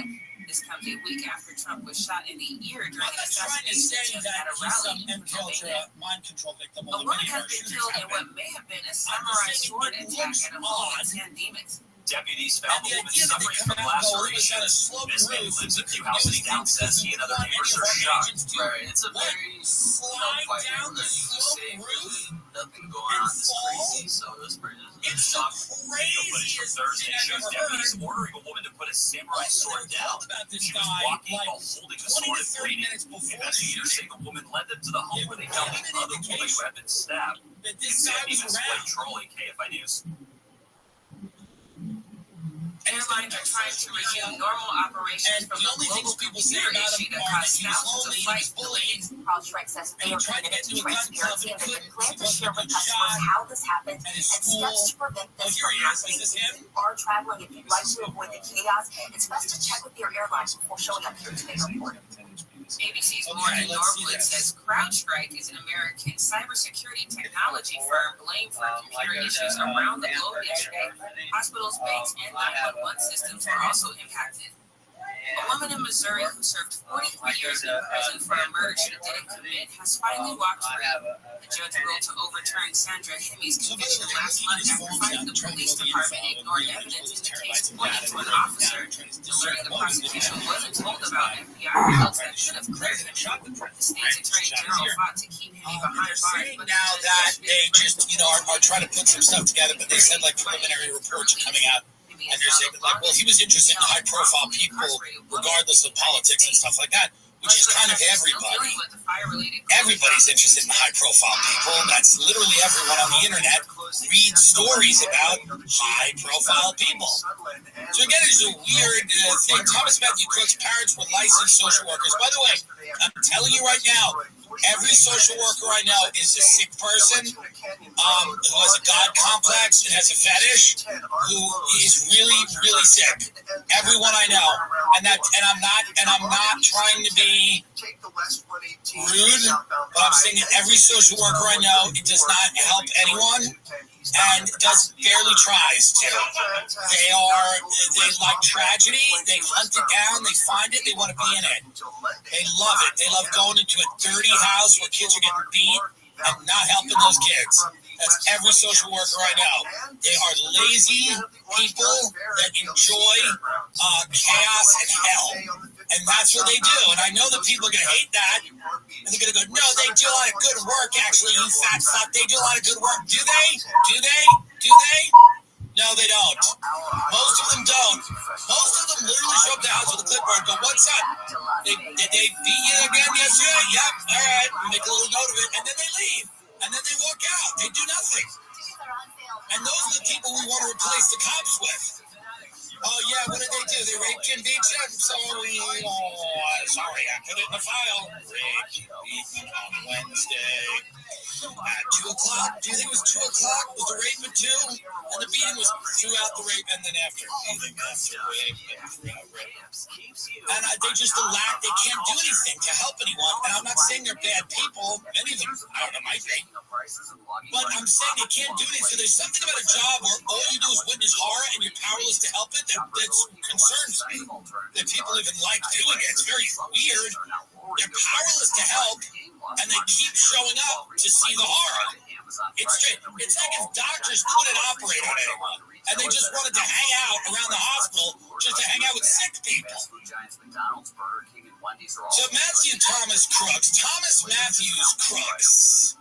Parents were social workers. They were licensed social workers. Among the swirling unanswered questions about what drove a 20-year-old Pennsylvania man to very nearly kill the former friend. By the way, how about what drove the Secret Service to not be on the roof? Like, why don't we focus? I know that there's a bunch of articles about that, but you can see this narrative emerging where they're like, what was this kid? How have we failed him as a society? How have we failed him? What did we? And it's like, guys, I'm really much more concerned with why the Secret Service would have put a guy on a slightly pitched roof. Why that they didn't do anything about this guy having been the people pointed this guy out to them. They didn't do anything about it. Matthew Brian Crooks and Mary Elizabeth Crooks, residents of Bethel Park, Pennsylvania, hold active licenses as professional social workers. Records from the Pennsylvania Licensing Verification Service indicate that both have been licensed in 2002. These people are not talking to the press. Yeah, they're not talking to the press. Interesting. Nobody's coming out. There's a few of his classmates that are saying stuff. A few of his classmates are coming out being like, yeah, man, he sucked. Let's watch them. Oh, here they are. Let's watch some of his classmates. In what way can you explain? I mean, he would sit alone at lunch. I mean, he was just an outcast, and you know how kids are nowadays, so they're going to see someone like that, and they're going to target him because they think it's funny or whatever, so it's the best way I can describe it. And it's honestly kind of sad. Like, I don't want to say this is what provoked it, but you never know. And by the way, they just handed him that index card. They're like, and perfect, thank you very much. They're like, and can we go to the next kid? The next kid's like, well, I didn't know him that well, but it's a shame the availability of guns in this country. I'm not saying that's what provoked it, but the Secret Service is very brave, and I'm happy to have them. Well, by the way, that thing, I mean, I don't want to go full fucking Sandy Hook here, but like, is this odd? Like, this just is odd. But this guy's like, he was a lonely kid. That's sad. I'm not saying that's what provoked it, but it's like, what is this? You're all outcasts. You're all outcasts. Look at you. I believe the text should be interesting. I want to say he was a loner more because he was just... He was quiet, but like he was just bullied. Like he was bullied so much. He was high. Yeah. Do you remember at all what they said you called him? No. He was just made fun of, I guess, for the way he dressed or his appearance. Contact and cuts this week. Very good. Now, principal you're doing great. Like you. When you deliver the line about his appearance, look away. It's very, yeah. When you deliver the line, it's he was bullied, and then when they ask you what, and you know, you want to say something fun, you don't have to because you don't remember. But then you need to say something about for his appearance, okay? And then look away. We're gonna take this one more time, okay? Everybody, speed. We're ready. And I mean, it's global IT meltdown, all because of a company named I'm just kidding. Everything's fine. Everything's fine. My president has COVID. Across the world. Secret Service director chased out by officials amid calls to resign. People really want this woman out. They want her out. They're going, get out. So let's watch this. This is a lot of videos today. It's a lot of multimedia, folks. We're in the heat of it. We're in the throes of it. This is the Secret Service director, and let's people are unhappy with it. This is exactly what we were doing today. Who's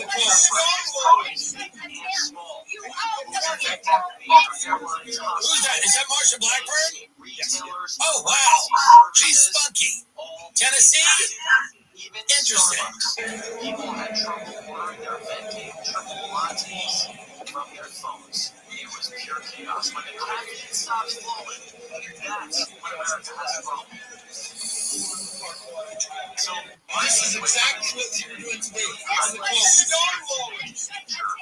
our global ecosystem, our global. Yeah, they're gonna. I mean, like Alex said on the show, it's like I feel like if this was what it looks like it was, this won't be the end of it, tragically. And I'm hoping that obviously we don't want any, more craziness to happen. But by the way, do you know that they've already apprehended a guy at the RNC that had explosives, a guy with a knife? They're already apprehending these. I mean, it's like they're coming out of the woodwork now.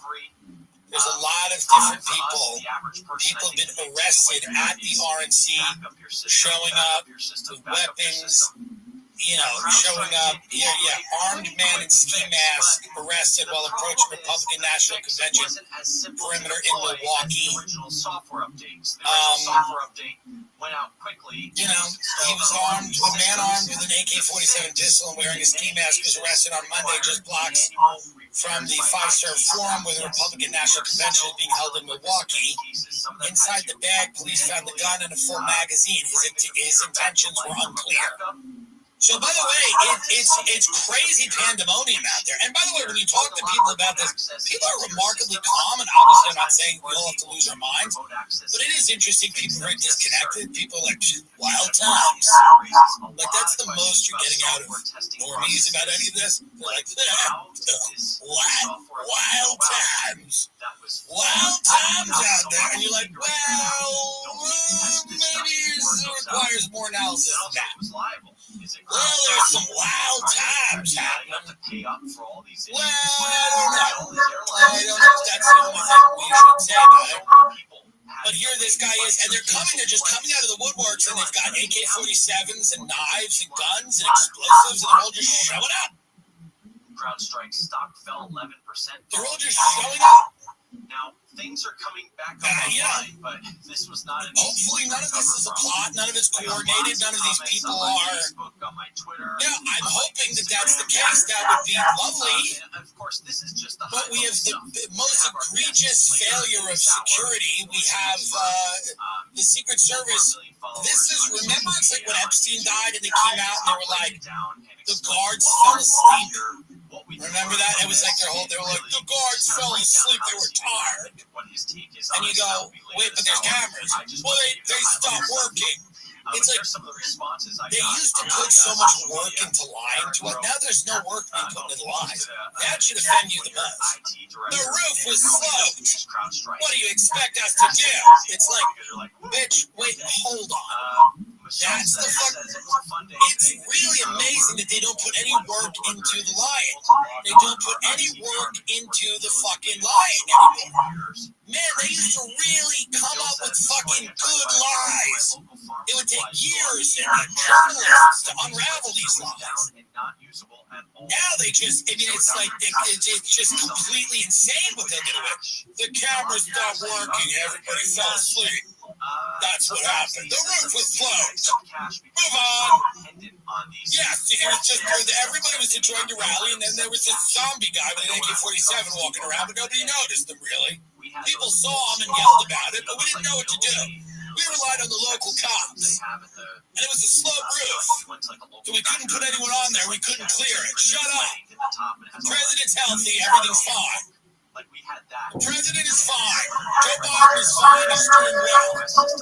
Now, I don't know how these plots work. I've read lots of books about these things, but I don't really know. I don't know how these things happen. But I imagine that this Secret Service woman, it looks, you can see in her face, by the way, and I'm not just saying anything negative about her, but you can see in her face that there's some deep conflict, not in that picture, but when she's talking to, who was that, Lester Holt? She got the thing. We're on ABC. Whatever. When she's talking to him, you can see she's clearly, there's conflict. Play that again. Play that clip again. I want you to look at her. There is something to be gained sometimes from just looking at someone and taking in their cadence, their tone, how they're speaking. And when she's speaking here, you can tell that she's kind of conflicted. She may not know or have known what was going to happen. They may have just, I don't know if she was a pawn here, but we'll look at this woman again. should that roof have been secure, period. That building in particular has a sloped roof at its highest point.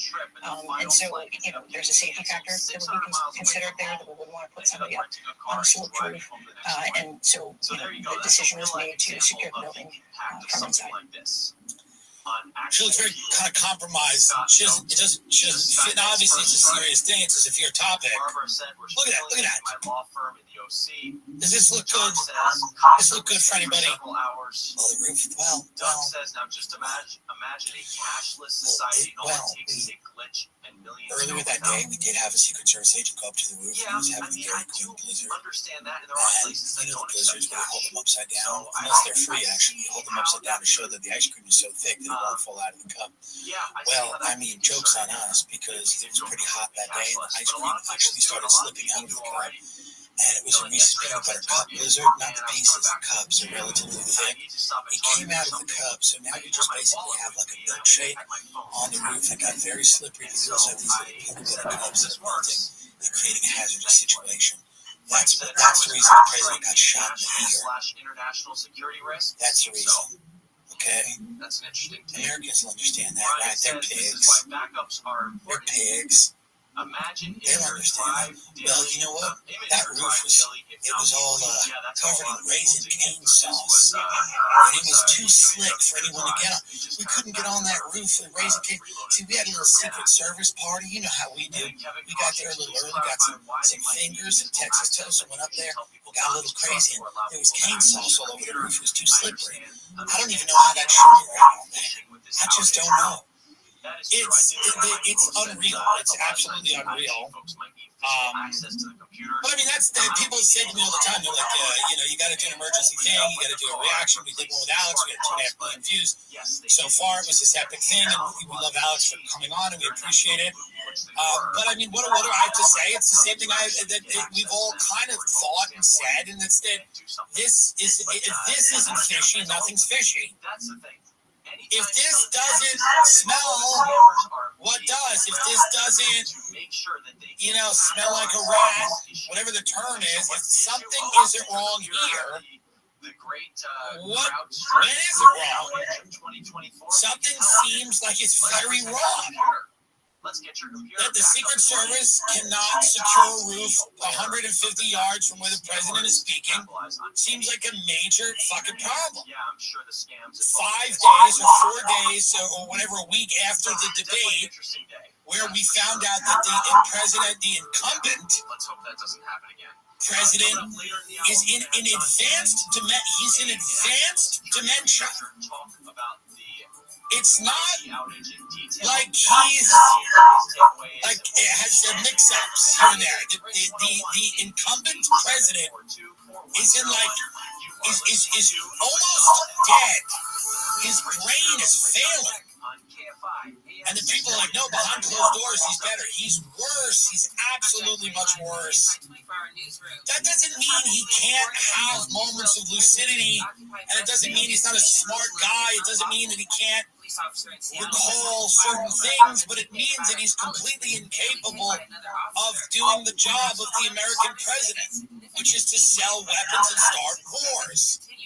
That's the job of the American president, is to start wars and then sell weapons to one side or both sides of the war. That's his job. Now, he doesn't have to do much to do that. This is where he thinks another woman is his wife. Well, he wishes she was his wife. She's not a fake doctor. Yeah. He goes, oh, right. She's married. That's amazing. Biden's literally going, oh, I'll take this one. I'll go with this one. And then he sees Jill and goes, oh, the old ball and chain. The woman who's making me continue to do this job. I have to show up every day. Well, I watch politics like everyone does. We all sit back and we watch it, and it's entertaining to a degree, and then also it's also scary. But CNN anchor says Trump defined a podium is a bad message. So if I've seen Republicans lose elections, I've seen the Democrats lose elections, and I usually know when they are going to lose. Like when Mitt Romney said that half of America just doesn't want to work or doesn't care, but that's when he lost. When the billionaire Mitt Romney or whatever, he was worth a lot of money, maybe not a billionaire, he was worth a lot of money, and he came out and he was like 47% of this country doesn't even care about anything. You know, that was when he lost. And I feel like this mentality here is why the Democrats are going to lose. This CNN anchor is saying that Trump sent a bad message by saying fight, fight, fight after. And by the way, I think that Trump was in shock. He thought he was dead, thought he was going to die. Probably thought he was shot fatally. He didn't know. And he said, let me get my shoes. He was out of it. He was in shock. And I think when he said fight, fight, fight, I think he was, which makes all the more kind of badass, I think he thought that was the last thing he would ever say or that anyone would ever see him say. So it was a very interesting thing, I believe, because he didn't know. There were shots fired, and there was blood. He was in shock. It was all a matter of seconds. He didn't know. But let's see again the people in CNN who are, again, determined to lose at all costs by a historic margin. Let's see this analysis. I do want to say there was one thing that when I watched the tape, I found because of all of his he did right away. And that is that after he was hit, former President Trump got up and said, fight, fight, fight. I think what we're hearing from people is that's not the message that we want to be sending right now. We want to tamp it down. That's a great point. So the president, who had just been shot, was sending a divisive message. Can you imagine these people? The president, who had just been shot, was at fault for the divisiveness, having just been shot. The guy who got shot, who almost died, who a bullet missed his head by, centimeters. I mean, you see that thing. It's crazy the way that they, analysis of the bullet going past his head. This guy, who then gets up and says to his people, fight, fight, fight, he gives this historic photo. I've talked to big liberals about it. They go, this is the most impressive political act I've seen in years. And somebody's on CNN going, actually, we felt the message was a bit divisive. We were actually disappointed in the wording. We don't love the wording of that. I wish he could kind of workshop that a bit as he was being bloodily dragged off the stage by the Secret Service. I wish he kind of, I don't know, taking people's temperature. We're trying to ramp it down. Are you trying to tamp the Secret Service? I love it when he goes, They were trying to ramp it down. A week ago, Biden goes, let's put him in the bullseye. Were they trying to ramp it down? Trying to ramp it down when years ago Maxine Waters goes, if you've seen anybody from this administration in a restaurant create a crowd, confront them, scream, yell, tell them you are not welcome here, that's Maxine Waters. I mean, political violence is never good. It's never the answer. It's not the answer on January 6th. It's not the answer with Antifa. No good comes from attacking innocent people, destroying people's private property, killing people in the streets.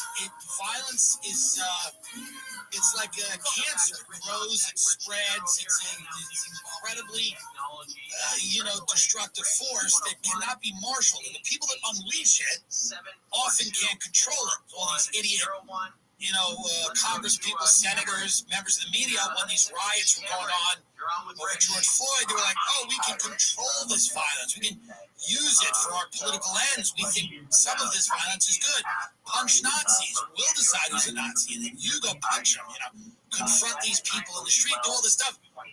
People like me were getting accused of, what are you, a Nazi sympathizer? I'm like, no, I just think that establishing a pretty reasonable standard that violence isn't okay, no matter what anyone believes, and that the best way to actually deal with people's beliefs is to ignore them, not attack them violently, or is to present better beliefs that make more sense, because that's how civilization works, or should. But this whole idea that violence is now the whole thing. So now we have people. there they are. Heyo. What's going on, big dog? How you living, pimp? How are you today? Living the dream. How about you? Just playing some Once Human with my wife. Hell yeah. Shout out to your wife. Shout out to Once Human.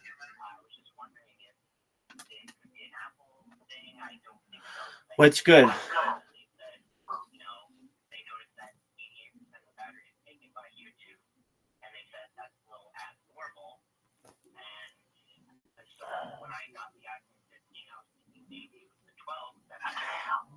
Three laptops are fucking there.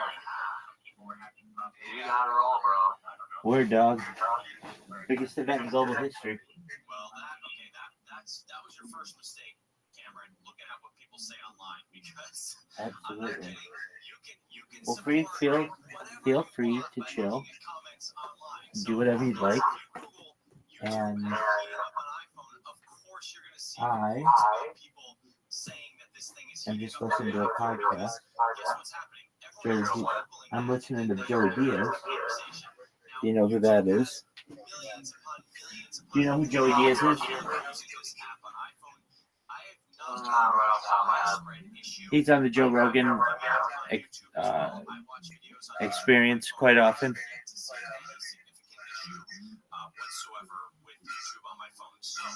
Oh, yeah, I know, yeah. I didn't know his name. I know his face. Played in The Sopranos. He was actually in the Many Saints of Newark. A lot of people think he's the guy who played Big Pussy, but he did not. Vincent Pastore or something like that is that guy. But Joey Diaz did play in the Sopranos prequel known as The Many Saints of Newark.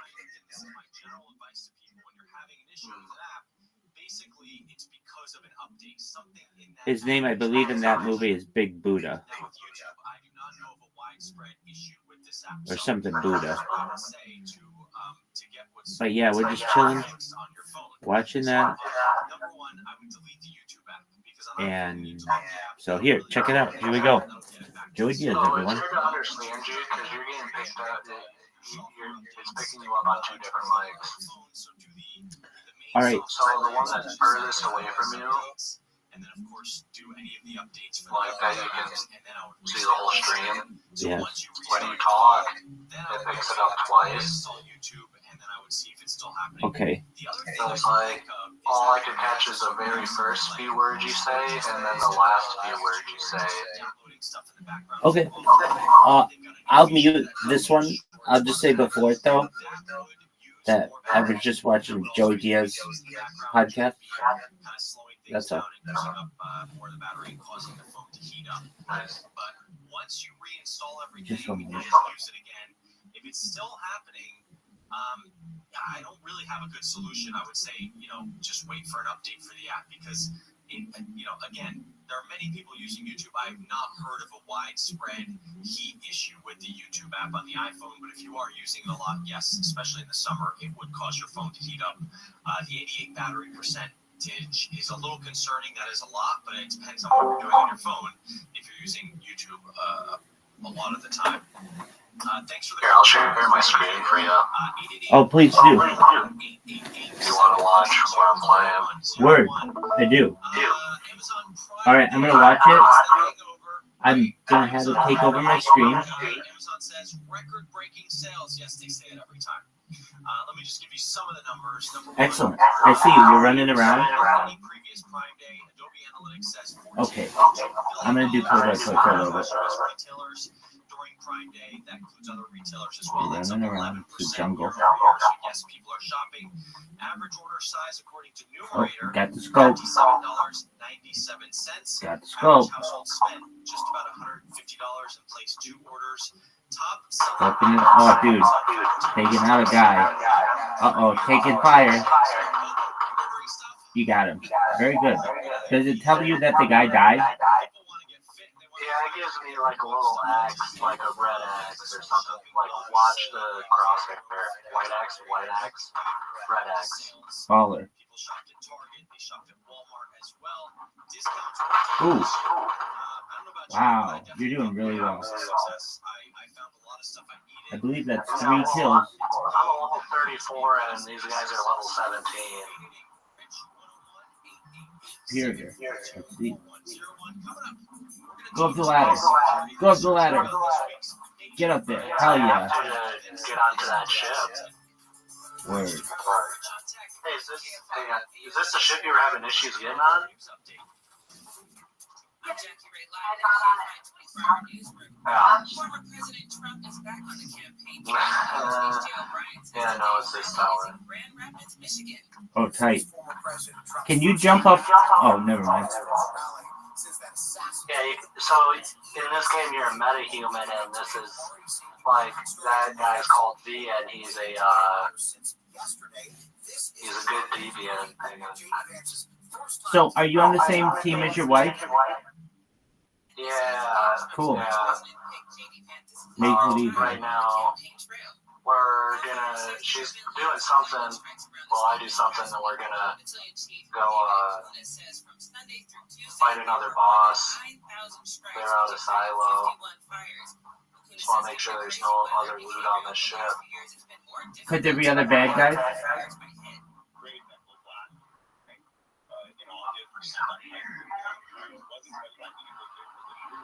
Could there be other bad guys on the ship? There might be other bad guys on the ship, Okay. but I doubt it. Don't want to swim across because of crocodiles, but I guess I have to. Oh, dog, there's crocodiles. That's crazy. Go, go, go, go, go. Can you see a crocodile? I do not see any. It's unclear what meat is responsible, and no recalls have been issued. But most of the people who got sick reported eating liverwurst or turkey. All right, good job. Back on the beach. Now you're gonna go whoop some ass. There's another guy. Go fuck yourself. We're level 37s here. Fucking 17s. Get the fuck out of here. 37s for life. No, that guy's level 17. Yeah, that guy sucks. 37s rock. Fuck you. This is 37. Fuck you. You're another 17, you little bitch. 37's rule, dog.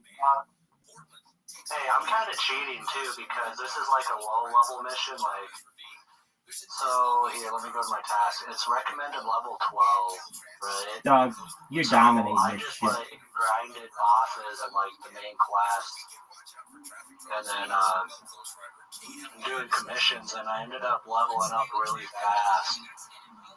And I also unlocked a lot of stuff in the metrics, so I almost have tungsten armor-piercing ammo. And once I get that, these guys are going to be like 1 or 2 shots. If that, just one. Hell yeah. 37 for life. Whooping on 17s. Little bitches. Alright, here we are jumping over the railing. Now you're getting some loot. Now you got that little firebird thing. Jumping over another railing. Another railing. Shooting motherfuckers like it's your job. Shooting that motherfucker. Go fuck yourself. Shooting that motherfuckers. They don't even know. 37's for life. Oh, there's another guy. Oh, taking some heavy fire.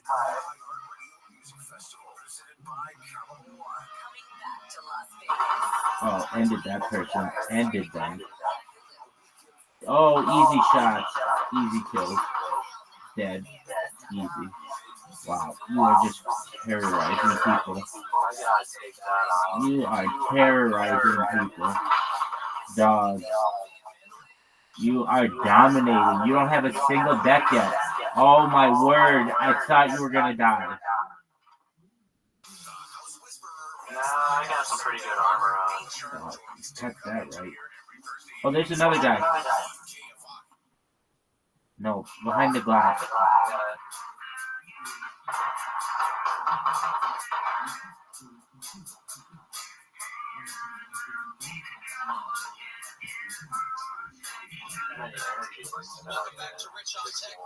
Hell yeah. There's something up here. Technology at 888 Rich 101.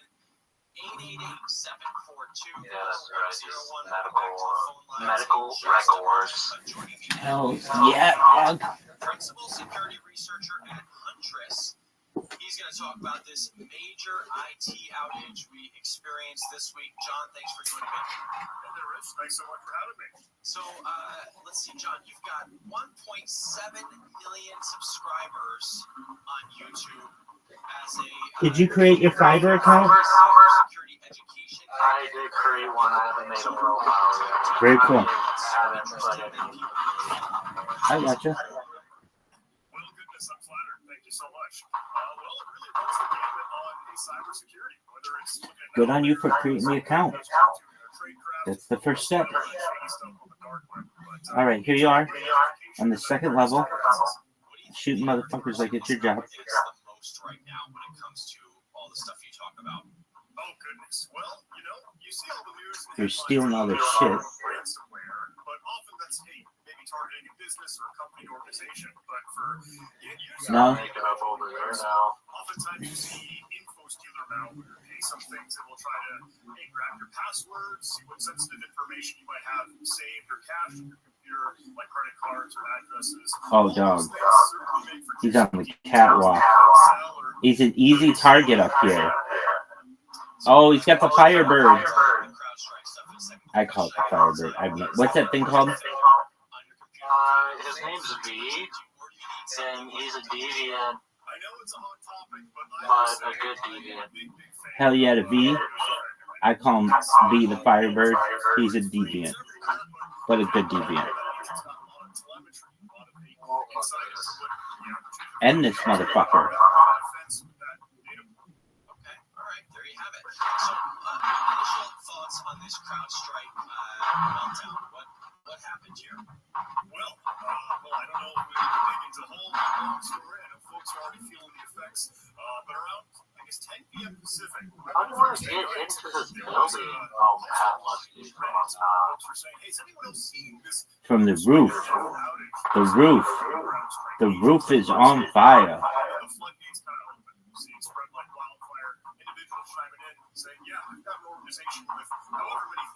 Firebird, V, the deviant, a good deviant.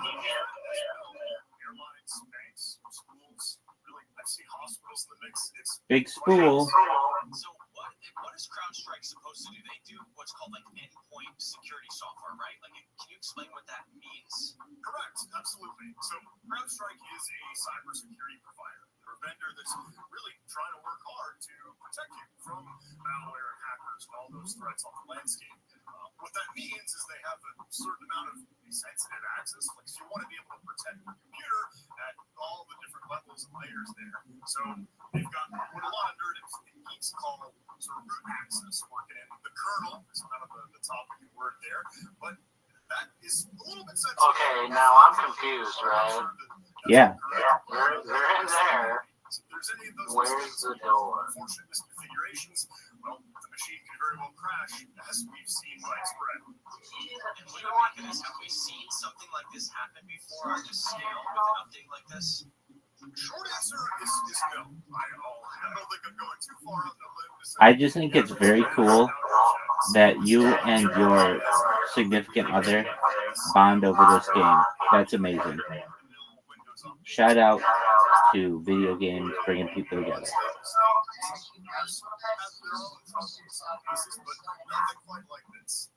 Two posters that are split.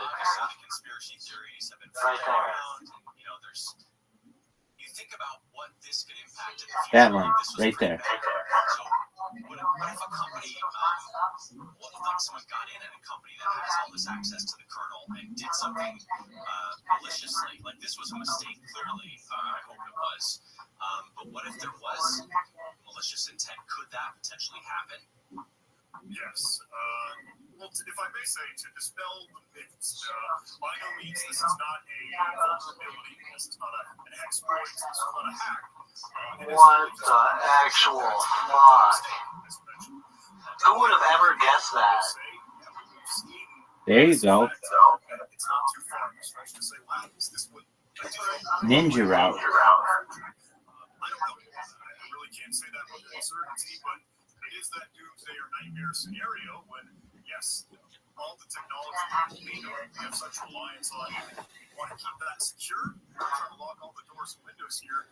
Yeah, it's a one-time mission. It's the storyline. Scary situation.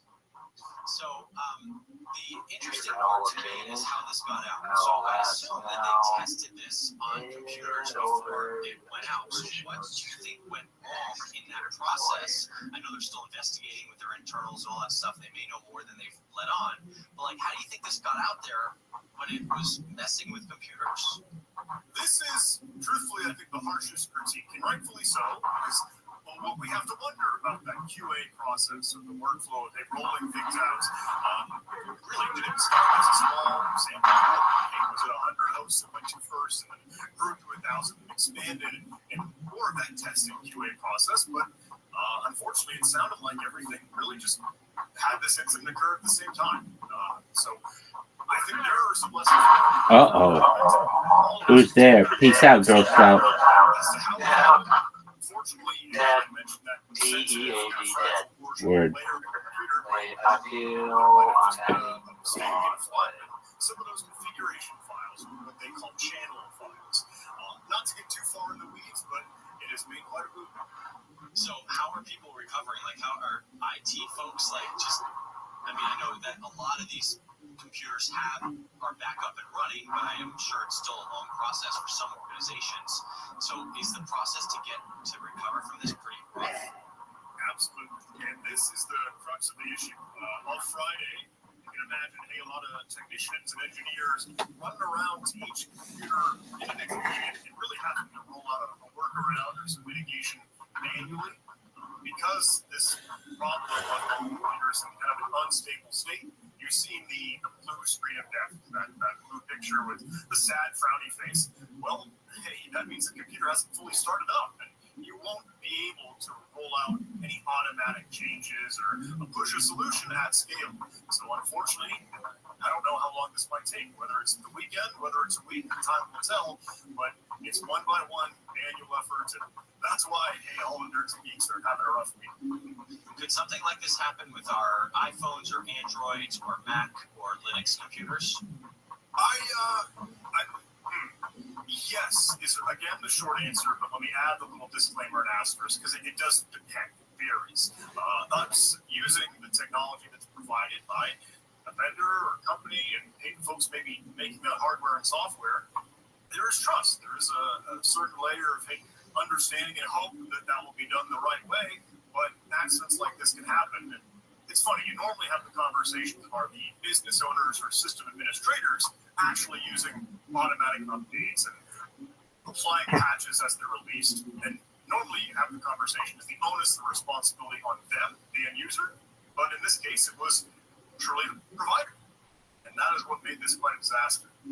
Okay, so for the average person, we're going to wrap this up. I know people get scared to do updates in general because it changes the way their computer works or changes the way their phone works, and but they do contain software or security updates. So, what's your advice to people? Should they be hesitant to do these updates like the day they come out, or are we still okay and this was kind of a fluke? Well, let me be bold and confident here. Without a doubt, you still absolutely should be applying those automatic updates and getting the new patches as they're released. I think the best that we can, because look, that is going to improve your security posture and have a better defense. But we should do some strategic planning, some thinking, and can we get ahead of this if we were ever prepared for a situation like this? Do we know who to call? Do we have our checklists and documentation outlined? Let's say operating procedures we can roll with. That's the best we can do to try to prepare for what we might not realize we have to prepare for. All right, John, I see why you've got nearly 2 million folks following you on YouTube. You explain stuff in a very clear and easy to understand method. How can folks follow you online? Well, thank you so much. Hey, you can track me down. I am on YouTube, just my name, John Hammond. And you'll track me on LinkedIn, Twitter. Hey, I'm out there. Don't hesitate. Happy to be a friend. All right, there you have it. Thanks for joining me, John Hammond, Hammond, Principal Security Researcher at Huntress. Coming up, more of your calls at 888 Rich 101. That's 888-742-4101. Plus, it's the end of an era for a technology. I'll tell you which one coming up. Rich on Tech on KFI AM 640. Time now for a news update. I'm Jackie Ray live in the KFI 24-hour newsroom.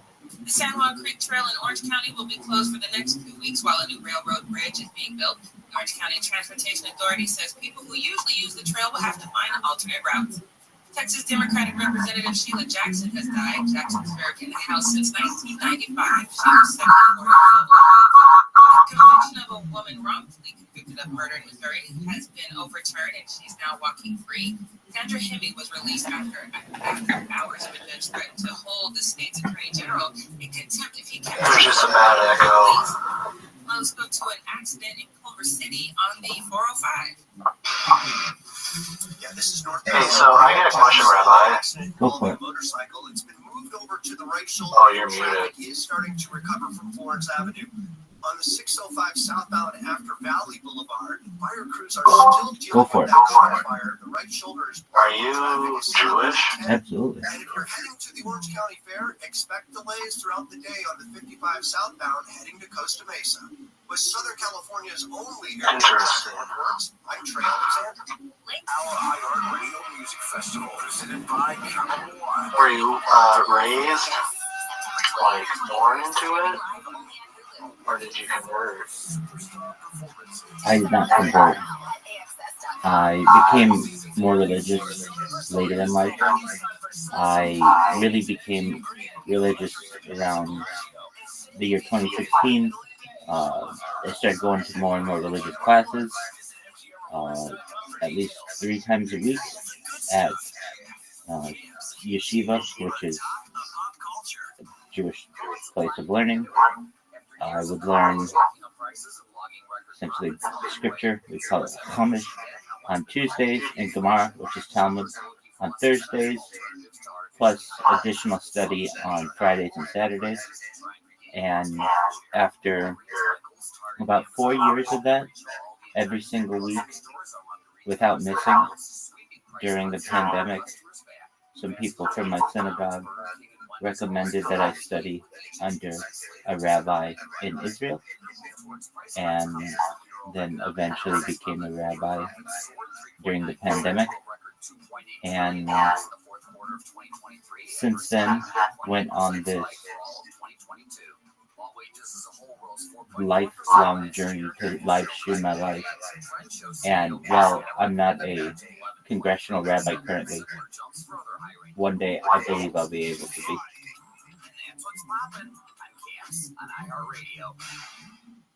Widespread racism against the Asian American and Pacific Islander community is a serious and devastating issue that is impacting the lives of millions every day. It's up to all of us to stand up, speak out, and put it in. So are we looking at a map here? Is a national coalition that tracks Yeah. hate and discrimination against the API community across the United States. To report These blue dots more about what you can are tasks Okay. or missions Okay. you can do to level up, and I need to go through and complete them all. Like there's one right here, recommended level 6. I'm gonna go through and just totally decimate all these lower level missions. Rack up a bunch of points, bunch of gear. Like I got a lot of them done over here. Best of all, our artist radio is presented with limited commercial. Only this one, and then there's only one on my screen right now, and then one down here. I guess I have them all done over here, where they don't unlock until I do different ones. So I have one. Search your favorite artists, hit play, and we'll take it from there. iHeartRadio, number 1 for music, radio, and 3, 4. all in one.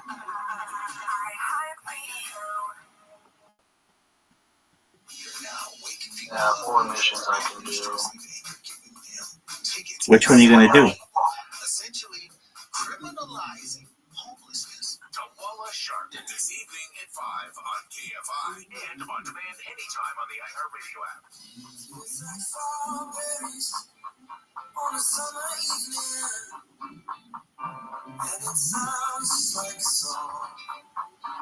I want more berries and that summer feeling. It's so wonderful and warm. You know how we had that discussion recently regarding. What was that? You know how we had that discussion recently regarding. I can barely hear you. Just 1 minute. Technology at 888-RICH-101. That's 888-742-4101. I hope you're having a fantastic day. I know I am. The website for the show is richontech.tv. While you're there, you can sign up for my newsletter. Do you remember we had that discussion regarding gravity batteries?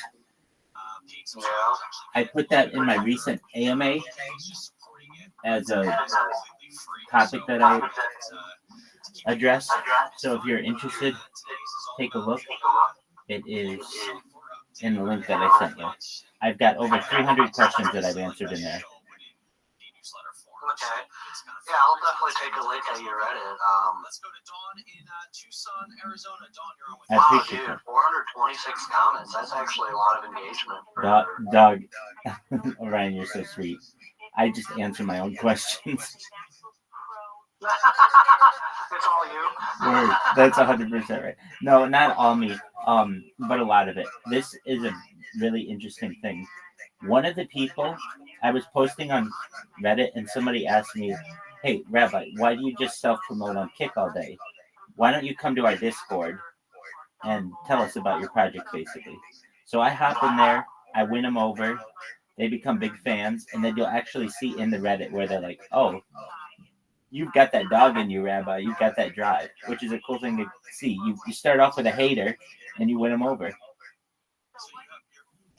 flash drive is, I'm guessing. Yeah, Exodus was super excited about finding you.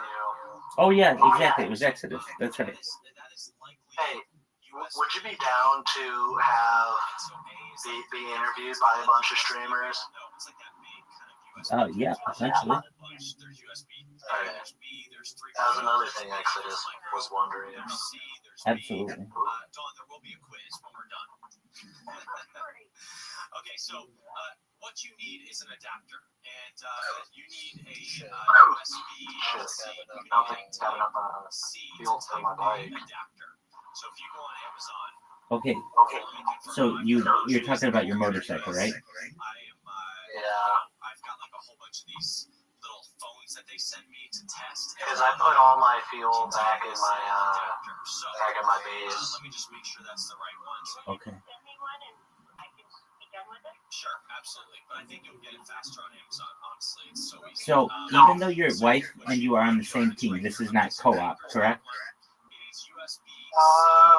It doesn't have to be.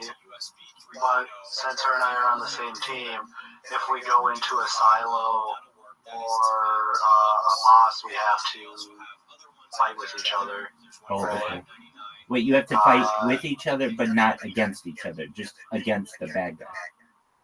Yeah, against the bad guys. We're on a PvE server, so it's player versus environment. PvP is player versus player, and that is a lot worse. I mean, how do I say this? And you see it's a little tiny adapter. You should be able to identify the fact that it looks like it would plug in the flash drive on one side and USB-C on the other side. Anywhere from $6 to $10 solves all of your problems. I think you said you had a conundrum. Your conundrum is solved quite easily, actually. All right, here we are, driving this motorcycle off-road, doing our best to avoid any kind of object. Not sure how much gasoline we have remaining. We're now going through what seems to be like a abandoned, a ghost town. Now we're cruising out of town. Oh wow, that just popped out of nowhere.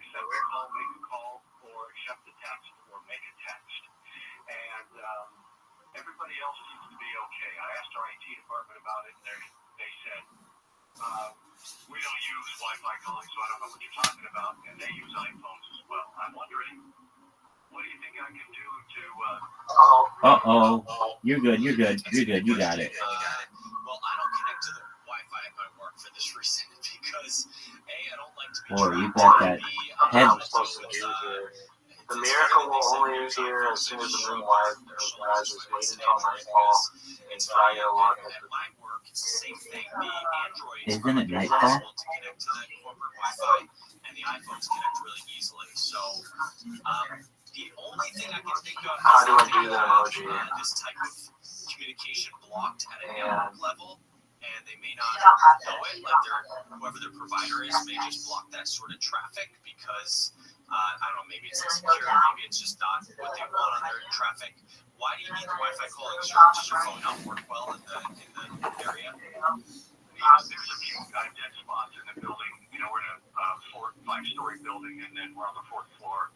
Few dead spots, and I can use it, but the thing is, I have to remember every time I come to work to switch it off of Wi-Fi, and so I use Wi-Fi at home because we have terrible cell service at home. So I use Wi-Fi calling there.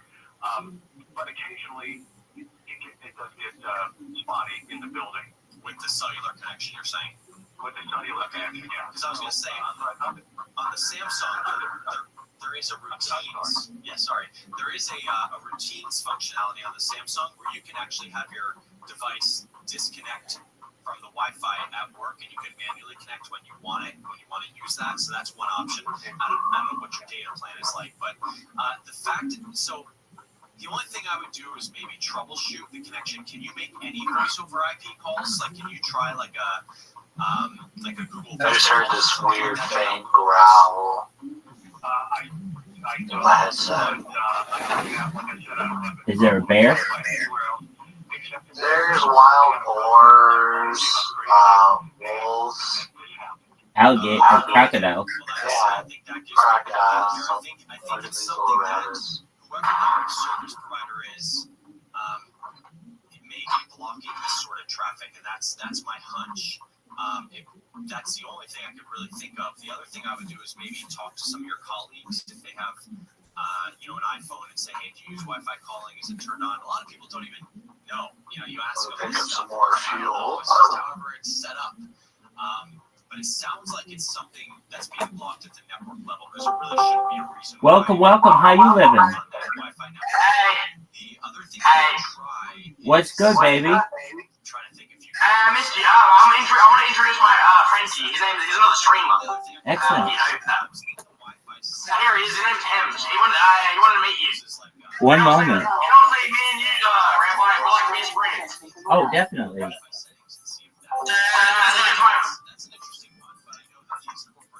Welcome. I'm Rabbi Rothschild. How are you, Hems?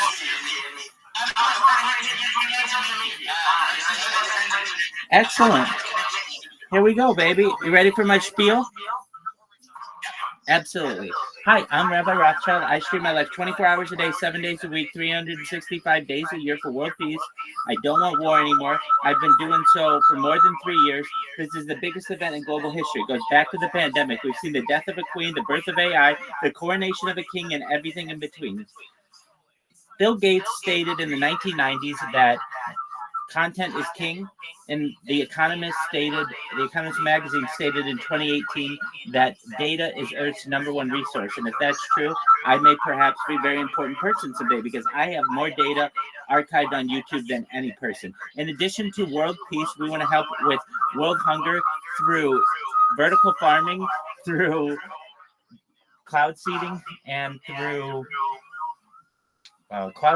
vertical farming, and hydroponics. And we want to help world thirst through digging of wells, through desalination plants, and through life straws.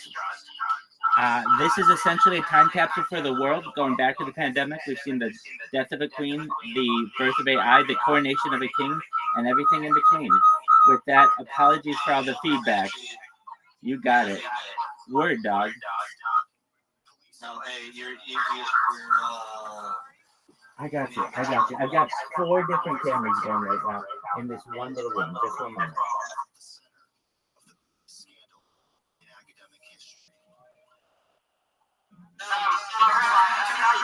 Absolutely. Seriously, I just want to get to know the streamer and chat. Excellent. What do you rate lowest from 10? 11. What 12.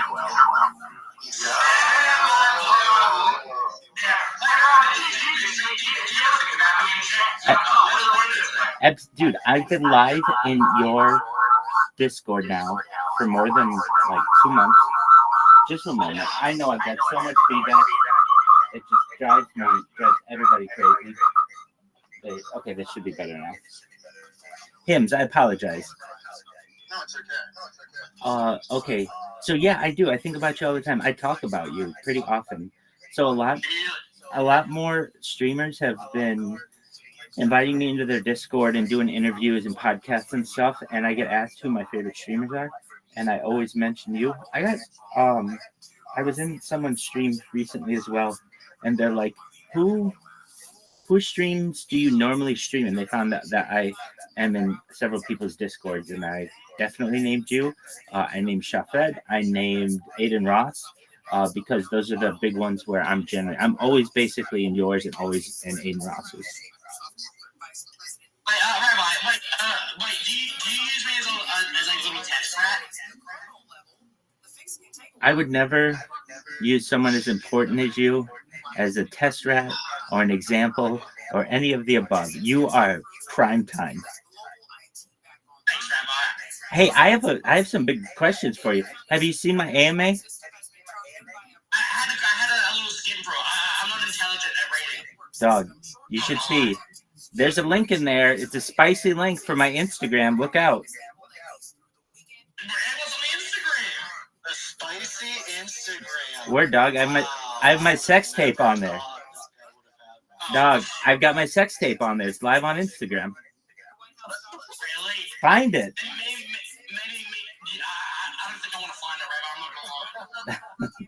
I'm telling you, once the internet knows that it exists, it's gonna explode.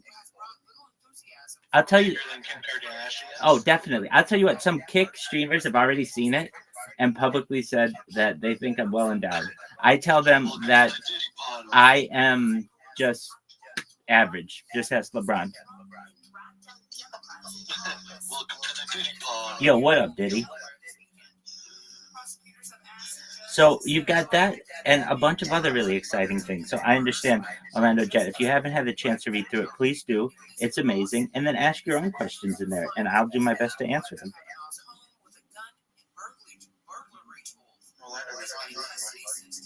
Yeah, you mean. Prosecutors say they haven't been able to agree on a deal with them. They want to move forward. Excellent. We haven't moved to Australia. Hell yeah. Really? We can be butt buddies. We can sleep in a bed together and shit. Absolutely. Bunk beds. How about bunk beds? Yeah, bunk beds. Right. Excellent. So let's talk about some of the things that we discuss on this stream and hopefully are of interest to him. In addition to live stream my life 24/7, 365, we talk about some really interesting things like what? Like anti-gravity, antimatter, life extension technology. We talk about human growth hormone and stem cells. We talk about mind uploading technology. Hims, has anyone ever told you that they don't think you're going to die? No. It's a wild thing, but I have the gift to be able to tell you I don't think you're going to die, and here's why. You're already a streamer. You're already on Kick. Kick is just in its infancy. Give this 10 years, and you will be multi-millionaires, perhaps billionaires someday. Everything will be monetized. You're a big deal already. You're just going to continue to be a big deal. You'll be able to pay for some of this technology perhaps in the future and be able to not only use life extension technology to live longer than perhaps 80 to 100 years old, but you may be able to eventually have your brain scanned for upload into a computer for later download into an avatar, a clone of yourself, an ethereal being, a cybernetic being, a cyborg, a robot, an avatar of yourself, whatever you want to be. Or you just may want to say, I want to die, Rabbi, and then, you just have a temporary life. But what we're discussing here is essentially digital immortality, and that's a really exciting premise. Yeah, I agree for sure. Excellent. Another thing that we talk about. He's a little bit slow. No, he's not. He's not. It's just a big topic. He's still in the matrix, unlike me and you. Okay, excellent. Another thing that we talk about, and I'm really serious about this. I talked to someone about it recently, and it has changed their life and their outlook. They lost their parent while they were a child, and I explained to them that under normal conditions, perhaps that death would be permanent. But I am someone who thinks that perhaps using technology, we might be able to overcome some of these previous challenges. And I've written on this as well, but essentially there's a type of technology where you take the DNA from someone and also images of them from a photograph. And what you're able to do is basically use different layers of the photograph to peel them back to eventually be able to map their brain very, very specifically using that photograph. So what you do is you take their DNA, put it in a machine, essentially create a clone of them, and then using the photographs, rebuild their central nervous system to the point where you basically recreate them.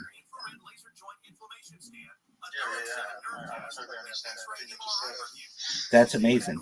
Well, I don't know what Orlando Jet's saying because you seem pretty quick, in my opinion. Orlando Jet, what are you saying that my man over here isn't quick? That's a lot to digest, and he just took it down perfectly. Orlando Jet, just give him. He took it all down perfectly. He absolutely did. Okay, Orlando Jet, we can't hear you, my man.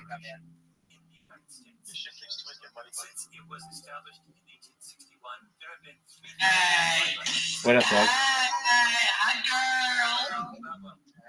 Hey, girl. So, we couldn't hear what you were saying. Go ahead. I just wanted to ask you a question about I saw a tweet on Twitter. It's about it was like a video and shit. It was like a walrus had sex with a penguin and shit. I was asking, what do you think about that? Yeah, great question. Okay, so I'm all about hybrids. What do I mean by hybrids? There's some really exciting hybrids out there, like the liger or the tigon. A liger is the largest of the feline family, essentially of the big cats. It is the mix between, I believe, a male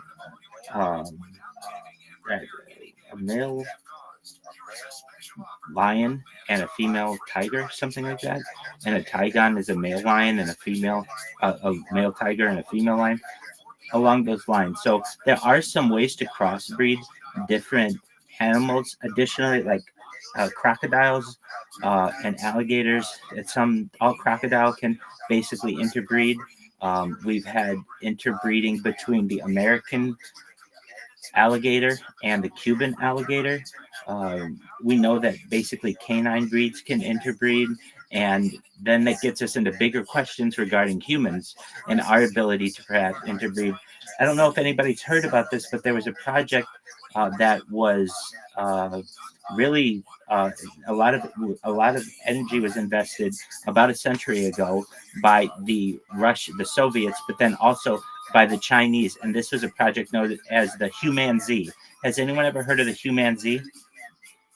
No, what is that? The Human Z is a purported hybrid between a human and a chimpanzee. Basically, you take the egg of a human and sperm of a chimpanzee, incubate it, and allegedly there's some type of perhaps hybrid that can be made.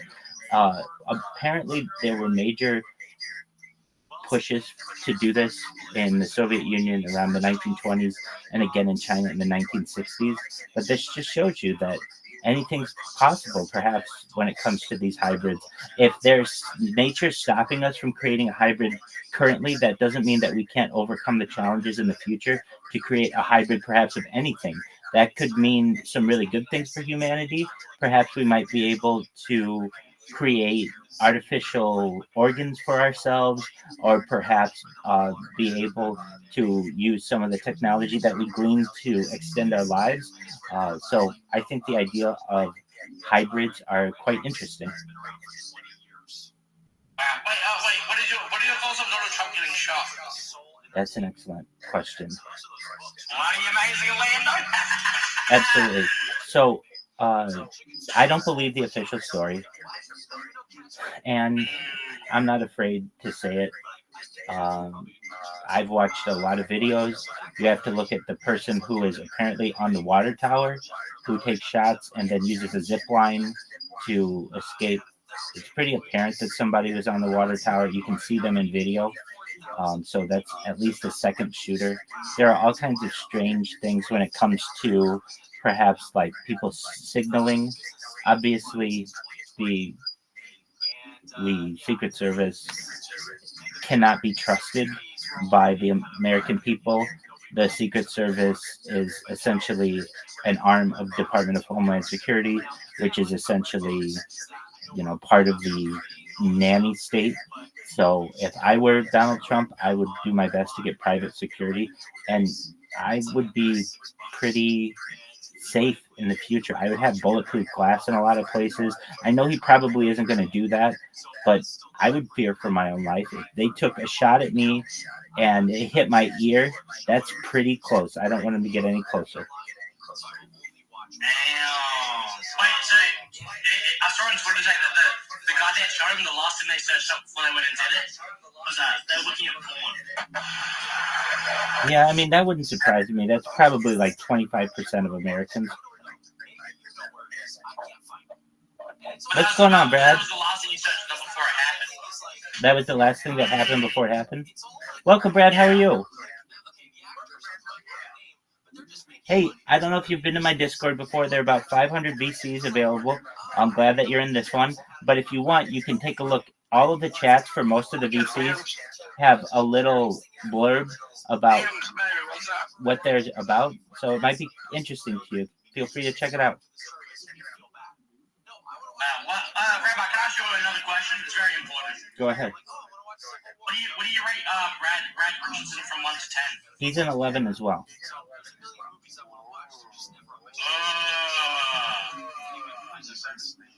Yeah, he's definitely tied, and I think anyone with good taste could see why he's tied with him. How can I get upgraded to 12 or 13? You have to stay in this Discord more often.